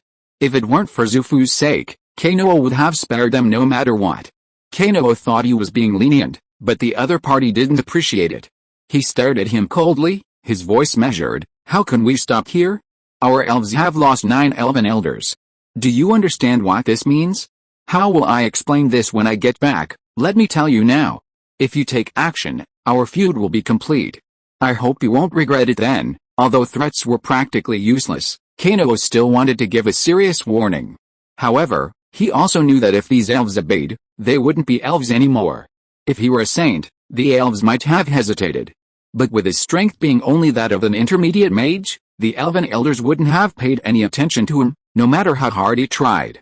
"Huh? Phantom demon?" The elven elder suddenly looked at the phantom demon below, a look of surprise on his face. The phantom demon, now in the midst of the monsters, had controlled the demon wolf king with his half-step saint-level power. He then commanded the wolves to attack the monsters, causing unbearable suffering to the already injured ones. The addition of the mech warriors and beast cavalry dramatically changed the battle. It was now only a matter of time before the remaining mid and high-level monsters were completely annihilated. "Are you the master of the phantom demon? Indeed, then you're doomed." A cold glint flashed in the elven elder's eyes, and he instantly unleashed his bow and arrow. The red magic arrows instantly reached Kano's face with incredible speed. Kano frowned at the sudden attack, but in a flash, he dodged the blow. At the same time, wielding the sword of terror, he charged forward in a flash. He didn't want to expose his agility until the critical moment. Yasuo had taken his wind sword for the sake of the sutra. However, Kano still had the law of time and the law of blood. Even if he couldn't defeat the holy level elves, who only had magical attacks, he should be able to defend himself. That's what Kano thought.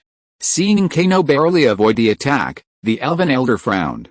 Then, as Kano retreated, a barrage of flaming arrows shot towards him, their speed causing Kano to frown. Despite his best efforts to dodge each magic arrow, Kano found himself increasingly distant from the elven elder. The elder's swift arrows were a real headache for Kano. His best strategy now was a single strike to kill him, otherwise, he would struggle to inflict serious damage. After all, the elven elder was cautious these days, not letting Kano get close. Kano felt helpless, contemplating how to suppress the elven elder. As long as the elder didn't unleash area of effect magic, he wouldn't be in any danger. Therefore, his best strategy was to drain the opponent's magic power. If he could drain the opponent's magic power, his chance would come.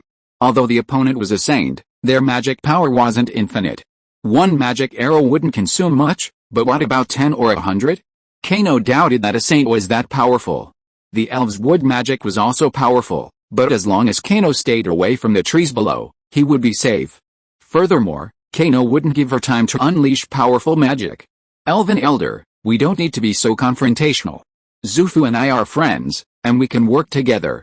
I only want the magical metal veins and magic crystals here, they won't pose a threat to you, HMPH, despicable human. You must have used a scheme to become friends with Saint Xufu. But from now on, you won't have the chance to see the saint. I'm not as kind as she is, fuck you, old man. How can I be unreasonable with you elves?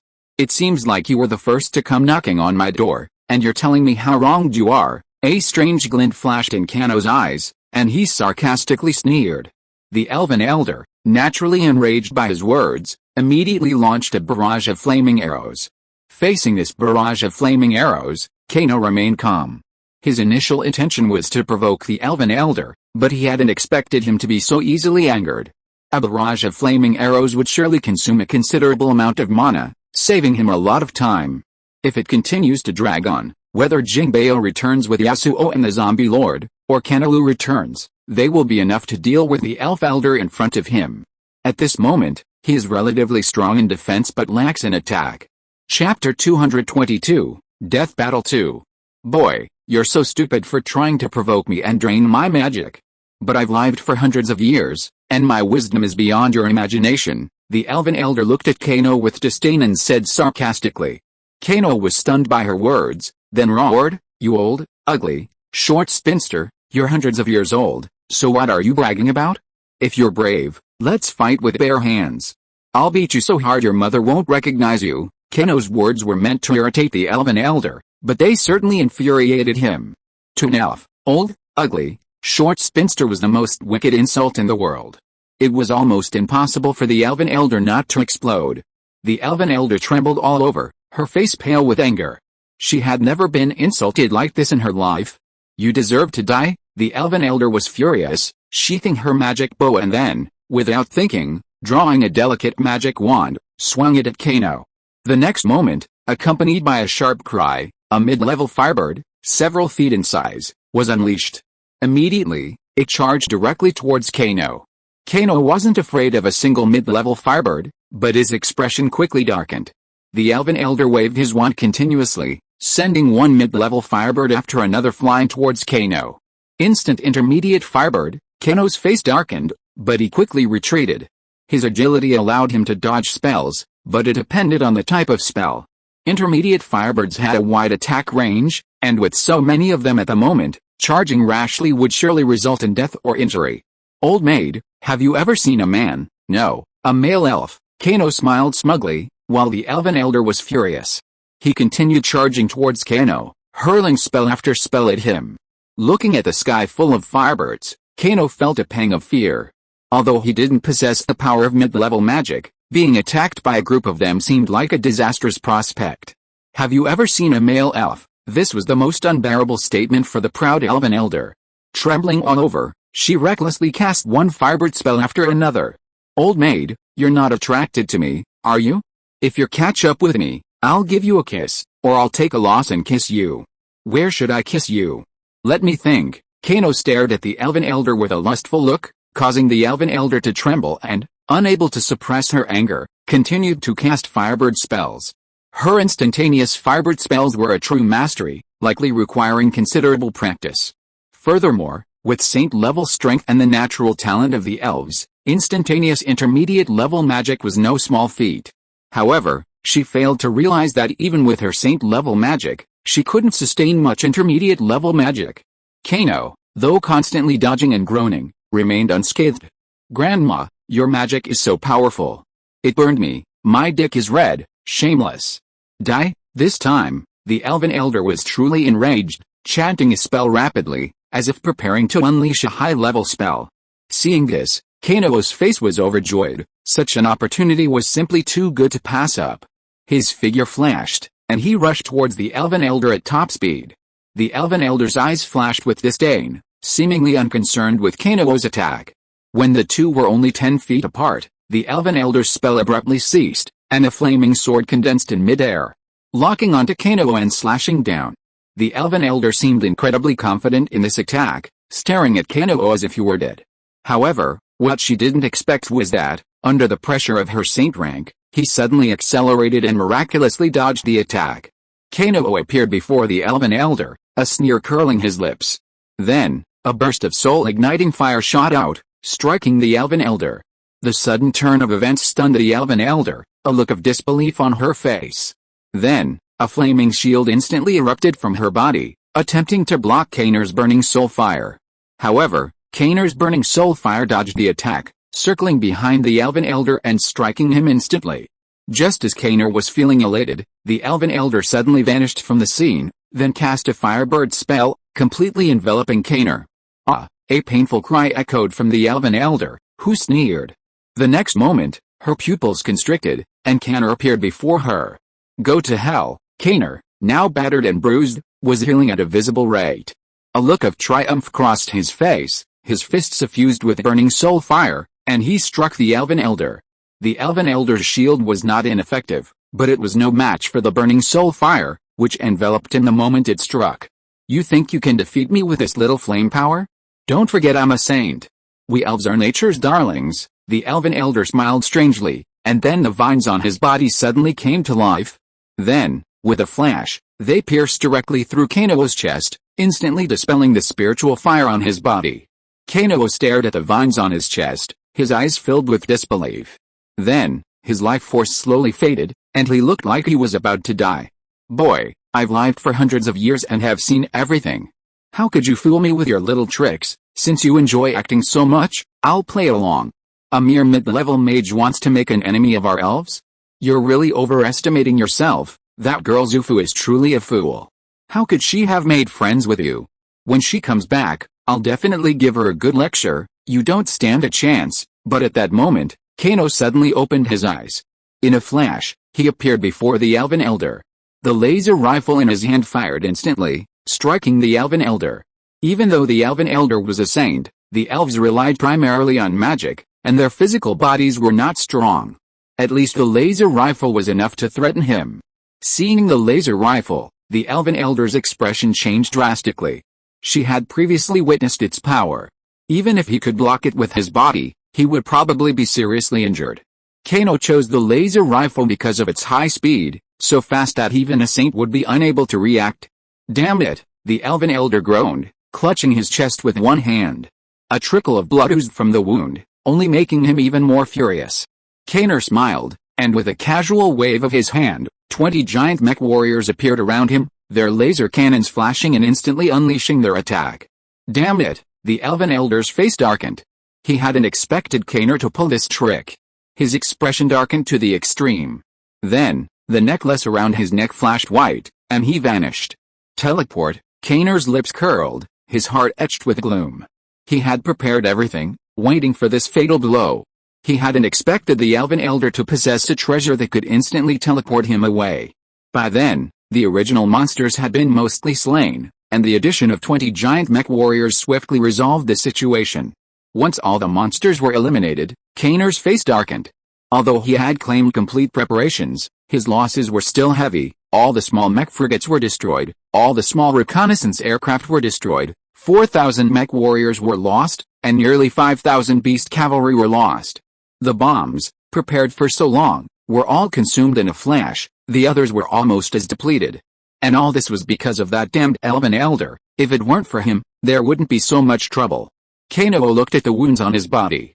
They contained the law of blood, but the wound on his chest was too severe. It would be impossible to heal in such a short time. It's over. Kano flashed and returned to the dungeon at breakneck speed. By then, the black dragon had been exhausted to death. The transforming mech was barely damaged, but the undead holy dragon had many broken bones. Even with his soul-burning fire, it wouldn't heal for a while. Kano recaptured the mech warriors, and the orcs went to collect magic cores. By then, all the surrounding monsters had been summoned, so there was no danger. My lord, Kano returned. His face suddenly changed when he saw the dungeon's current state. If you were here, with his half-step saint-level strength and a saint-level puppet, he wouldn't have ended up in such a state. Secure the dungeon. I'll go check on the Sutra treasure. Through his soul sense, Kano noticed that the Sutra treasure was in poor condition. It seemed something had happened there. Even with 4 saint ranks present, the Sutra treasure was still injured. The burning spiritual fire on his back transformed into wings, and even with his slow flight, Kano quickly found the Sutra treasure. However, upon arriving, he found the once dense forest reduced to ruins. The most striking sight was a 10-foot-long black dragon lying motionless on the ground, its body covered in wounds of varying sizes. Though dead, the imposing presence of a peak saint rank still lingered. The Sutra treasure lay quietly on the ground, now transformed into a dragon form, but her body was covered in wounds and she had completely passed out. The 2 orc zombies' bodies were shattered, completely unable to reconstruct a single piece. It seemed as if they had been torn apart alive, making any attempt to reconstruct them impossible. Yasuo remained standing, but supported by his wind sword. His wounds were healing, but he seemed unable to move at all for a while. The zombie lord was in no better shape, having lost an arm. Without his divine power, it's unlikely he'd ever recover. It seems Jinbei, like Kino, transformed into a dragon and engaged in melee combat. Even so, he lost 2 saint-level zombies. If Yasuo and the zombie lord hadn't possessed the powerful healing power of his divine power, they would have surely perished. The ultimate outcome was clearly their victory, leveraging every advantage to slay a peak saint-level black dragon. Kino could imagine how difficult it was for such a formidable force to triumph. Chapter 223, Elf High Level. However, this time, the Elven Elder, having slain 3 dragons and 9 higher-ranking mages, is likely to have entered a bitter feud with both the dragons and the elves. Even if Kano wishes to remain in peace, they will not let him go. After all, it's the other party, not him, who is now the stronger. Killing Kano would be easy for either the dragons or the elves. They simply don't want to engage in a violent conflict. Is this matter simply over? It's impossible. With such a massive loss, how could Kano justify his loss without recovering it? Kano is no docile man, and he will never let his grudges go unpunished. Dragon City lies deep within the Warcraft forest, leaving him no means of escape. However, finding the Elven Empire is not difficult. Numerous elven tribes exist within the Warcraft forest, and they undoubtedly know its location. After all, an empire so vast couldn't be hidden so easily. Furthermore, many mercenaries who enter the Warcraft forest sometimes target the elves. Both handsome men and beautiful women are a great attraction to humans. Therefore, even the larger mercenary groups know the location of the elves, making it easy for Kano to find them. Although Yasuo and the zombie lord were both severely injured, they possessed divine power within them. They should be fully healed in a short period of time. The only problem was Jinbei. Although a dragon, her recovery abilities weren't strong. Even if Kano used the Law of Blood to aid her, it would take time for her to fully recover. We can't stay in this dungeon any longer. If a master from either the dragon or elf arrives one day, we won't be able to hold out. Leave some undead to mine, and everyone else evacuate. Kano, you'll be in charge of the transportation back and forth. It should be no problem, don't worry, sir, it's absolutely no problem. Kano was, after all, a half-step saint. His strength was there, and coupled with his vast arsenal of secret techniques, ordinary saints couldn't stand him. Furthermore, he also had an orc saint rank. If he couldn't defeat them, he could at least protect himself. In this situation, he was the most suitable person. We'll return to the desolate mountains immediately. Yasuo will be in charge of the dungeon. However, the dungeon needs to be rebuilt to prevent encounters with dragons and elves. I need to make thorough preparations. Jinbei will rest in the dungeon. I'll leave the holy undead dragon behind. We'll probably have almost mined all the gold essence, so I'll have another batch of mech warriors. Motto, you need to work harder and produce more bombs. Feel free to use any magic cores, but it's best to pick the intermediate ones first. Don't worry, sir. I've made another breakthrough in my research recently, and I'm sure you'll be satisfied. Motto was excited, and Yasuo nodded. Returning to the desolate mountains was indeed much safer, but not completely. However, after Kano's arrangements, security should be increased. Aren't you planning to attack the Elf Empire? Jingbeo asked calmly, looking at Kano. Her tone was neither emotional nor angry, but that didn't mean she was devoid of emotion. After all, Kano had suffered heavy losses this time. If it weren't for the law of blood to save his life, he would probably have died here. You won't tell me where Dragon City is? No, I'm a dragon, and I'll never betray them, so I don't have any plans to attack the dragons. But I won't let this go. The Elf Empire has offended me, and I can't do anything to them right now, but I can still teach them a lesson. Don't you have any regard for Zufu's feelings? I already do, or I would have given them a bigger gift, Kano sneered. He hadn't used many missiles this time, so he planned to send a few to the Elf Empire. If he'd offended him, he'd have to pay him back. Don't worry about my safety. With a zombie lord here, those elves can't do anything to me. Besides, we're 1,500 kilometers away. I'll just strike and run. They'll just know it's me, but they won't know where I came from. Even if the Elf Queen had reached the peak of the saint rank, it would be impossible for her to focus her mental power at a distance of 1,500 kilometers. Moreover, Kano simply wanted to teach them a lesson, so he'd strike and run, not even stopping for long. Jingbeo was skeptical of Kano's words, but she knew she couldn't stop them. She hadn't considered stopping them. Within a few months, Kano and his companions returned to the desolate mountains. They immediately embarked on a major renovation of the dungeon. It wasn't a major change, really. Kano limited the height of the newly excavated dungeon to 5 meters, rendering the dragons powerless. Furthermore, Kano set up a spirit gathering array to prevent both external magical attacks and internal magical accumulation. Without powerful magical attacks, Yasuo, the holy undead dragon, and Jingbeo's teleportation abilities made dealing with the holy orders a breeze. The mining of the magic metal ore was entirely left to Kenolu, primarily his undead, who would automatically mine it. He would naturally sense any enemy incursions and undead attacks. Over the course of several months, the yield of gold essence remained undiminished. Kano effortlessly produced thousands of mecha warriors and restored 3 small frigates and 5 small reconnaissance aircraft.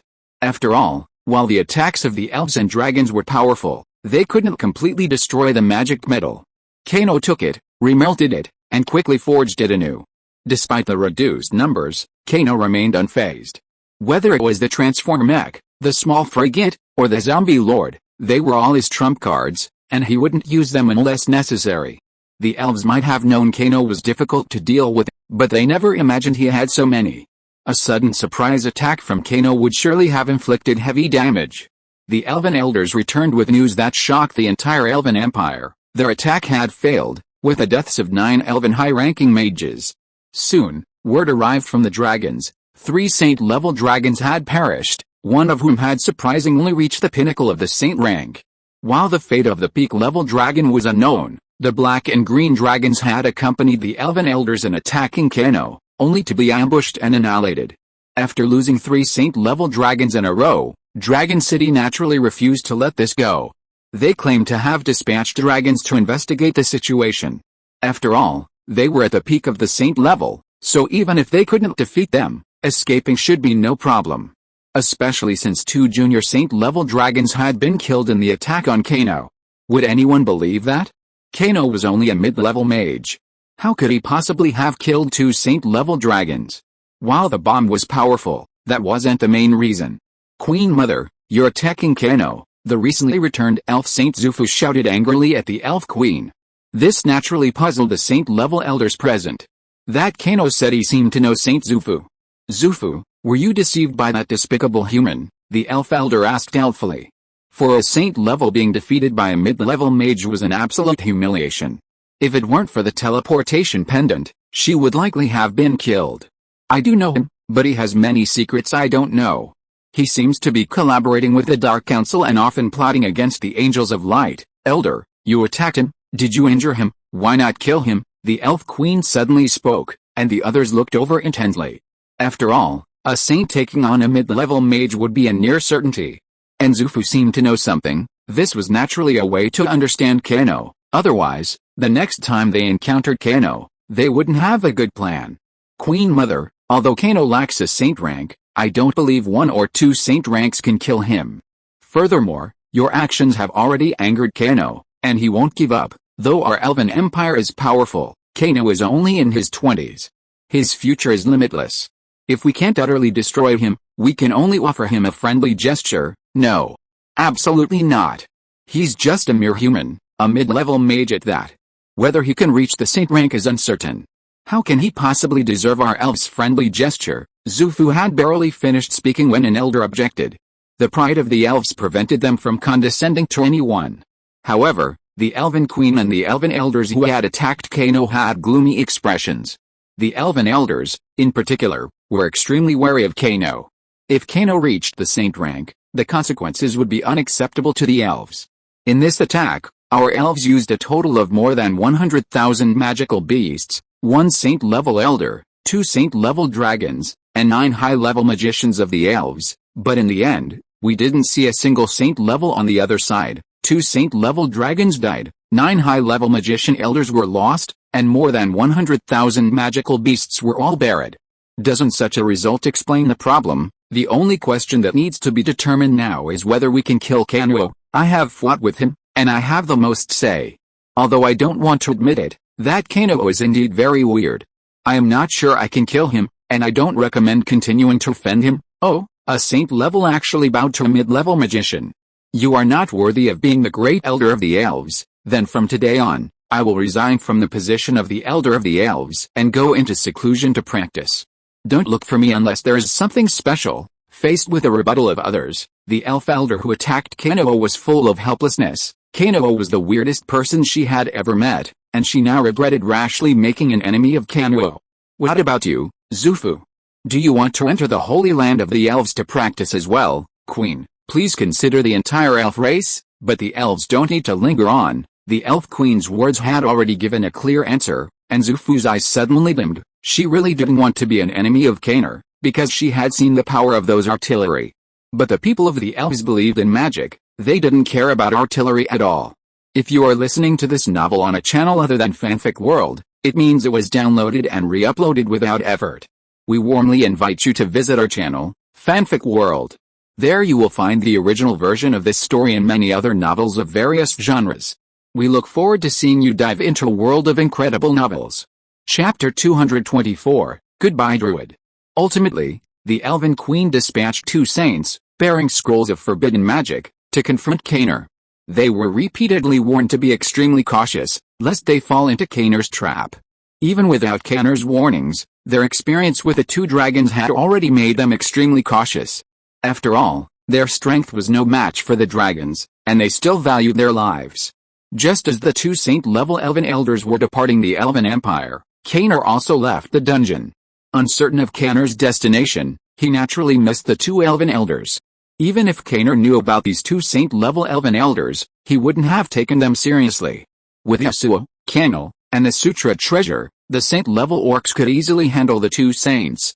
Had they rashly rushed into the dungeon, the situation would have been even more bleak.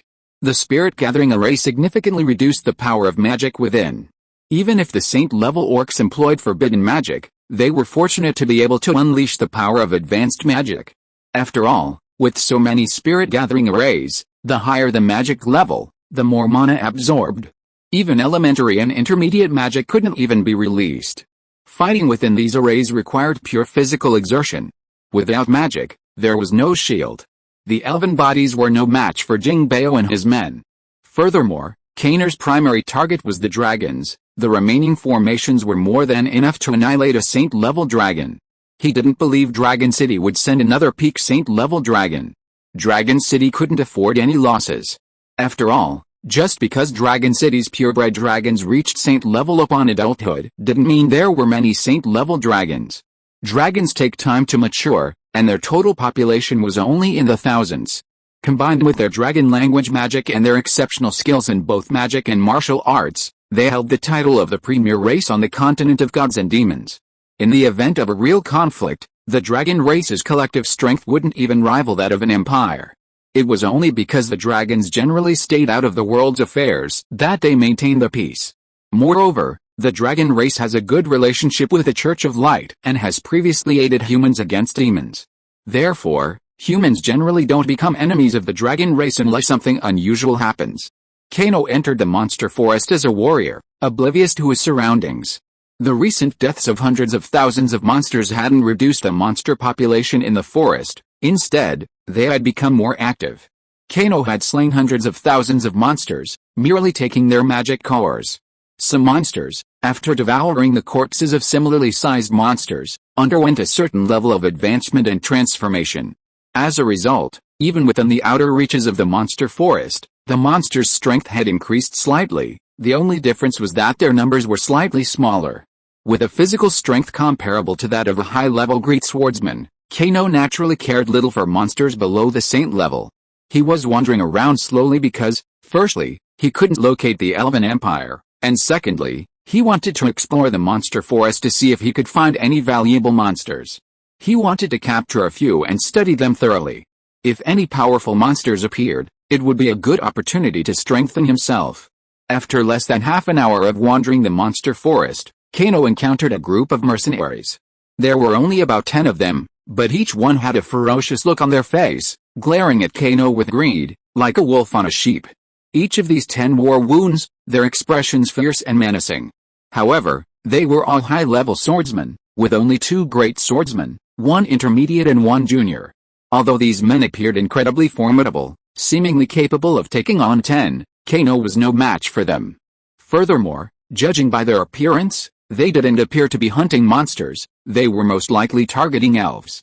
Despite human laws prohibiting the capture of elves, the price of an elf on the black market was at least 1,000,000 gold coins, and there was no demand for them. After all, capturing elves required entering the monster forest, a dangerous undertaking. Once near elf territory, encountering elven patrols could easily lead to their deaths. There was no room for negotiation, and escape was impossible. A counterattack would likely attract the attention of a saint-level elven elder. "You're here to find the elves," Kano said bluntly, causing the 10 men to become wary. They couldn't predict Kano's strength, so they couldn't act rashly. Kano was only in his 20s, perhaps even younger. Despite his age and lack of strength, he was walking alone in the monster forest. No matter how you looked at him, Kano seemed unsettling. "What do you want, kid?" The leader, a bearded man, glared at Kano with a fierce glint in his eyes. Anyone who dared to target the elves was fearless, and naturally, they wouldn't be afraid of a young man like Kano. They simply didn't want to make unnecessary sacrifices, so they didn't want to provoke a conflict with Kano. At that moment, Kano didn't seem particularly remarkable. Perhaps the only striking feature was the dimensional ring on Kano's wrist, but he had carefully treated it so others couldn't tell it was a dimensional ring. To those unfamiliar, they might have mistaken him for a nouveau riche wearing a few junk agate rings. "I came to the monster forest to find the elf empire. If you help me find it, I might offer you a generous reward." "Looking for the elf empire? You're so arrogant, boy. Are you trying to lure one home?" "That's impossible." "That's right, boy, you're too ugly. The elves won't be interested in you, you're too weak. You're nothing but a nuisance. No matter how much gold you offer, we won't help you." Everyone laughed, mocking Kano's presumption. But Kano remained calm, looking at these people as if they were fools. Needless to say, these people were masters of ruthless deeds, but they had also killed countless innocent people. Killing them brought no burden to Kano, and even killing ordinary people wouldn't have been a big deal. "So, you know where the elf empire is." However, their statement exposed a problem. They should have known where the elf empire was.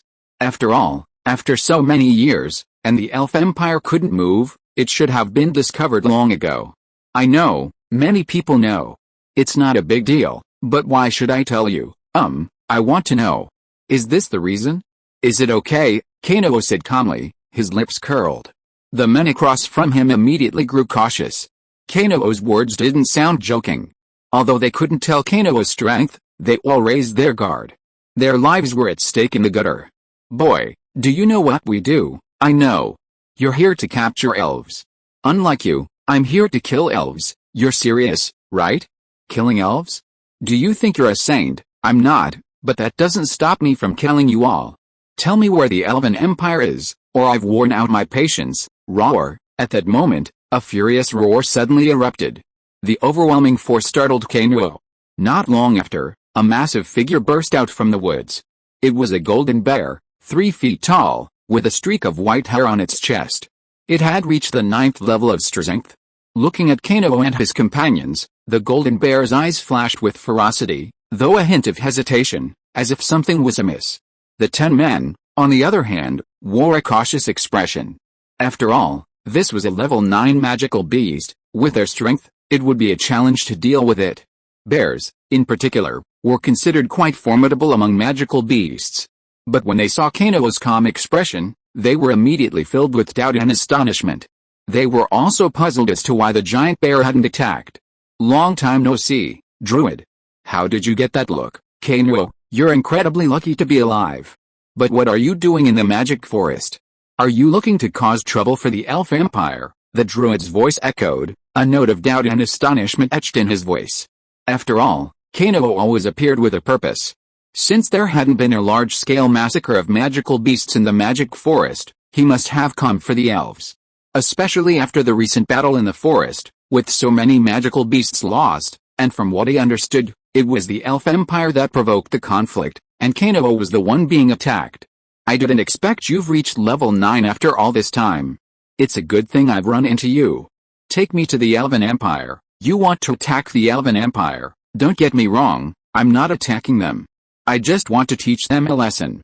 They attacked me a while ago, and I suffered heavy losses. Kenolite was unconcerned, yet the surrounding mercenaries were terrified. The Holy Sea of Light probably didn't have the courage to teach the Elven Empire a lesson. Of course, Kenolite was alone and not afraid at all. If things didn't work out, he could just pack up and move on. You killed 9 high-ranking elven mages. They won't let you go. That's like I'll let them go. If we go after them this time, the elves might be destroyed. Kenolite's brazen words startled the druids and mercenaries. The idea of destroying the Elven Empire was too audacious. However, the druids knew Kenolite possessed powerful weaponry. The terrifying and intimidating weapons now used on the continent of gods and demons seemed to have come from Kenolite's hands. You're crazy. You want to start a war between the elves and humans? What's the deal? Are you truly mad? Don't even think about tipping off the elves. You should know you're no match for me. Killing you wouldn't be difficult for me, but I still want to give it a try. And those mercenaries, you're facing a madman, a powerful one at that. If we don't want a war on the continent of gods and demons, we'd better stop him. The druid now wore a righteous expression, seemingly concerned for the continent of gods and demons. However, even he knew that Kenolite was growing too fast. With his strength, he might not be able to suppress him. He was merely passing through, with no other druids around. Tipping off would be impossible. And since Kenolite had dared to come, he must have been well prepared. Chapter 225, Single Challenge. How about a fight and see how we progress? I think we'll both surprise each other. I'm thinking of that. Kenolite clenched his fist nonchalantly. He was quite intrigued by the druid's talents, whether in the air, on land, or underground. At least he could protect himself against the Holy Order. The Holy Order was indeed powerful, but the Holy Order in this world could only fly, not burrow underground. They had no killing power against anything beneath the surface.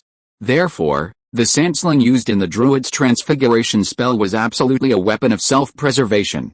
Once it escaped underground, the Holy Order could do nothing to it. And once the druid reached the Holy Order, he would become a powerful figure among the Holy Order. If Kenolite hadn't been strong enough to begin with, he would have indeed recruited the druid. Of course, the most important thing was that there was already a rift between the two of them. Achieving true and complete cooperation would be extremely difficult. I don't have time to deal with you guys, but you'd better not run away, otherwise I'll have to divert my energy and destroy you later. Threats are fun, the druid sneered, then instantly rushed forward, his body aglow with golden light, appearing to have considerable defensive power. Kenolite snorted coldly, but didn't resort to any other means. He believed that if he couldn't defeat the druid with his physical strength alone, it would be too shameful. The druid slapped Kenolite's head, and suddenly a gust of wind blew around. The sound sent a chill through the surroundings. Kenolite remained calm and threw a punch. His fist collided with a bear's paw, causing both to pause. followed by a simultaneous grunt. The blow sent both sides back 2 steps, their gazes filled with disbelief. The mercenaries were even more incredulous. Keno, without even a trace of fighting spirit, was able to match a 9th-level demonic beast with his physical strength alone. What kind of strength did this possess? Could a 9th-level demonic beast be fake? Even if the druid transformed, a level 9 magical beast wouldn't have any trouble. At the very least, it couldn't possibly draw with a human. Even using Dao Ki, humans shouldn't be capable of such a feat. They couldn't believe their eyes, but it was true. The young man who had suddenly appeared before them was incredibly powerful. No, you disappoint me. The last time I saw you, you'd only just reached level 7, but now, even as a druid, you're still no match for me, Keno. It's your physical strength that's too strong. That's not an excuse. Keno shook his head. The druid's current strength truly disappointed Keno. While his physical strength was certainly formidable, the druid's power was significantly reduced after the transformation, which made Keno wonder if the druid had degenerated. If that's not an excuse, then let's see for ourselves. Take another attack from me, if you're capable, the druid roared, a golden aura illuminating his body. Suddenly, his speed increased, and he reached Keno in 2 steps. Then, he smashed his palm with a mighty force. At this moment, Keno felt a sense of oppression, which made him realize that the druid had not used his talent just now, and at this moment, the Earthbearer's talent was fully unleashed. However, Keno was not afraid at this time and punched forward without hesitation, but the next moment, he groaned and couldn't help but take a few steps back. In contrast, the druid did not move, looking at Keno, without any intention of pursuing. Shaking his hands, Keno couldn't help but laugh. At this moment, the druid showed his true strength, the power of talent. Keno's pure strength was no match. Of course, this does not mean that Keno's physical body cannot compete with a druid. After all, the druid has transformed into the Earthbearer, and Keno is relying solely on his physical body at this time, without using the power of the law. Well, my strength's not bad, is it? Shall we fight a little longer to see who has greater defense and recovery? Actually, I'm quite pleased to have overwhelmed you. The druid couldn't help but feel a little proud.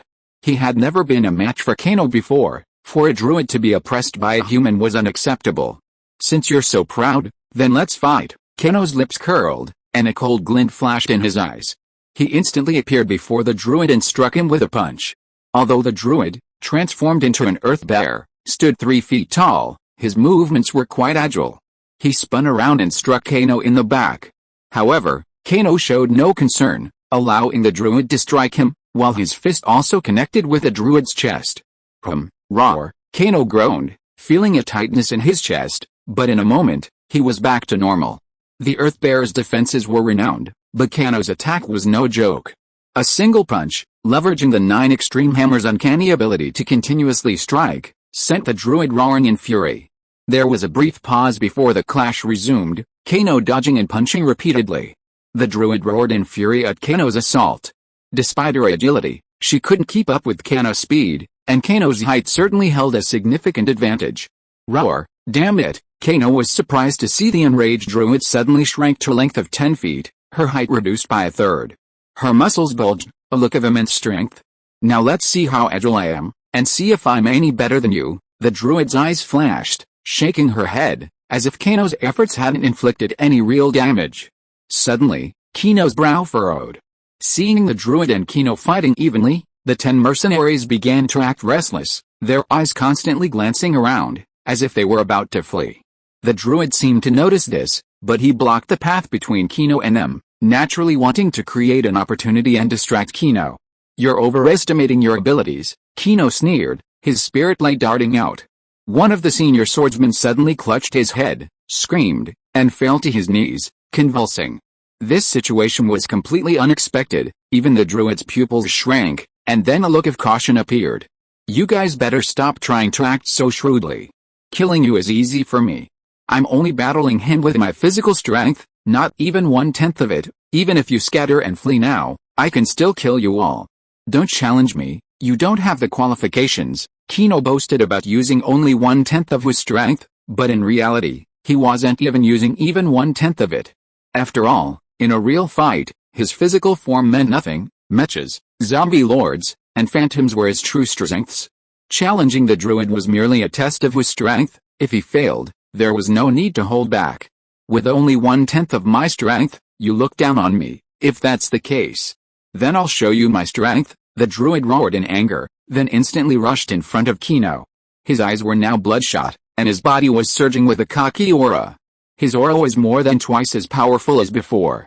This scene startled several mercenaries. Even Keno was surprised. Frenzy. Keno was astonished that the druid had actually mastered the frenzy.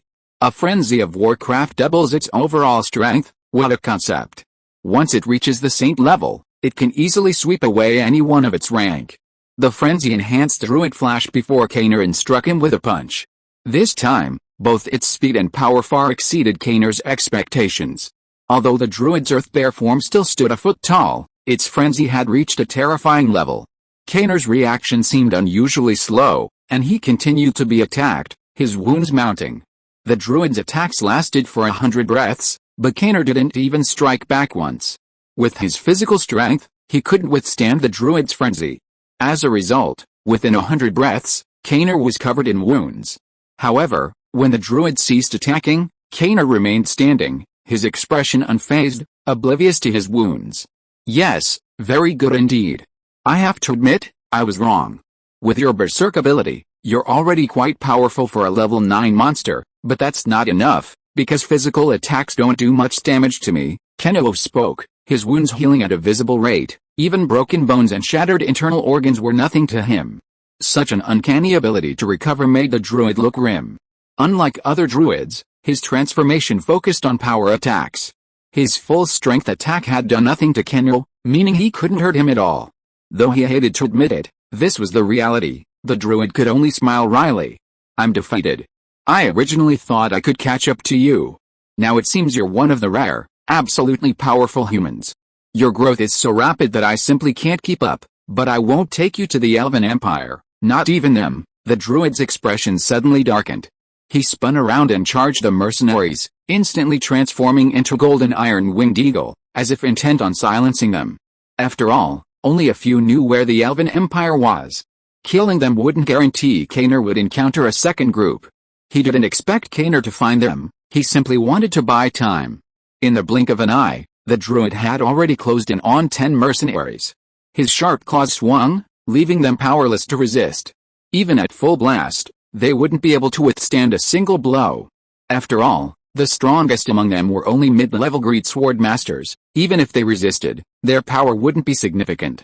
In the blink of an eye, the druid had slain all the mercenaries, then transformed into a molehill beast and swiftly fled underground. End of this chapter. Thank you so much for reading until the end. Don't forget to give it a like. Looking for more exclusive content and immediate access?